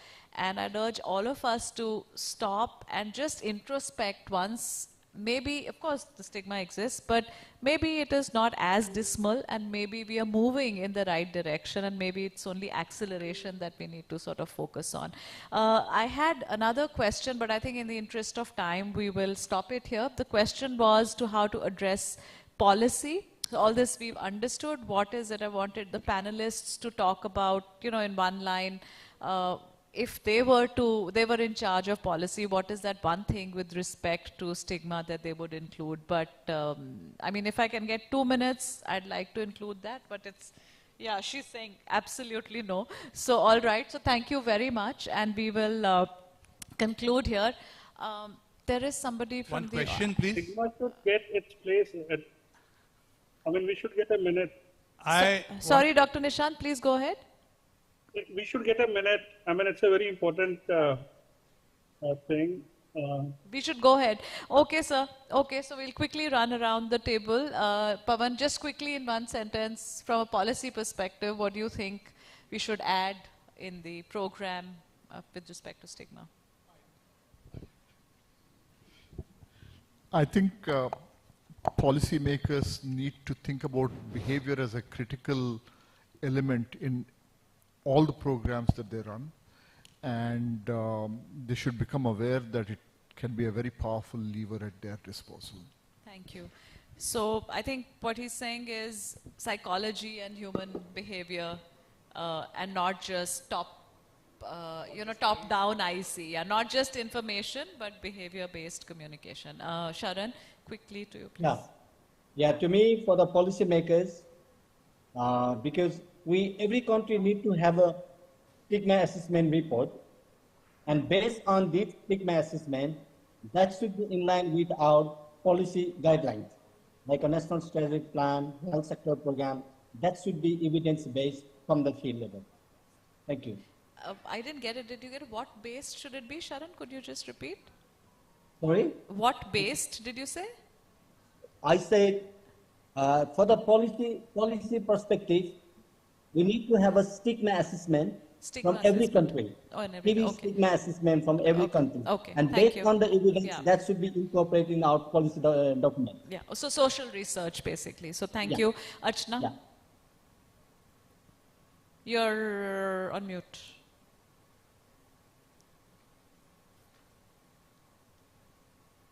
Archana, you're still on mute. I don't know if you're muted from here or it's from Archana's side. She's not being able to. You may have Dr. Tasmia, while we wait for. Thank you, Anisha. Yeah. So I think mass awareness from government end, which actually helped a lot during our COVID period also. So this can be done, including the social media platforms, textbooks, and health facilities.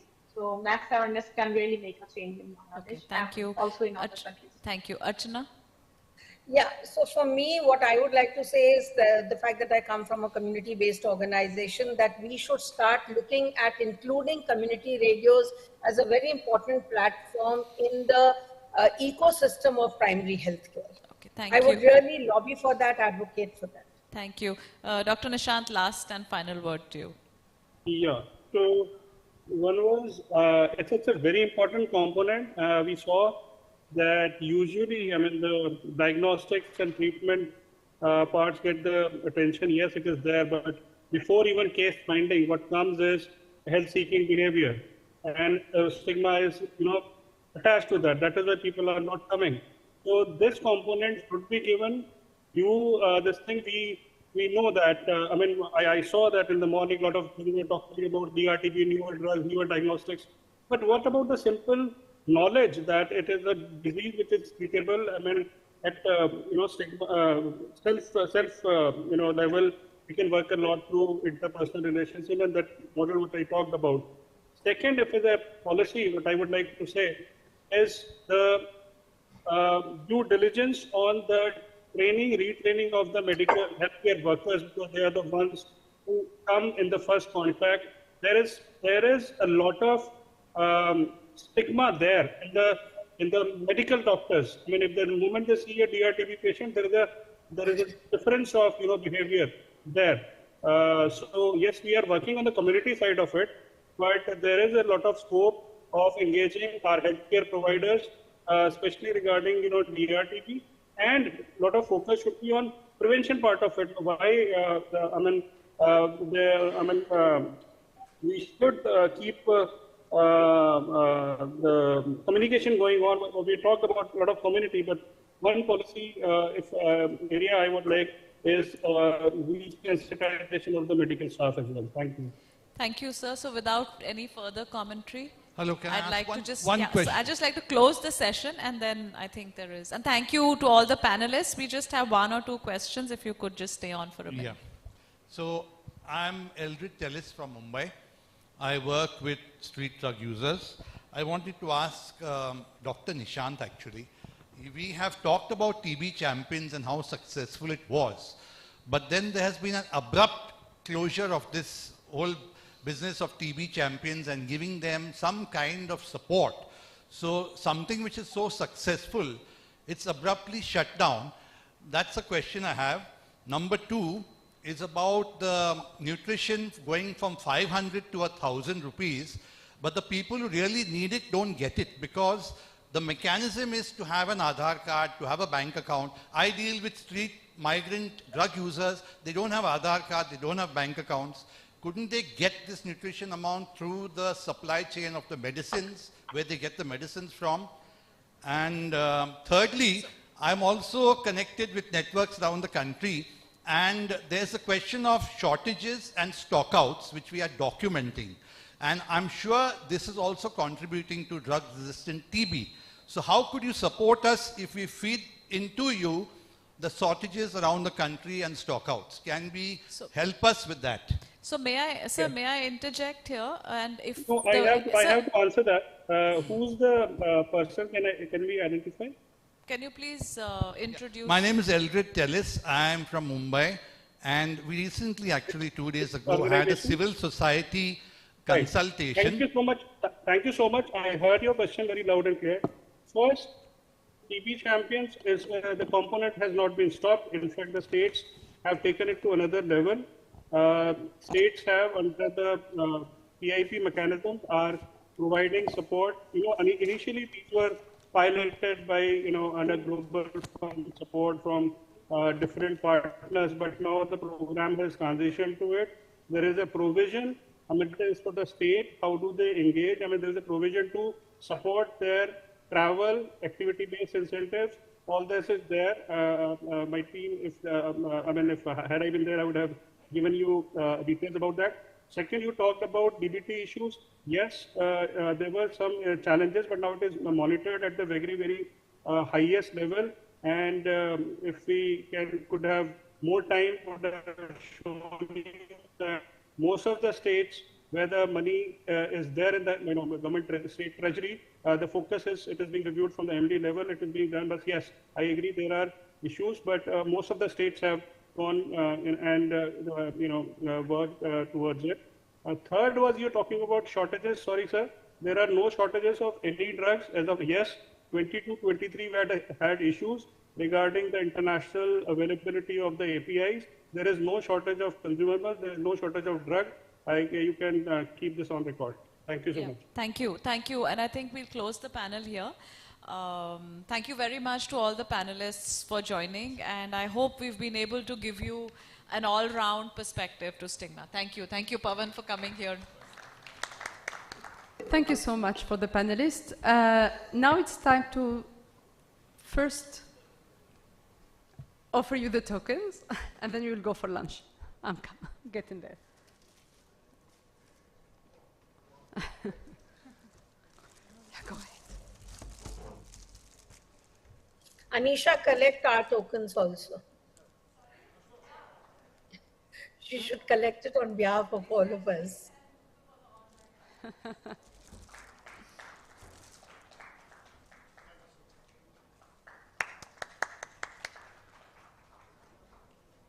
Thank you so much. So we're trying to catch up with the time delay we have. We will only have 45 minutes for lunch instead of 1 hour. So please be back in the room maximum by 3 and have a good lunch. And also you can ask more questions to the panelists who are present in the room during lunchtime, as well as we had to cut short the Q&A session for the panel too. Thank you and see you in 45 minutes.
any question, please post it on the MSF website TB live page of the TB Day, or you can also post your question on the TB Day YouTube channel.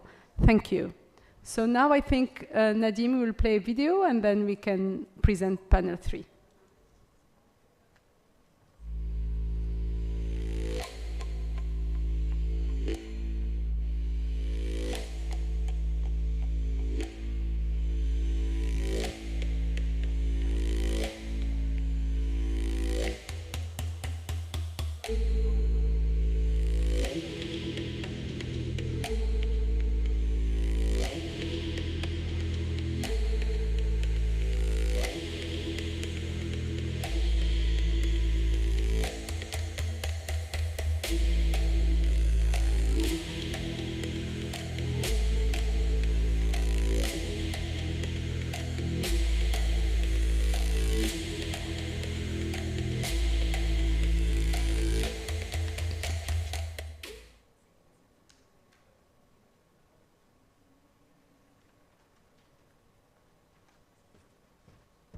Just one minor logistic point. So we had a speaker who was supposed to start at 3, but because she got caught in another call, once she joins, because she's very busy, we will ask the panel 3, like the person who's presenting, to have a break after the presentation, and then we can welcome the person, and then we can resume with panel 3. So just so you're not surprised when this happens.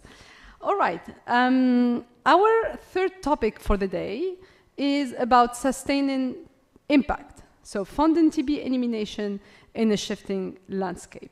As we navigate an evolving global health context marked by economic challenges, shifting donor priorities, and increasing competition for limited resources, the urgency to secure sustainable and adaptable financing for TB has never been greater.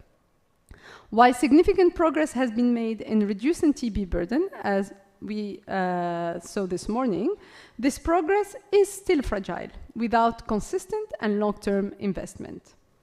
This session will bring together a diverse group of stakeholders, experts, advocates, policymakers, and funders to explore how we reimagine the TB financing in a way that is equitable, inclusive, and resilient.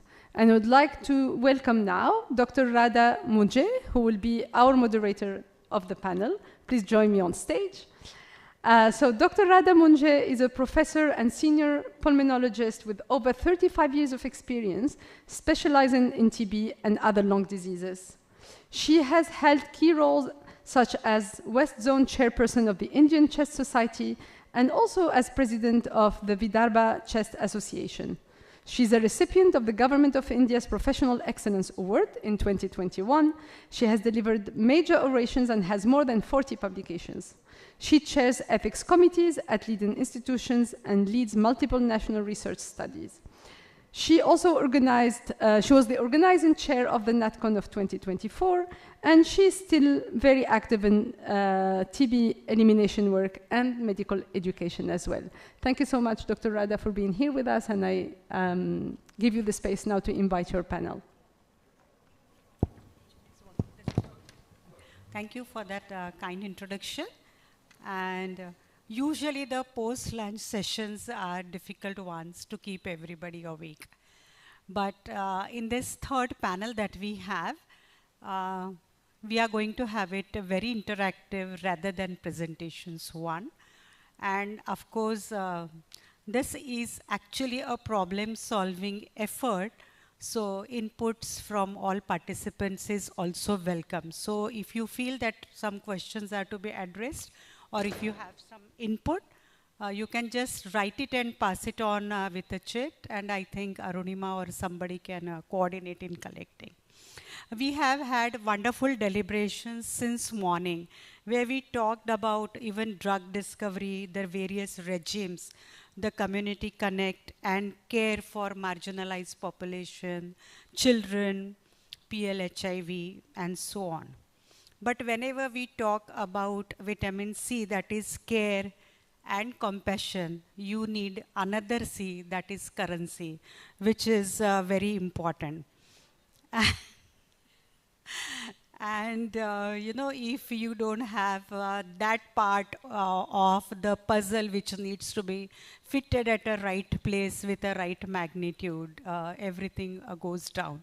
And that's why this panel discussion is, I think, very, very important, because we are going to talk about what are we actually facing right now. Having had a good stride, having seen efforts and money pouring in from all corners towards commitment of ending TB, especially in the Southeast Asia region, where we have the highest burden. And all of a sudden, if the rope by which everybody is hanging becomes weak, we do not know where we are going to land. Even if we don't fall, we don't want to have, you know, a fear of falling or not reaching to the target that we have. Can we have the slides, please? In the panel, we are lucky to have all our panelists here in person. So we have Dr. Shamim Manan, who is the Deputy Director of William J. Clinton Foundation. We have Dr. Sangeeta Pandey. Please come to the dais. We have Dr. Sangeeta Pandey, who is a Project Director of Global Fund and HL Family Planning Promotion Trust. I believe this is an NGO or some CRF, yes. And we have Dr. Deepak Balasubramaniam, who is a Deputy Director of TB Path. Okay. So the topic is sustaining impact and funding TB elimination in a shifting landscape. I have already given you an introduction, so I won't take much time. So what are we going to do in next, say, 85 to 90 minutes are, what is the impact of cut down? What is needed? That is, we need to prioritize now the areas where we need to divert funds. What alternative funding options we have and how they can be explored. And can other alternatives with lower budget or cost be explored or utilize the system in place and trying to strengthen it with a little input that is needed. I would request my panelists to have to-the-point response so that I think somebody would be writing down what else can be done ahead.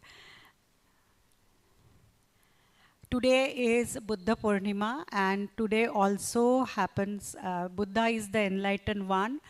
He took peace beyond boundaries and we bow to him.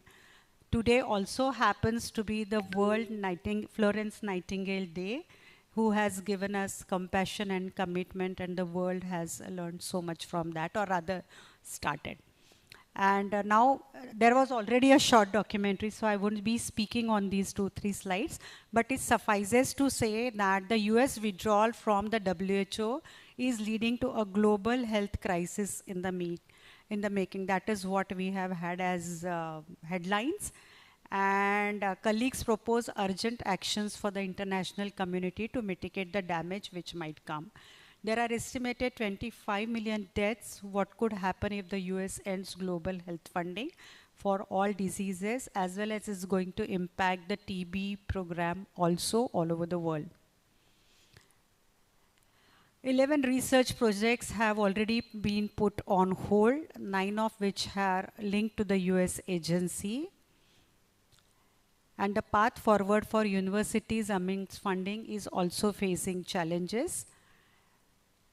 US funding pause have left millions in jeopardy, insists UN humanitarians. And these are few of the headlines which I could get so that we could emphasize the problem, how severe the problem can be. So a world without US aid, you can see that extra death in millions are projected, especially about the diseases that we are talking about, like AIDS and tuberculosis and pediatric deaths also. Even there is expected to be some impact on maternal health. And here we are now, whatever is the currency, but we truly need it to go ahead. So with this small introduction, I would request my panelists, first Dr. Shamim, then Dr. Sangeeta and Deepak, kindly introduce yourself so that everybody knows what type of work you are doing. Please describe the organization that you represent and work for, and key activities which you have taken up or your institute has taken up in the field of TB. Thank you so much. My name is Shamim. I lead the infectious disease. I'm the Deputy Director Infectious Disease for the William J. Clinton Foundation in India. I had 2 slides, if you can. So quickly to.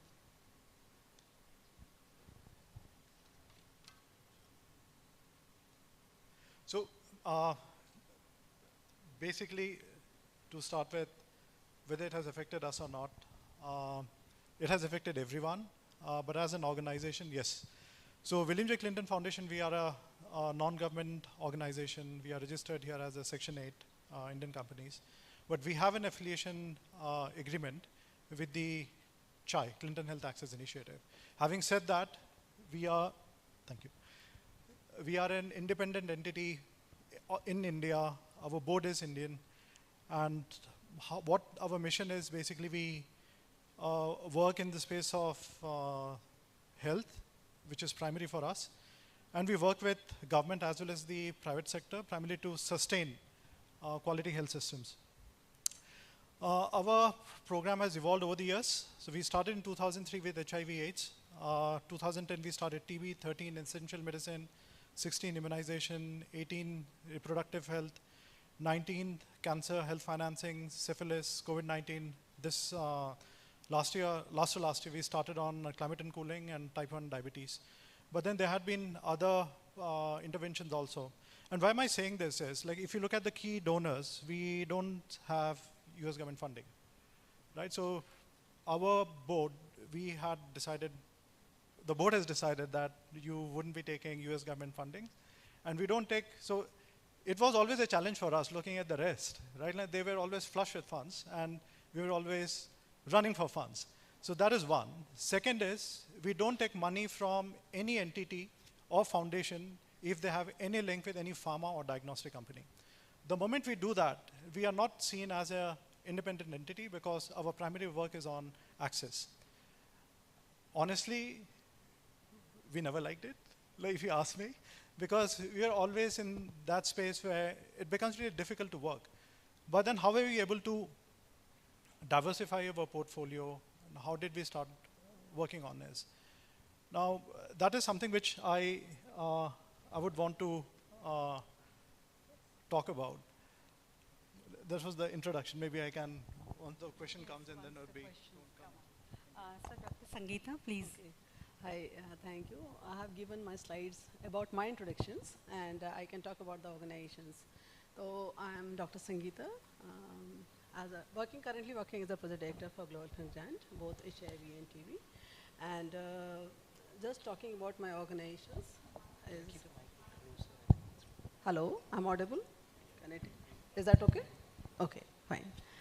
So HLAPPT is a Hindustan Latex Family Planning Promotion Trust as a trust formed by the HLL, Hindustan Life Care Limited, which is a Mini Ratna, comes under the Government of India, Ministry of Health and Family Welfare, founded in 1992.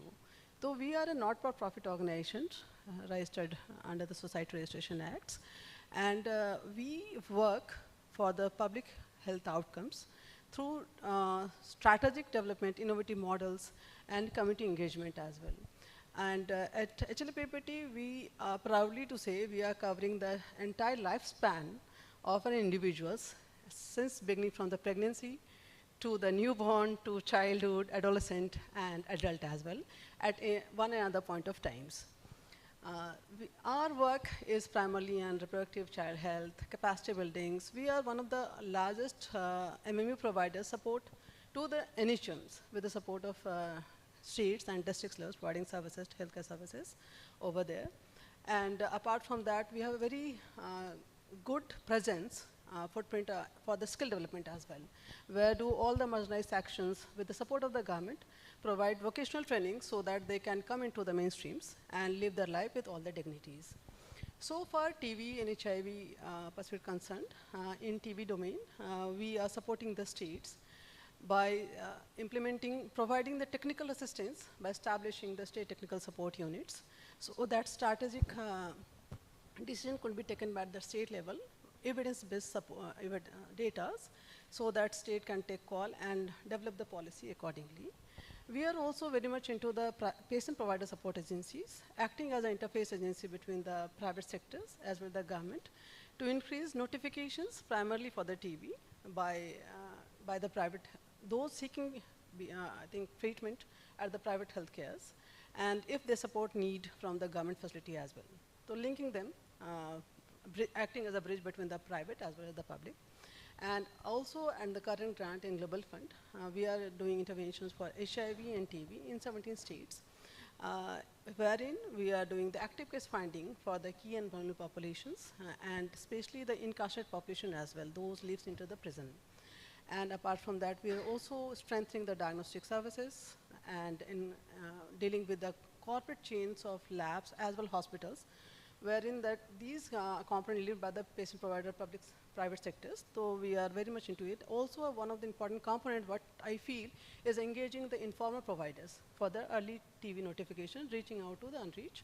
Because first point of contact we do feel is usually the informal providers in a country like India, where we have diversified levels of healthcare behavior, seeking behavior over there. Through these interventions, we are supporting the state and districts in, I think, they're achieving that their goals in terms of programmatic outcomes and strengthening the systems there. Thank you. This is Madhavan.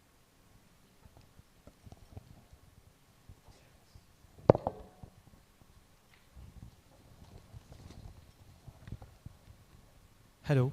Good afternoon, everyone. So I'd like to cover the work which PATH does, and like to thank the organizations for giving the opportunity to share my interest in the panel discussion. So PATH is a global NGO operating around 70 countries, and we work to bring innovations into the health programs. So we have expertise in different areas, and we work across vaccines, diagnostics, drugs, devices, and health systems. So we have several innovations in our offering, so which includes bringing in vaccine vial monitors, through which around 7 billion populations have been reached.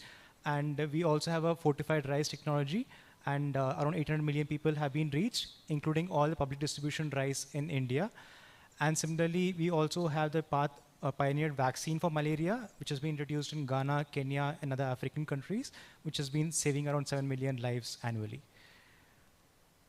And we have different innovations, which we began initially with contraception and medical devices.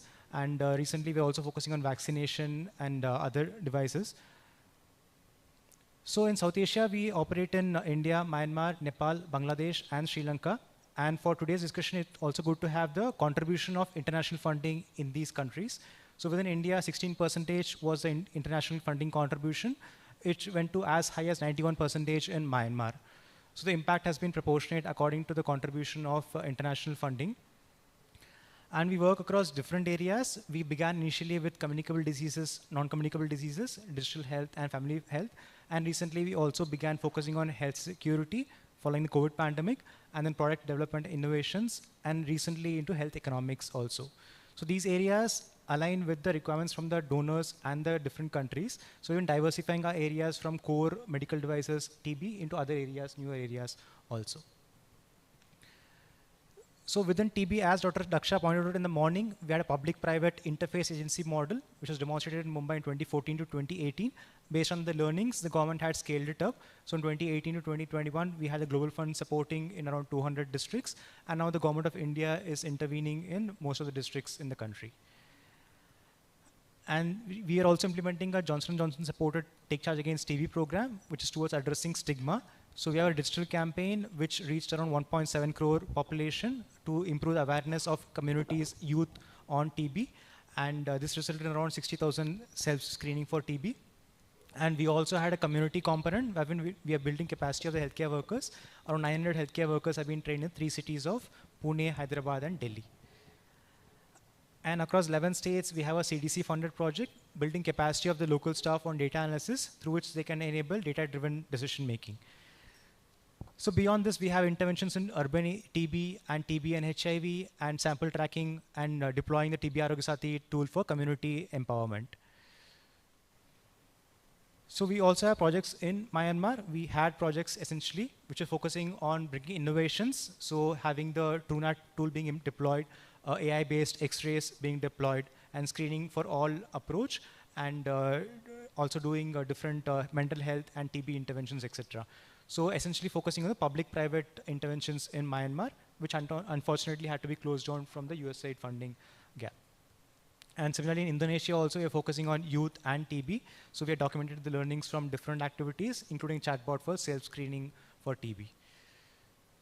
So in a sense, like Dr. Shamim also pointed out earlier, so PATH in South Asia for the past many years has been diversifying its portfolio. So one on the health areas which we focus on, we adopted different areas, like we have TB in urban health, TB and digital health, TB and HIV, which we intervene upon, and we have projects from different funders being available.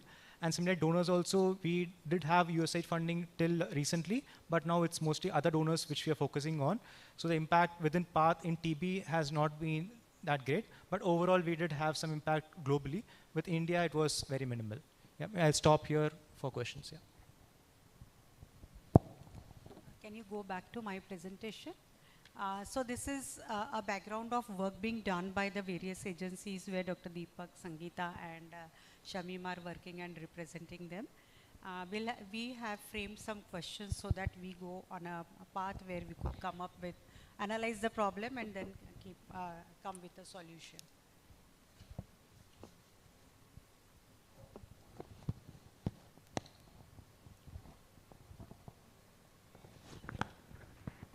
So the first question which goes, I'm going to address this question to all the three panelists and you can give your own opinion.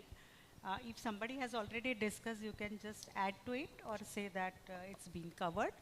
So the first question is, how is the shifting global funding landscape going to affect the operations, priorities and sustainability plans of your own organization, be it the PATH or be it Shamim? Shamim has already said he doesn't take funds from anyone else. I think probably that is only to avoid the conflict interest, you know, and even Sangeeta's. So you can, so that is the first one. All right, so has it affected our operations or not? It has. So how it has affected is primarily now we are, in fact, we are diverting our funds to the countries where they are mostly affected. So that is how it has affected, right? And what it has affected is the activities which we have planned for ourselves. So that is how it is. That is one. But before I start that, now I should say that, and I should be wrong in saying, but then empathy is a scarce commodity, right? Like if something wrong happens anywhere, there are not many people who will stand up and try to act as long as you yourself are protected, right? So that is one. Second is, we were never taking funds from them, but then how did we survive for so long, or what is going to happen now? So now also it'll be the same, you know, in terms of all of us will tide over this. But the question is, like, are we looking at each other as competitors, or we would want to come together and work towards it? Right? So that is very, very critical. Now, most of the time what happens is the non-governmental organizations are always seen as someone who are, if I may use the word, hungry, you know, like they're always running after funds. Now, but then if at all they're running after funds is for a cause, right? And now, since there is a challenge in certain geographies of the world where, including India, you know, like if I look at HIV, especially the PrEP activities, those are getting activated, or the ones which were very much into DEI, again on the HIV scheme of things, those are getting affected. But then how do we come around it and do it? Second is, it would also be a good time to look into what the existing policies are in terms of, so I give an example, though it is very far. So if you go to Africa, Abuja Declaration, wherein all the African countries agreed that let's try to achieve 50% of the health budget to be internal. Now, which is, once all the countries have committed, how can we all come together and see that it gets fulfilled? And there can be many challenges around it. Let's accept that also. But then if there are policies, let's relook into the policy and see. Lastly, after that I'll stop, we are talking about Southeast Asia. Now, Southeast Asia is in a very interesting space, Right? Now we are talking about an area, South Asia, Southeast Asia, which has the highest density of population globally. Right? That's one. Second, it has the highest rate of urbanization which is happening. Right? And also what is happening is you have lot of human animal interaction happening. Slowly it is increasing. And also what we see is conflicts are slowly increasing this side. Right? So whenever you would have conflicts in the region, funders are also not happy to invest there because they see it as a risk. But how can we all come together and talk about it and see that it can be solved? The easiest way, and the question on how we have been able to sustain our organization or our work has been because of forging alliances. So it is not always about competing, and let's be honest, there are work which we wouldn't be able to do. Like today, if somebody asked me to do advocacy, I'm a very bad advocate.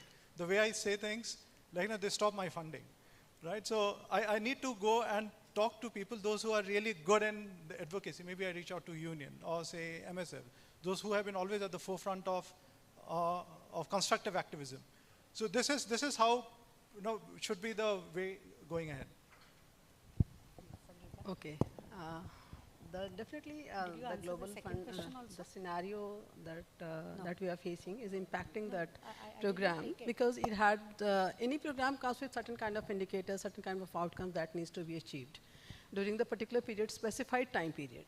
So it impacts a lot when the funding is withdrawn or shrink suddenly, because we don't have that plan ready with us so that we can start mitigation. But yes, if anything happens, at our organization, HLPPT is primarily focusing more on the local resource mobilizations and the domestic funding as well.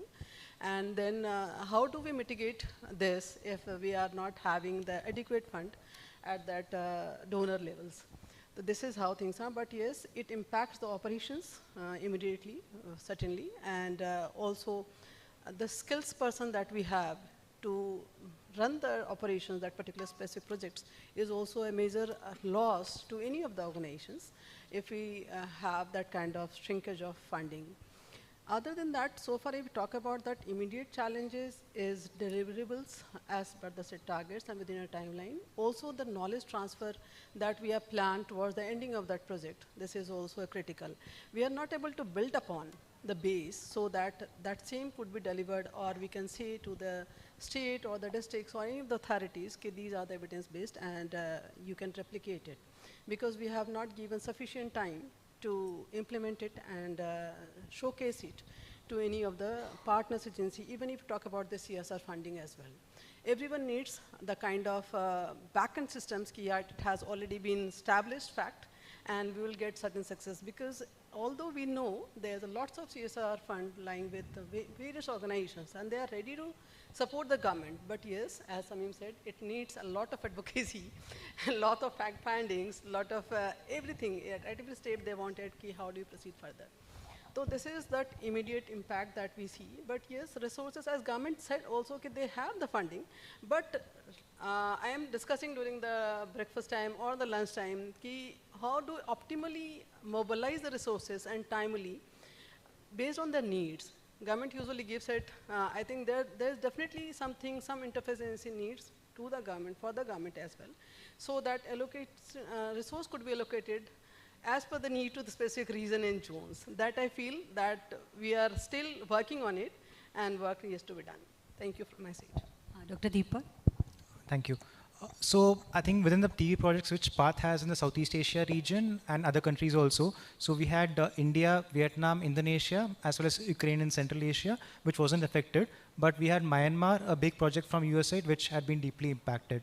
So we are continuing with the TB activities in the other countries, while Myanmar, we had to stop the activities and lay off the staff. So how we were addressing that challenge was essentially we looked at other funders. So we had the earthquake in Myanmar also. So we had forayed for other funding from European countries, and we got some funding there through which we were able to support the country in some activities. So immediately some projects did get impacted in Myanmar, but other activities are continuing in the other countries.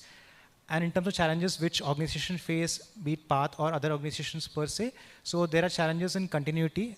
as Dr. Sangeeta mentioned, wherever activities had to be stopped, we had to document whatever we had learned and then share it with the local NTPs to adopt and transition to the local health systems. So in terms of challenges, we had people with lack of bandwidth to continue the activities. So leaderships had to be laid off in a lot of organizations, due to which they couldn't raise funds essentially. And technical staff also weren't available to implement new projects. So even though people are getting new projects, the technical team wasn't on board to continue activities. So there was a lull in activities before the new activities could kick in. And similarly, there were different requirements from donors also, because USAID had some criteria for funding. And similarly, when we're looking at new donors, they had new other criterias. So organization had to build their capacity to address the requirements of the new donors before they can deliver on the objectives. Oh. Dr. Shamim, I think you must address the second question. Sangeeta and Deepak has already covered a part. But if they want to add something after you, I have. Right, so the question is on what challenges the organizations face due to changing donor funding pattern. So if it is a changing donor funding pattern, it is predictable, right? Like a donor is not really funding things now in a certain manner. So which is very much predictable. But what had happened was, like, morning you get up and you know that you are not being funded. So that is totally different. But then I take a cue from the morning session when Animesh was presenting, and Dr. Daksha, she asked, what is the cost? Right? So I think that is something which has to be addressed by all of us. And it's a challenge that to relook at health as an investment and not as a cost. Now, if you have to do that, how do we do it? And this is something which we also face, all of us face here, because that is the question which you do a good work and then you ask, like, how much did it cost? Now, I give a very small example. Is again, we are doing an active case finding work, and when we start looking at the cost, and if I calculate the cost only by my yield of TB, it doesn't help, right? But if I start looking at after X-ray, when an X-ray was done, what all did I detect? Or when somebody walked in the OPD, what are the other services which were provided? It was not that people were turned back when they didn't have, they were not diagnosed with TB or the signs and symptoms of TB. So I think the challenge lies there also to a certain degree in terms of when we go to a donor and when they are looking at the cost, we have to tell them what that investment would be. So not looking at they should be relooking at the health as an investment, but not really as a cost. Thank you. So we have analyzed the problem, and then the question comes is how have these funding shifts influenced changes in organizational models of your institute or partnerships, or even the programmatic focus areas, which were, say, earlier you were focusing on something and now you need to come out of that and go towards either other diseases or other aspect of that particular. And if we talk about TB, other aspects of NTP, like if diagnosis was your niche areas where you have worked, and now you need to shift to notification or, say, nutritional supplementation and so on. The second question is, how have national TB program been impacted by this reconfiguration and long-term impact? All of us have been with the program since many years. I mean, I should be saying decades now. So what do we see as a long-term impact on this when government funding is also restricted in the present scenario?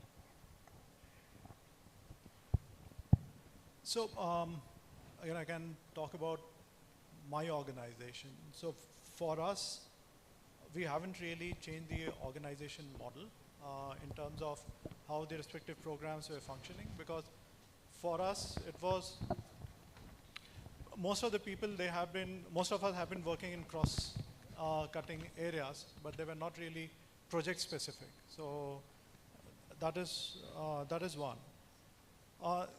In terms of, as the National TB program, now India is placed very uniquely, like in terms of if you look at the global TB report also, the quantum of domestic funding has progressively increased. Now, but then many of the niche work, were actually driven by possibly external funding or demonstrations. Like, today was an excellent demonstration of what MSF did. Right now, the question is how is it going to get scaled, or is it going to get into policy? I don't have an answer to that in terms of would subcommittee be willing to invest there, because the bigger question is, if you look at the health budget of all the countries which are there in Asia, Southeast Asia, the health budget is relatively stable, right? Like the proportion which is allocated. But if you look at the respective diseases, or say for TB, the budget for TB also is relatively the same. It is not really increasing, right? But then you have newer interventions coming in. The question comes is like, who's going to fund this if you say that you are adequately budgeted? So you have to make some choice from where you would want to take out the money and where you would want to give it. And I think that is where possibly all of us can come together and be in that discussion on how do we reprioritize in this constructive funding space. Long-term impact, so long-term impact is mostly denial that things are fine. But then, again, it is on, as most of us have experienced, fund is always available, but then for what kind of work? Usually what happens is, say, for example, if you look at the total NHM budget, the National Health Mission budget, bulk of it would be going in, say, SRH, immunization, all of it. So a review when it is happening, that would get discussed, because the bulk is there. And then comes the infectious disease, and then somebody comes and talks about, say, a difficult to treat TB. No, it won't feature in the discussion. It won't feature in the priority. It is not that it is not a priority, but then in the bigger scheme of things, how best do we prioritize that? And that is where I see the community voices. Like when they come, it does move. When communities, they had sought justice, things had moved. But then do we always have to be that, in going into that activism more to ask for it is something which no one of us would be looking into it. But then I think going ahead, the best way would be to come together and see how best in this constructive landscape do we go ahead. Thank you, Samir.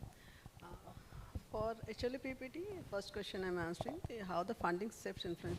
So we are more focused on public-private partnership sort of things. Usually, sometimes, and programmatic focus areas, usually, we do prioritize what could, with urgently or immediately that needs to be delivered, and how do we reprioritize our activities, considering that what are the resources available as of now. And because if we also wanted to mobilize the resources, we need certain times.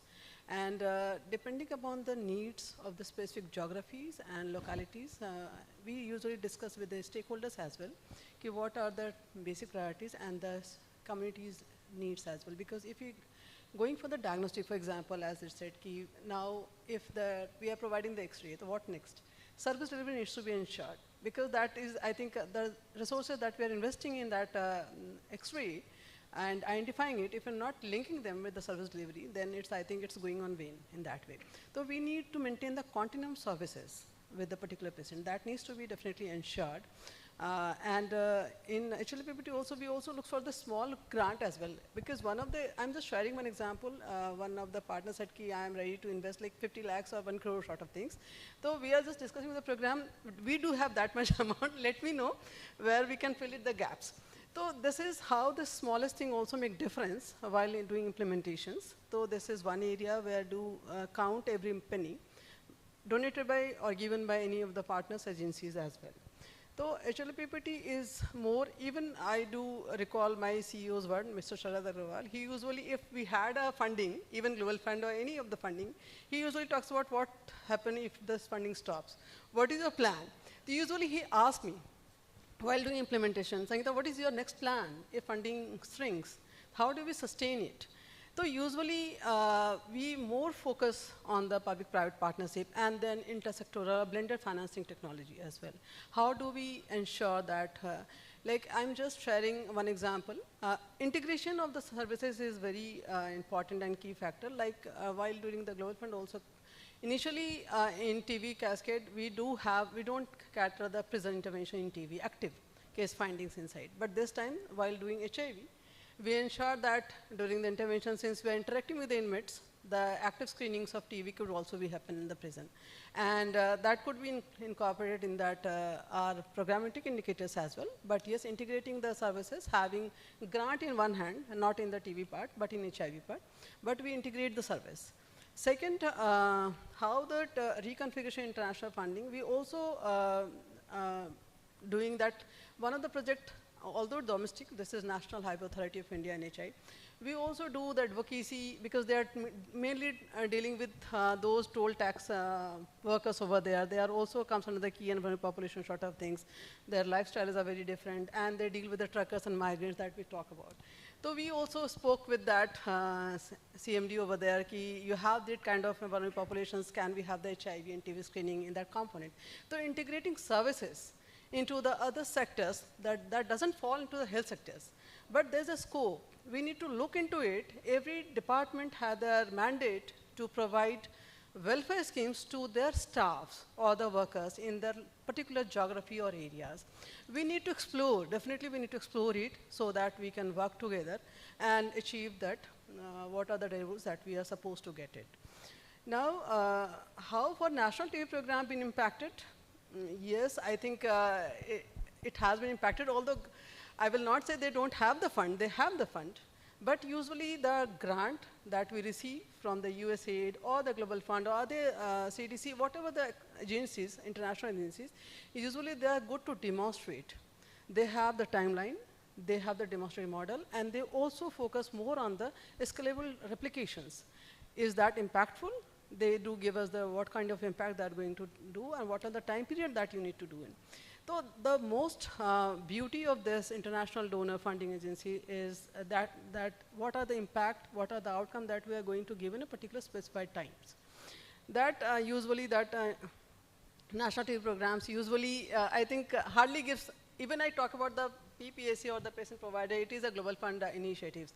I think what Path is saying, it's also somewhere international funding agencies. In domestic fundings, we do hardly have scopes to have that kind of replication and just to pilot and then replicate it. So tried and trusted, usually government accept it, but that for trial and test, we need certain funding from the external sources and with certain timelines. In that way, definitely I feel national TB leadership programs have been impacted with this kind of funding. And long-term impact of national government funding is also definitely, even government is, so far TB is committed, government is committed towards the elimination of TB by the country. And we need fund for this. And lots of, since morning we are taking care of the DRTB case management, MDR, but DSTB also taken care of, right? So since, and in sometimes, why not prevention? So we are just test and treat, build, everything is well noted and acceptable, but I definitely would like to have where is not measurable, that prevention part, creating awareness to the general population, even all that survivors that they are talking about is somewhere we are missing the prevention awareness part. We need to spend a lot on the prevention part because India is a country with a #1 rate with all the populations and the kind of geographical settings that we had. Definitely we need money, we need resources, we need community engagement at each and every level. Participatory approach needs to be taken, and definitely the funding. Because we cannot close our eyes, no, we are done and we are doing very well. Lots of work needs to be done at each and every level. Thank you. Thank you from my side. Yeah, thanks. So I think within the organization, the funding shift synced with our timeline for updating the strategic plan. So Path is in the process of updating the strategic plan for 2025 to 2030. So we're revisiting the models which we have. So looking at new cost models, looking at new partner base, and looking at staff optimization for the different projects is what we are looking at. And as Shamim mentioned, partnerships are key. So we are trying to forge new partnerships and to see where we can have new foundations invest into TB and other areas, along with looking into new areas where partners or donors are willing to invest. So this includes mental health, digital health, and climate health, where a lot of donors are interested. So looking at those areas and how we can link those with TB also is something which we are discussing. Recently we had climate health, also a call for proposal with a different donor, and TB programs interested in leveraging the climate health and TB interventions also to address the health impact. And as both my colleagues mentioned, in terms of the impact, the innovations has been impacted. So USAID was more into innovations and demonstrating those which have been impacted, and also about access to the vulnerable populations. So how do we ensure the access of the healthcare to the marginalized population is what different catalytic funding we're investing in. So I think all these would be impacted. So although based on the conversations with the different governments, we feel that the government domestic funding would definitely improve. But in case there is an impact on the domestic funding also, it will result in increasing incidence and prevalence of TB and higher death rate. Because finance is one of the key pillars of the NTB strategy. So without which we can't end TB and achieve the 2030 targets. Over. Thank you all. So whenever we talk about tuberculosis in our country, we always talk about the variations that we have, you know, geographical, socio-cultural, economic, and that is why the program, when it is set up, cannot reach at every corner or cannot be generalized even if you have lots of guidelines, you know, technical guidelines, operational guidelines, laboratory guidelines, and so on and so forth. But however, it does not reach everywhere. And here comes the role of various agencies, whether they are NGOs, whether they are internationally funded or internally funded. But as Sangeeta said, we need them to reach to these areas and demonstrate how it can be implemented within a stipulated time, so that the output that you get from these various implementation projects can be incorporated in the program and hence can reach to the last person there, which could not be reached otherwise, even if there was an intent. That is very important. Secondly, even if we say that government fundings are either restricted or increased, but not to the tune needed, we must look at the example, like earlier we had chest x-rays, which hardly cost, the actual cost was never more than 50 rupees. You know, if you do not give a film, it wasn't more. A machine would not cost more than 5 to 10 lakhs if it is to be kept at even a peripheral health center or even in a medical college. Now that we have a need for x-ray machines to reach to the periphery, these are all handheld with AI support because you don't have experts in the field. Because these needs have already been analyzed. And now the cost of getting a machine itself is at least 10 times more. You know? Similarly for diagnosis, we have enhanced diagnosis, we have UADST, we have upfront even now ruling out even XDR, those cartridge based. So the cost of diagnosis, though the sensitivity specificity was lower, it was somewhere around say 10 to 40 rupees, which has increased to somewhere around 1800. Even when earlier we used tuberculin testing in 80 rupees, we could do 80 tests. Now we have a better test, but it costs somewhere around 250 rupees. So the cost, you have a wonderful technology, you have an efficient technology, you have a fast moving technology, but everything costs money. And then this exponential cost have to be met by making provisions in the budget. And this budget has always to be on the increasing side. This is not a one-time investment. It has to like go on. So we move on to the other questions now. How are the governments adjusting through policies? I mean, have there been any changes? Because you happen to meet policymakers, you happen to meet people at higher offices in the government. Have there been some initiative? We have crossed March, so I think I can ask this question, that have there been any budget changes or have there been ideas on partnership to maintain continuity in TB and public health programs? And the second question is, what mitigation strategies are short term, because now we have been, we came across it and we need to have, and long term are being adopted to adapt to this evolving funding environment? Because all of you are interacting with so many people, I thought this is something which people should know. It puts everyone in a spot. But then, so as far as the governments are concerned, like clearly, I'll talk about TB very particularly in India. Right? So if you look at the external funding, which is there, and also the domestic funding for TB, the total funding has increased. Like, definitely it has increased over time. And it got reflected in the National Strategic Plan, the last strategic plan, which was till 2020, which is till 2025. Clearly, it boosted lot of domestic funding, which essentially came in. The most of the funding in the last strategic plan was focused more on the private sector, increasing the molecular testing, so on and so forth. The question is it adequate or not, right? Or how much more is required? Definitely there's more which is required. Again, the question also comes as when these discussions happen, are civil societies part of these conversations or not? That's very important. So the National Strategic Plan, when it got, at least in India, when it got made, the civil societies were part of it. But also, the other dilemma is in terms of, for any of the organizations, the non-governmental organizations, at what point should they be stopping their work? Which is very critical and also very challenging if you're totally invested there. Now what happens is, donor transition is an important aspect of sustaining any work, right?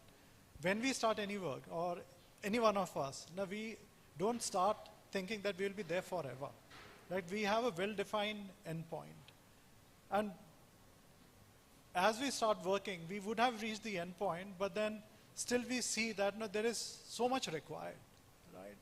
Like, if I withdraw now, what is going to happen to those patients?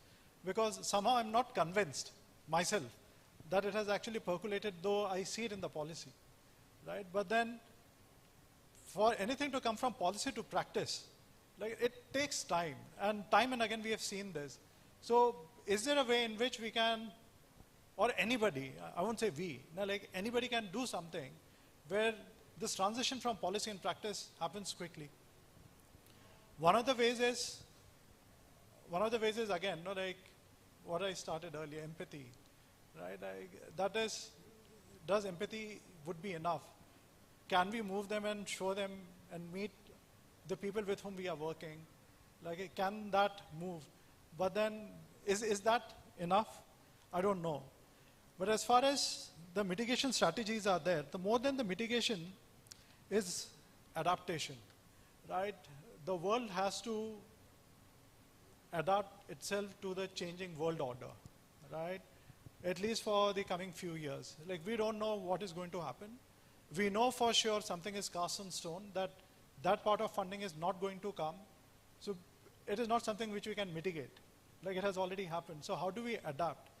And again, on adaptation, there is a lot of giving has to happen, right? Like, if I have an existing program, can I work with, say, like where you have a certain reach to a certain subset of population? Like, is it going to help me, right? So we have to be more open in coming and sharing what our challenges are, what our strengths are, what are the things which we can do, what we cannot do. Unless and until that acceptance is there, possibly we wouldn't be able to. And when I say this, it is also with the program, right? Like, when we look at the policies, everything is there. Like, I cannot say that it is not there, right? But then, is there a way in which we can work together to see that things can be expedited? Because at the end of the day, everybody's running against time, right? Like if a donor has given us money, they want us to get things done by a certain time. But then also there are certain things which need to be relooked into. I'll take some more time. So in terms of what happens is, like all of us are registered as a non-government entity, right? So if somebody gives me 100 rupees to do certain work, I do it in say 50 rupees. Now that 50 rupees which I have, right, like it is not an income for me, right? It is not an income for me, right? Yeah, so, and then certain grants, I might not be able to use that at all. In certain grants, maybe they would allow me to have some no-cost extension to do something else. But I think also what is required now to start discussing on how best can we bring in efficiencies. Like everybody is always working in a shoestring budget. Like the kind of work which you all had been doing here, phenomenal, right? And I understand totally that how difficult it is to do something so critical and which can bring change, right? So what would be the best way that we can also, all of us, come together and reach out to not only the governments but also the donors on sharing our experiences in doing these things? Like all of us do it, right? Maybe part of a donor report or like forums like these where you get a chance to express yourself and share things. But how do we do that? Because clearly it is more of an adaptation now. As far as mitigation is concerned, I think now slowly what has happened is, the other thing is, like everybody wants to try out new things. Nobody wants to do things which are, which is not sexy enough, if I may say, right? And this push for innovation, like innovation is good, but then what about the good work which has already happened and we are struggling to sustain? Like, do we have someone to invest there, right? Because everybody's asking, okay, tell me something new. Now, what can be done? And it becomes very challenging to go there and say, like, no, okay, let's not do something new for some time, and maybe this is the time, right? When suddenly we see that funding gap, let's try, and if all of us can come together and sustain the work which was happening, like the countries which were getting funded, if something can be done there, or projects which were really making change, is there a way in which we can do things? As far as examples are concerned, so I don't have any country-specific example, but then I can tell from the little what I learned during my stint as the infectious disease director. Like for me and for my team especially, like it was always that, what if tomorrow, what if the grant ends, right? Like there's always the question, what the grant ends, because I'm not sure, I don't see the visibility that this work would be continuing. And that is when we started reaching out to the other verticals within the organizations and saying, like, can you integrate it in your work stream? So I think now it is the time when you start looking beyond your organization to other organizations and also to government, the state government, municipality. Just reach out, speak out, like this is what is required. And let's hope for the best. Like if somebody is willing to do something for us. Thank you. Hi. Yeah, so country's government adjustment, yes. And now country, it depends upon the state to state and upon leadership as well. So they started, I think I'm audible now. Okay, so they are, I think, adapting the policies as per the need as well. What are the current needs as of now? They are ready to discuss and then change the policy accordingly. The countries and India in state, they are more towards that. Some agencies, some partners should come into it so that they can implement and demonstrate the things at the state levels and then definitely represent the country level as well. Budget changes, yes. As I said, it depends upon the state to state and then taking up on the priority basis. What are the priorities? Because in certain states, despite having the budget, they are not able to spend it enough on timely basis so that the services or the operations could be run smoothly, seamlessly, I can say. But yes, the PPP model is very much emerging as of now with the government, with the shrinking funding resources from outside. This is because they have the domestic funding. Even for that, I can just, some of the partners like IOCL and ONGC or NTPC, they have lots of fund with them. And they are ready to support the government as well. But sometimes they go directly. Say they have certain kind of constraint to deal with the government. Sometimes they need some agencies as well. So yes, they are, I think, and government also, last 1.5 years, 2 years, I think government also welcomed these partners. The changes I can see in Karnataka, Bihar, Uttar Pradesh, Madhya Pradesh, I think lots of things in Maharashtra, lots of issues and funding comes from these kind of big private sectors as well, or I can say the PSUs. They have the grant. So we are looking for the how do we replenish the existing gaps at the national level or the state level or the local level as well. So we do have resources, but mapping of resources is one of the major critical sources so that we can avoid and optimally utilize that budget available with us so that the services could be reached to the unreached and to the last mile. And this is, and the mitigation plan, yes, I'm talking the short-term mitigation plan just to run the operations and without having any kind of interruptions and uninterrupted supply of the service delivery. If I talk about the TB perspective, yes, notification of the service delivery or identification of cases among the marginalized population must be, I think, must go on. That is the first priority that we need to, I think we have committed, and everyone has the joint shared responsibility for this. This is how, and long terms, yeah, how do we, I think, transfer the knowledge, because like technical support unit that we had, HLPPT is a big background of supporting the states. I think recall 2004 onwards, we are providing and establishing the state technical support unit to the states. So for HIV is concerned, and then same could be translated at the state and the district levels. And ultimately, Government of India for HIV, NACO, I can say, National AIDS Control Organization, has, I think, included in their planning. And same could be replicated at the state levels. The funding could be given. The replication happens, but it takes time. So long-term knowledge transfer and how that the same could be replicated at the state-specific reasons is one thing that we need to definitely work upon. Seamless transition to the states. And one example, I think I'm not talking primarily on the TB forum, but yes, in HIV, it's a long pending cases. One is community-led interventions and monitoring that I think, and that also needs for the TB part as well.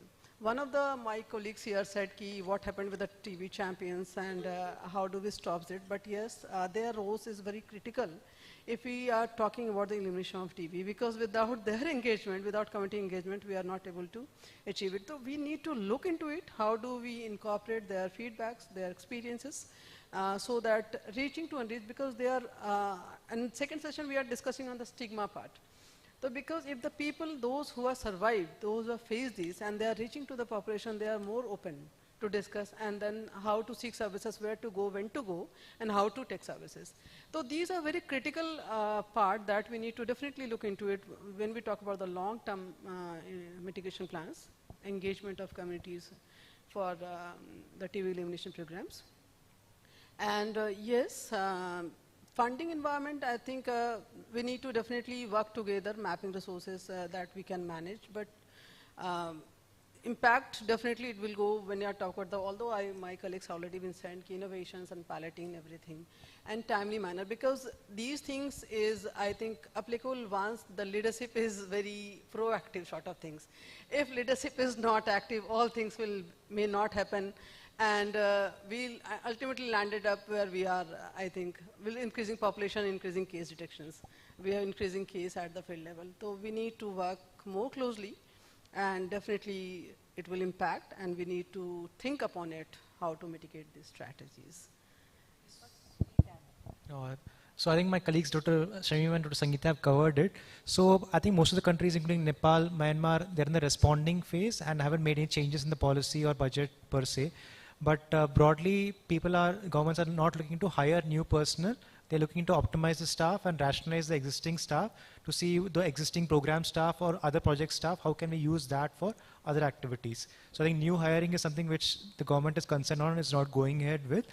And in terms of good practices, so we have been discussing with states also, as well as Shamim, to discuss with the local municipalities and state departments. So we had one state of Bihar which was mapping what are the different projects supported by different partners, and to see how they can absorb those into their own government funding initiatives itself.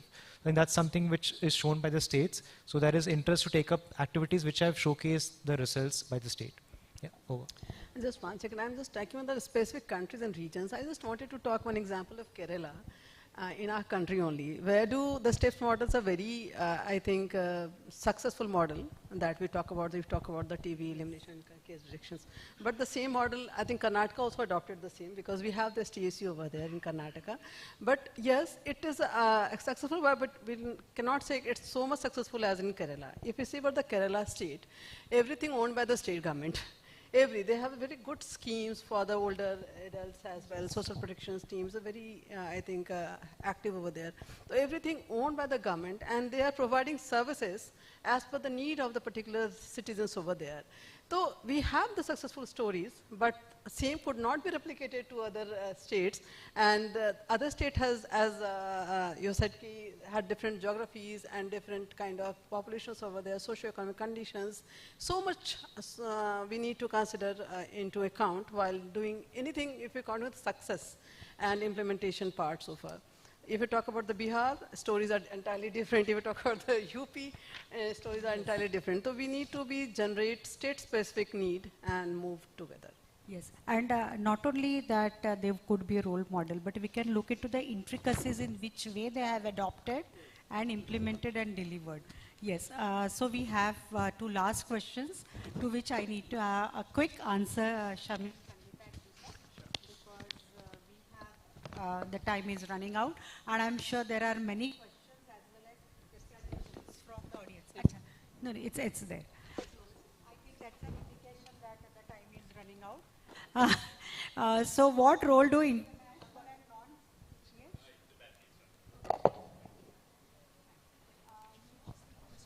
and audience? Yes, they would be just answering in short, and if it's already covered, we would take questions from there. So what role do international and non-state actors play in supporting countries?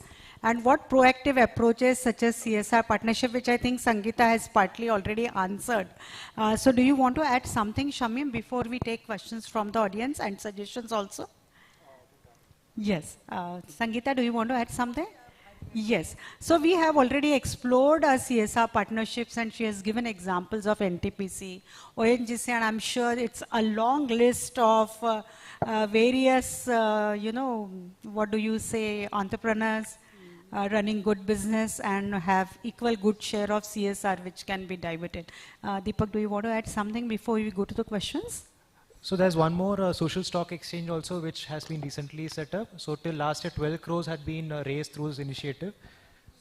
Social stock exchange, in which NGOs can register and communities also can register, and once they demonstrate a model, then they can seek funding from different models. So there are 5 different avenues for funding, so which can also be explored in addition to the CSR approach. So rather than asking them to donate their CSR, they can register there, and that would be a channel to get funding for projects. That is one thing which new has come up. Before I get questions from the other, I would summarize from my side. So it's not too easy to get funds, but I don't think it's not very difficult also. And we need to explore various things, whether they are pre-existing models, whether we can replicate, or the HR which are already in place, which can be diverted to work along with the TB program and deliver, or looking at the other donors. And it's not only for new projects, but it's also for the other various projects which are already running, or the systems in place which we must keep sustainable and ongoing to continue with the results that we have had and impact that it has made on our NTP. Can we have questions from the audience? Yes. Sorry to keep you waiting, but we thought we must. Yes.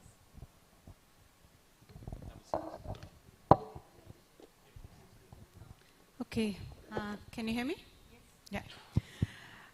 First of all, thank you for very, I would say, interesting insights all of you had. I realized that we should have talked about what MSF is doing in this environment, and I'm going to talk about that in a while. To start with, I would almost say with pride, we also were not directly impacted by any US aid cuts. But we don't exist in vacuum. We exist in an ecosystem. And as much as we talk about financial aid cuts, I think we need to look at it a bit more deeper than just the finance of it. Here what we are talking about is not loss of finance, it's loss of support, it's loss of systems, it's loss of coordination mechanisms, and the most important is loss of knowledge. So what the world is experiencing is much more than just that they did not receive money overnight. It is about the money can be recovered from different parts. We could find localized solutions, regional solutions, micro, macro solutions. But it is that these systems were there for more than 50 years. And these systems have been broken. In some cases, they have disappeared overnight. So as MSF, I think that's one thing that we really, I would like to bring 3 or 4 points for attention for all of us, because we also want to contribute to solutions and not only talk about that we have a different funding model. For people in the room and online, if you're not aware, 90% of our funding comes from individual donors, people like you and me who would donate 100 rupees, $10, 10 euros to MSF. But what we also recognize with these funding cuts came something else. There is policy shifts in the choices that are being made. When I talk about that, what is that? Is that overnight you would see that things around climate health started disappearing from agendas of priority. Sexual and reproductive health, you will see more and more that is not on the space we are talking about. And now narrowing down it to TB,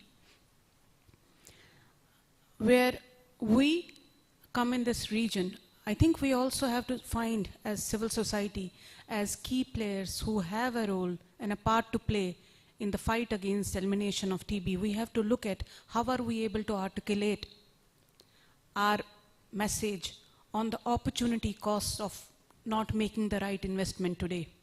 What is it going to cost the countries in this region if they do not invest? So we need to have a seat at the table, but we need to make sure that it is backed up with science, with data, with evidence. We need to be better at coordination, because if I look at the room, TB is not one monolith. I'm taking the example of TB per se. It's on a spectrum. There are so many aspects. As MSF, we chose to focus on pediatric TB. We wanted to focus on knowledge capital. But in this spectrum, we knew that we had other Ministry of Health, civil society members, grassroots level organizations that would fill in those gaps. Now those gaps are left far more emptier because they have lost their funding. So how do we really make sure that we establish a mechanism of coordination? I think that is very, very important. And you all spoke about it, but the key challenge will stay. It would not be competing priorities among diseases. It would be even within a disease, there would be competing priorities of where do you put your attention. Is it diagnostics? Is it innovation? Is it treatment? So where we as MSF believe that a day like this would contribute is to look at the principle of subsidiarity. How do we complement each other and not compete each other? And how do we out of this day come out more rich, that we forge small working spaces where we know that some of us would represent in places where this political will of how much would be dedicated in our budget in these countries on TB would be. So how do we create that mechanism is something, at the start of the day I started with that. It's a challenge for all of us and a call towards all of us. So I hope that we are able to do that. Thank you. Thank you. Any input or any questions somebody wants to? Yes.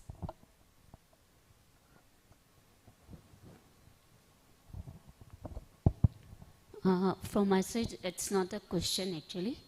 I wanted to give my opinion. We are talking about reduced finance, but something I feel that we also should think about how can we reduce expenses? How can we use our resources more better way? Like one example, so far I had not seen that healthcare is included in schools and colleges. Like why not we include teachers to do the screening? Why not we teach parents? There is most of the schools conducting parents-teachers meeting. We guide them how to do screening and how we can reduce the transmission or how we can see the health. So, so far we had not involved schools and college for these health matters. Many of the schools are functioning now for more than 8 to 9 hours. So lots of time is spent by children in schools and colleges where they can be taught about this and small activities which can create awareness. So we don't have to spend extra resources, extra money, because your teachers is going to do the job of community health workers, ASHA cares, healthcare workers. And even in climate change, everybody here must be knowing that in schools nowadays, there are separate notebooks for each subject every semester. Have we put attention there? This is not required. In our olden days, we had only one notebook to write everything. So if we collaborate with schools and teachers, because in teachers' curriculum there is no health. They don't look into this matter, but we can include. So I think, in my opinion, we should approach them also. Thank you. That's a good suggestion. Yes, there's one there. Arunima, let me know about the time, right? Okay, so, sorry. So just want to ask a question. I'm from FIND, just to say, because... Can you keep this close? Okay. So, my name is Pramila Singh, and currently I'm representing FIND. So my question is that we discussed about integrating services with other organizations or government partners and all. But then I wanted to understand specifically when we talk about TB diagnosis. So, and certain examples, if you can narrate and share with us, when we talk about integrating TB diagnosis, where certain examples or certain models which have been delivered currently or it is in pipeline. So if you can share certain things in terms of integrating TB diagnostics into other services. You want to take? Yes. So I was talking about reaching out, right? Reaching out to something which we don't do. So I give an example from FIND only. So I know that, so we have been running, we are part of a project in Bihar, and then I figured out that FIND was doing diagnostic network optimization. So I reached out to Sarabjit, tried to understand what exactly it was, and now we are optimizing whatever work you had done. So the thing is, like as long as we reach out without any inhibition and try to get something out of it. So that was not my lookout in terms of what FIND was doing, but I found out that was something interesting and which possibly would have helped the people whom we were reaching out. And it really helped. I don't know if I've been able to answer your question very specifically, but then...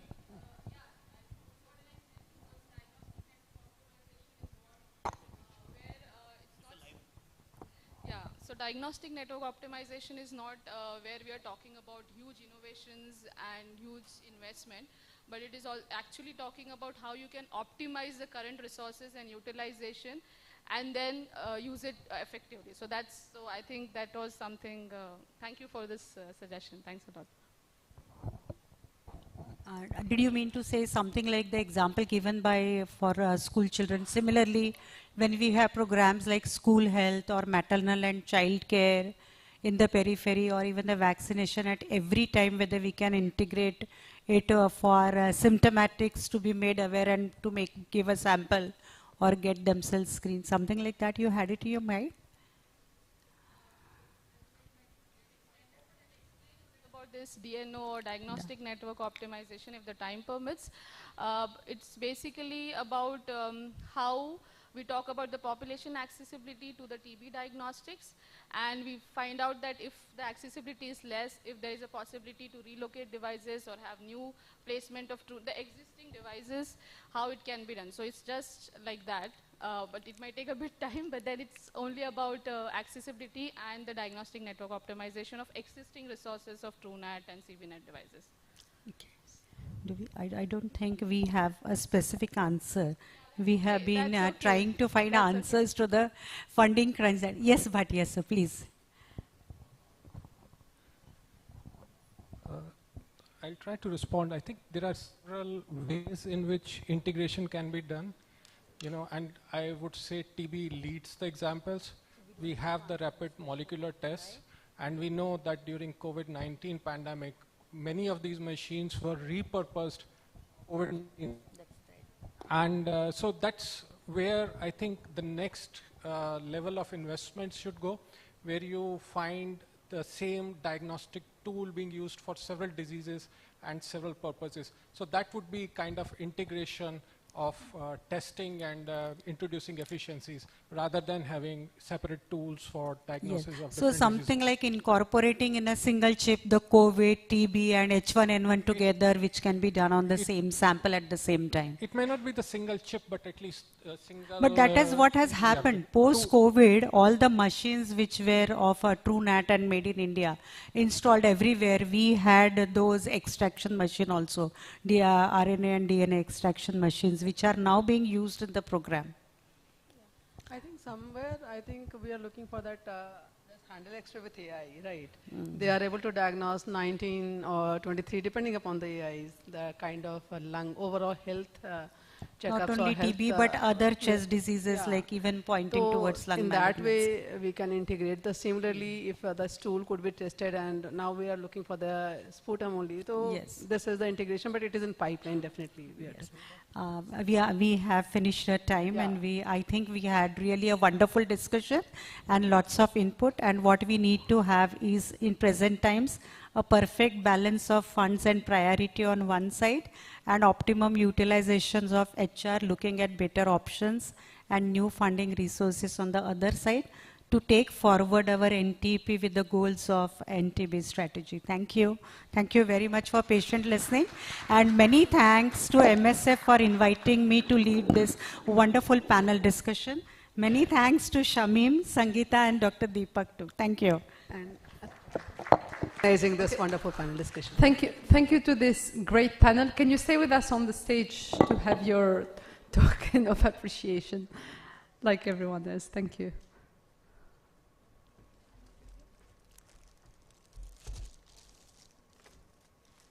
Yeah, while everyone is getting their presents, I think very quickly, you can go ahead. I think today's discussion has made it clear that, okay, no, it's fine.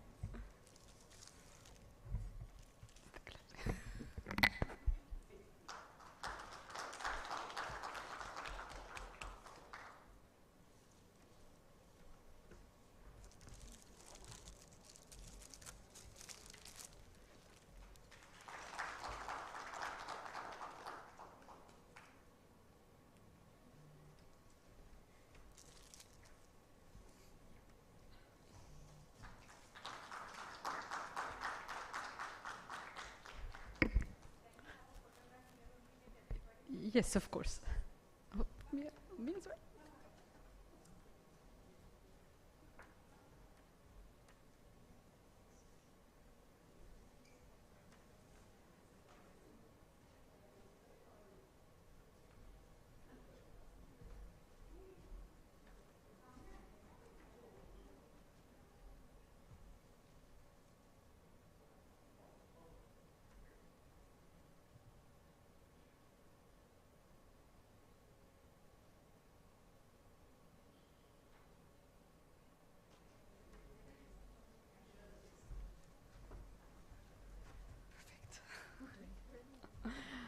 Okay, thank you so much. Thank you, Dr. Radha, for the great moderation, and our distinguished panelists from Clinton Foundation, PATH, and also the Global Fund. I think today's discussion has made it clear that the shifting of the global funding landscape is not just an operational challenge. It's a strategic turning point for many organizations today. And as we heard, evolving donor priorities and funding patterns are compelling now the different organizations to rethink their sustainability models, prioritize efficiency, and also strengthen partnership and find more innovative ways in partnering with other private or public organizations.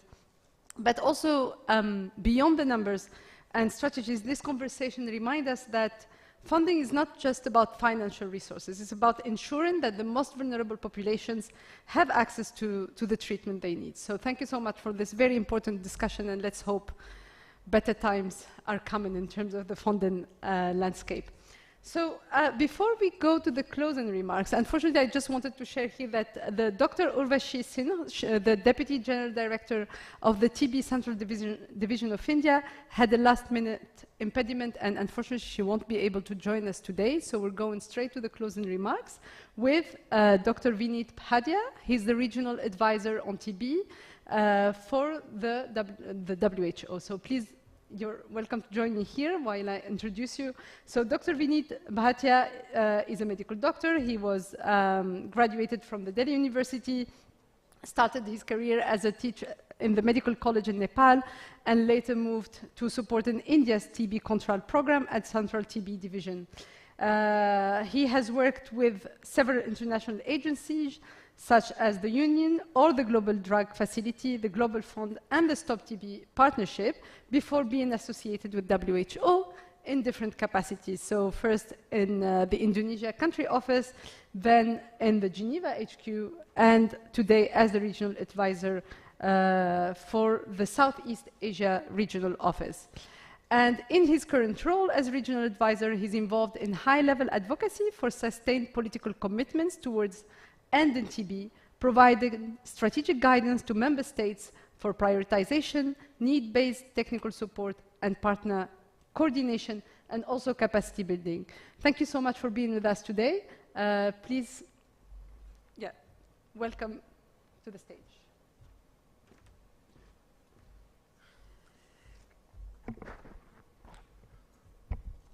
Good afternoon, everyone.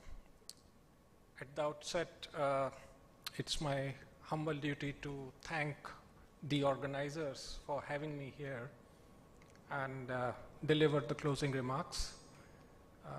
And it's not just about having me here, it's about the entire gathering here, all the partners coming together in these difficult and challenging times, which were not just challenging, I would say nerve-wracking. I would have had a breakdown if I were to organize such a meeting when you don't know what's going to happen the next day. But congratulations to the organizer. We see a substantial gathering here and quite a few people online. Now, I have been given 30 minutes for the closing remarks, but then I thought 30 minutes would be something like the longer MDR-TB regimen, painful, and not sustainable. So I thought of an oral shorter regimen, which would be a video. I'll just ask them to play, which actually summarizes what I would have said even otherwise.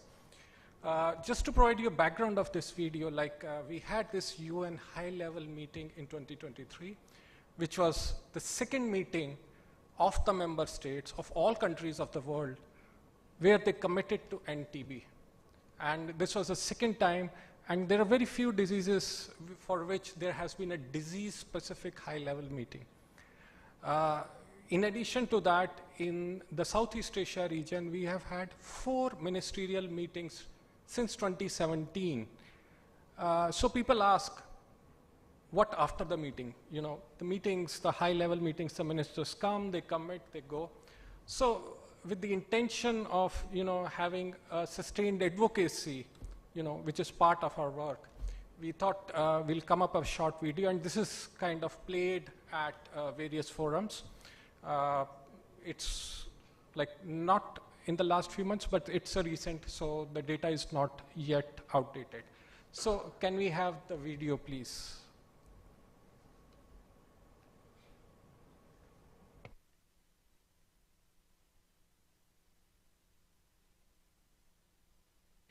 Tuberculosis or TB, a disease affecting humanity since time immemorial, continues to be a major killer despite being preventable and curable.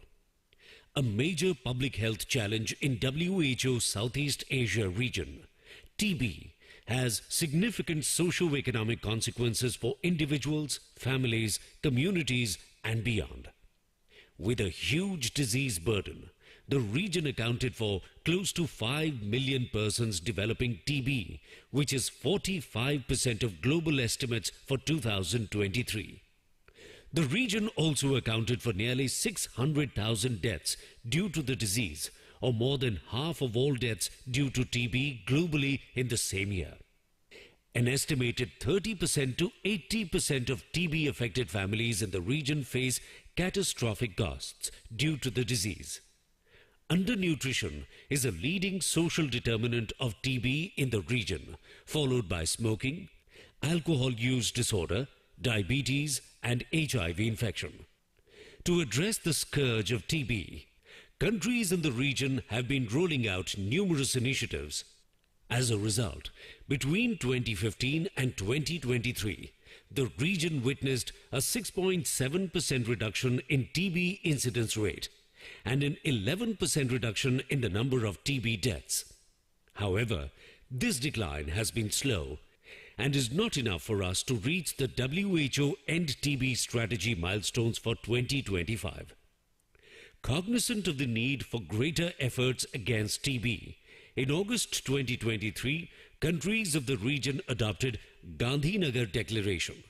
A month later, the political declaration on TB at the United Nations high-level meeting in New York set global targets to reach at least 90% of people who develop TB, provide TB preventive treatment to at least 90% of the high-risk population, and ensure each and every person with TB has access to health and social benefits package. The declaration emphasized on people-centered approach and equitable access to quality health services.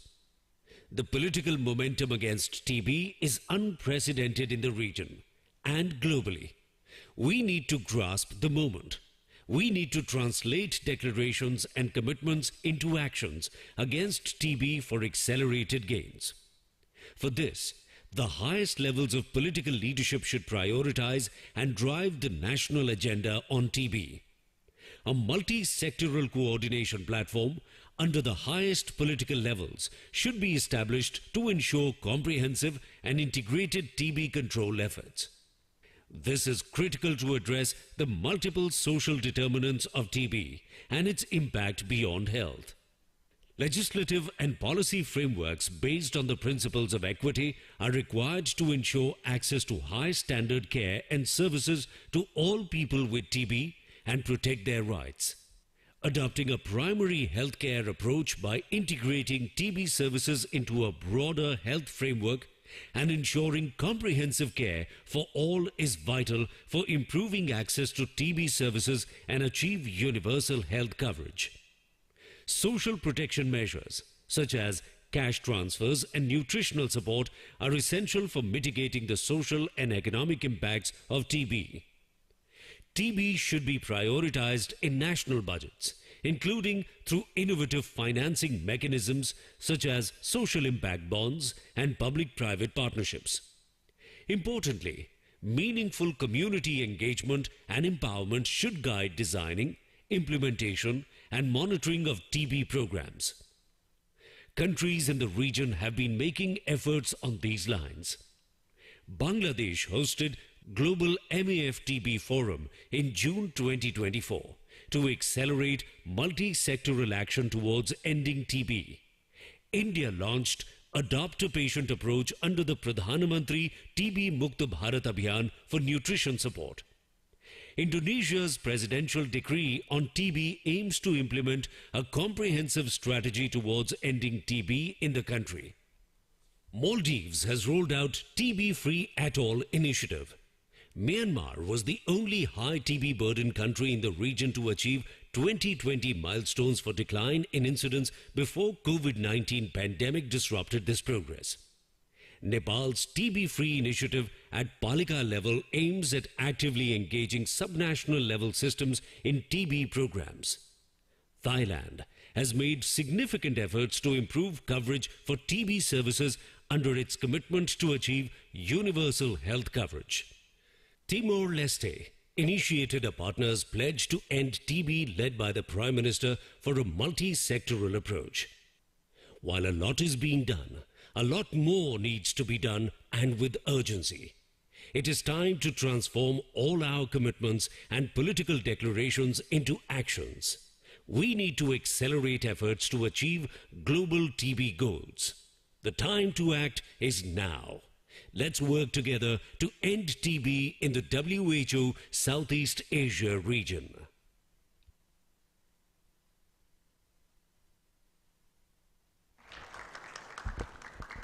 So I hope that was easy, and it didn't take that much of time, but just a few more minutes, because, you know, this film was, we created this, of course, like with the support of some of the partners, before the headwinds, the present headwinds on resources struck us. And now there is a new challenge before us. But let me also share with you, you know, let's not shift all the blame on the recent funding cuts by the US government or USAID. If you look at, you know, the available data with us, in the Southeast Asia region, we had estimated that we need an investment of up to $3 billion a year for ending TB. We are the highest TB burden region, and $3 billion is not that big an amount, even with the global outlay which we think would be optimum. But for 2024, the budget allocation for the countries was $1.1 billion, which means we are already at roughly 1/3 of the budget allocation. And this was allocated before the USAID funding cuts.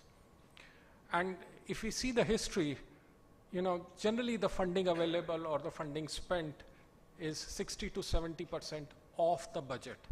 So which means there is a further lesser availability of funds. Now with the new funding landscape, things are going to change, and let's be prepared for a hard landing.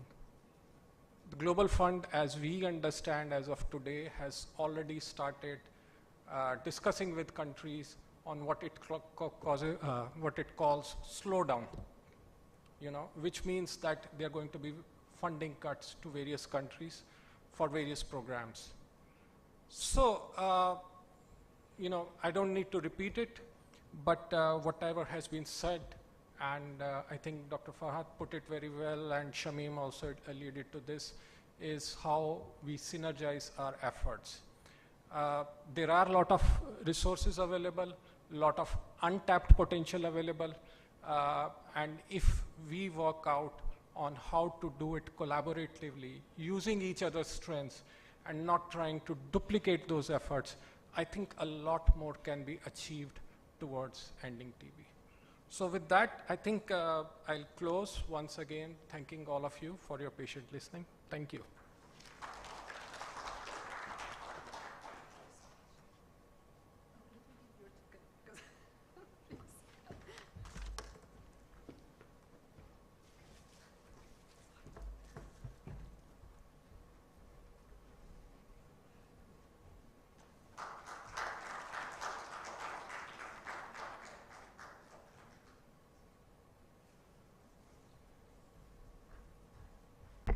All right, everyone, we're at the end of the day. So quickly, I would like to thank you all for being here, despite all the last minute changes and circumstances. So We extend our thanks to all the moderators, to all the panelists, to the TB survivors who joined us today, to all the speakers, participants, all of you, thank you so much for having contributed to the success of today.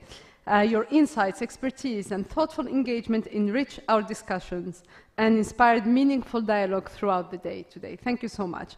And I would like to be especially grateful to our organizing team and support staff whose dedication and behind-the-scenes efforts ensured everything runs smoothly, despite also the technical issues that we had this morning, but they made sure that everything runs smoothly after that. So thank you for that. And I would like to name a few people because I think it's important to also know who is behind this successful day. So first, our partners in Union. So Amisha and Janhani as well, who is here. Thank you so much for your support and collaboration in organizing some of the panels. And I would like to thank my MSF colleagues. So first, Anna Paula Berlin, who sits in Colombo now, who's watching us. She was leading on organizing this day and couldn't be with us, unfortunately, today. Arunima and all the TB Mumbai team that I would like also to name. You can mix it, it's fine. So Dr. Vijay, Pooja, Roma, Umer, thank you so much for all the support for today. Shivanti as well, who has been part of developing this agenda, so thank you so much. Nadim, and all the communication team who supported this event as well. Thank you so much for all the hard work to make this day successful. And I'm letting you go now. However, when you leave the room, so there is high tea that is waiting for you, but also especially that we have we have an exhibition, so we'd like you to stay with us for more, to stay with us a bit longer. So there is a photo voice corner where you'll find powerful photographs that shares personal stories on stigma, and you will find the TB survivors standing there, so you can ask them your questions. So you'll find there Firdaus, Divya, Pooja, Shushma, Afrin, Sapna, and Sonu. So please ask them all your questions next to the photos. And also you will find some games. Probably you saw them during lunchtime. There is a nutrition game on TB that was developed by students from Telangana. I hope I'm not messing up with the name, to support TB-centered nutrition counseling for rural communities. And a second game as well, you'll find the flashcard game to support TB-free initiatives in rural villages. Thank you so much, everyone. Thank you for being here, and see you outside to continue this conversation around tea and biscuits. Thank you. Oh, so I was asked to take a group photo first. So if you can all join us on stage, I suppose, or outside? Outside or on stage? On stage. Okay, so please, everyone, we're not a big group, so we can all fit, probably.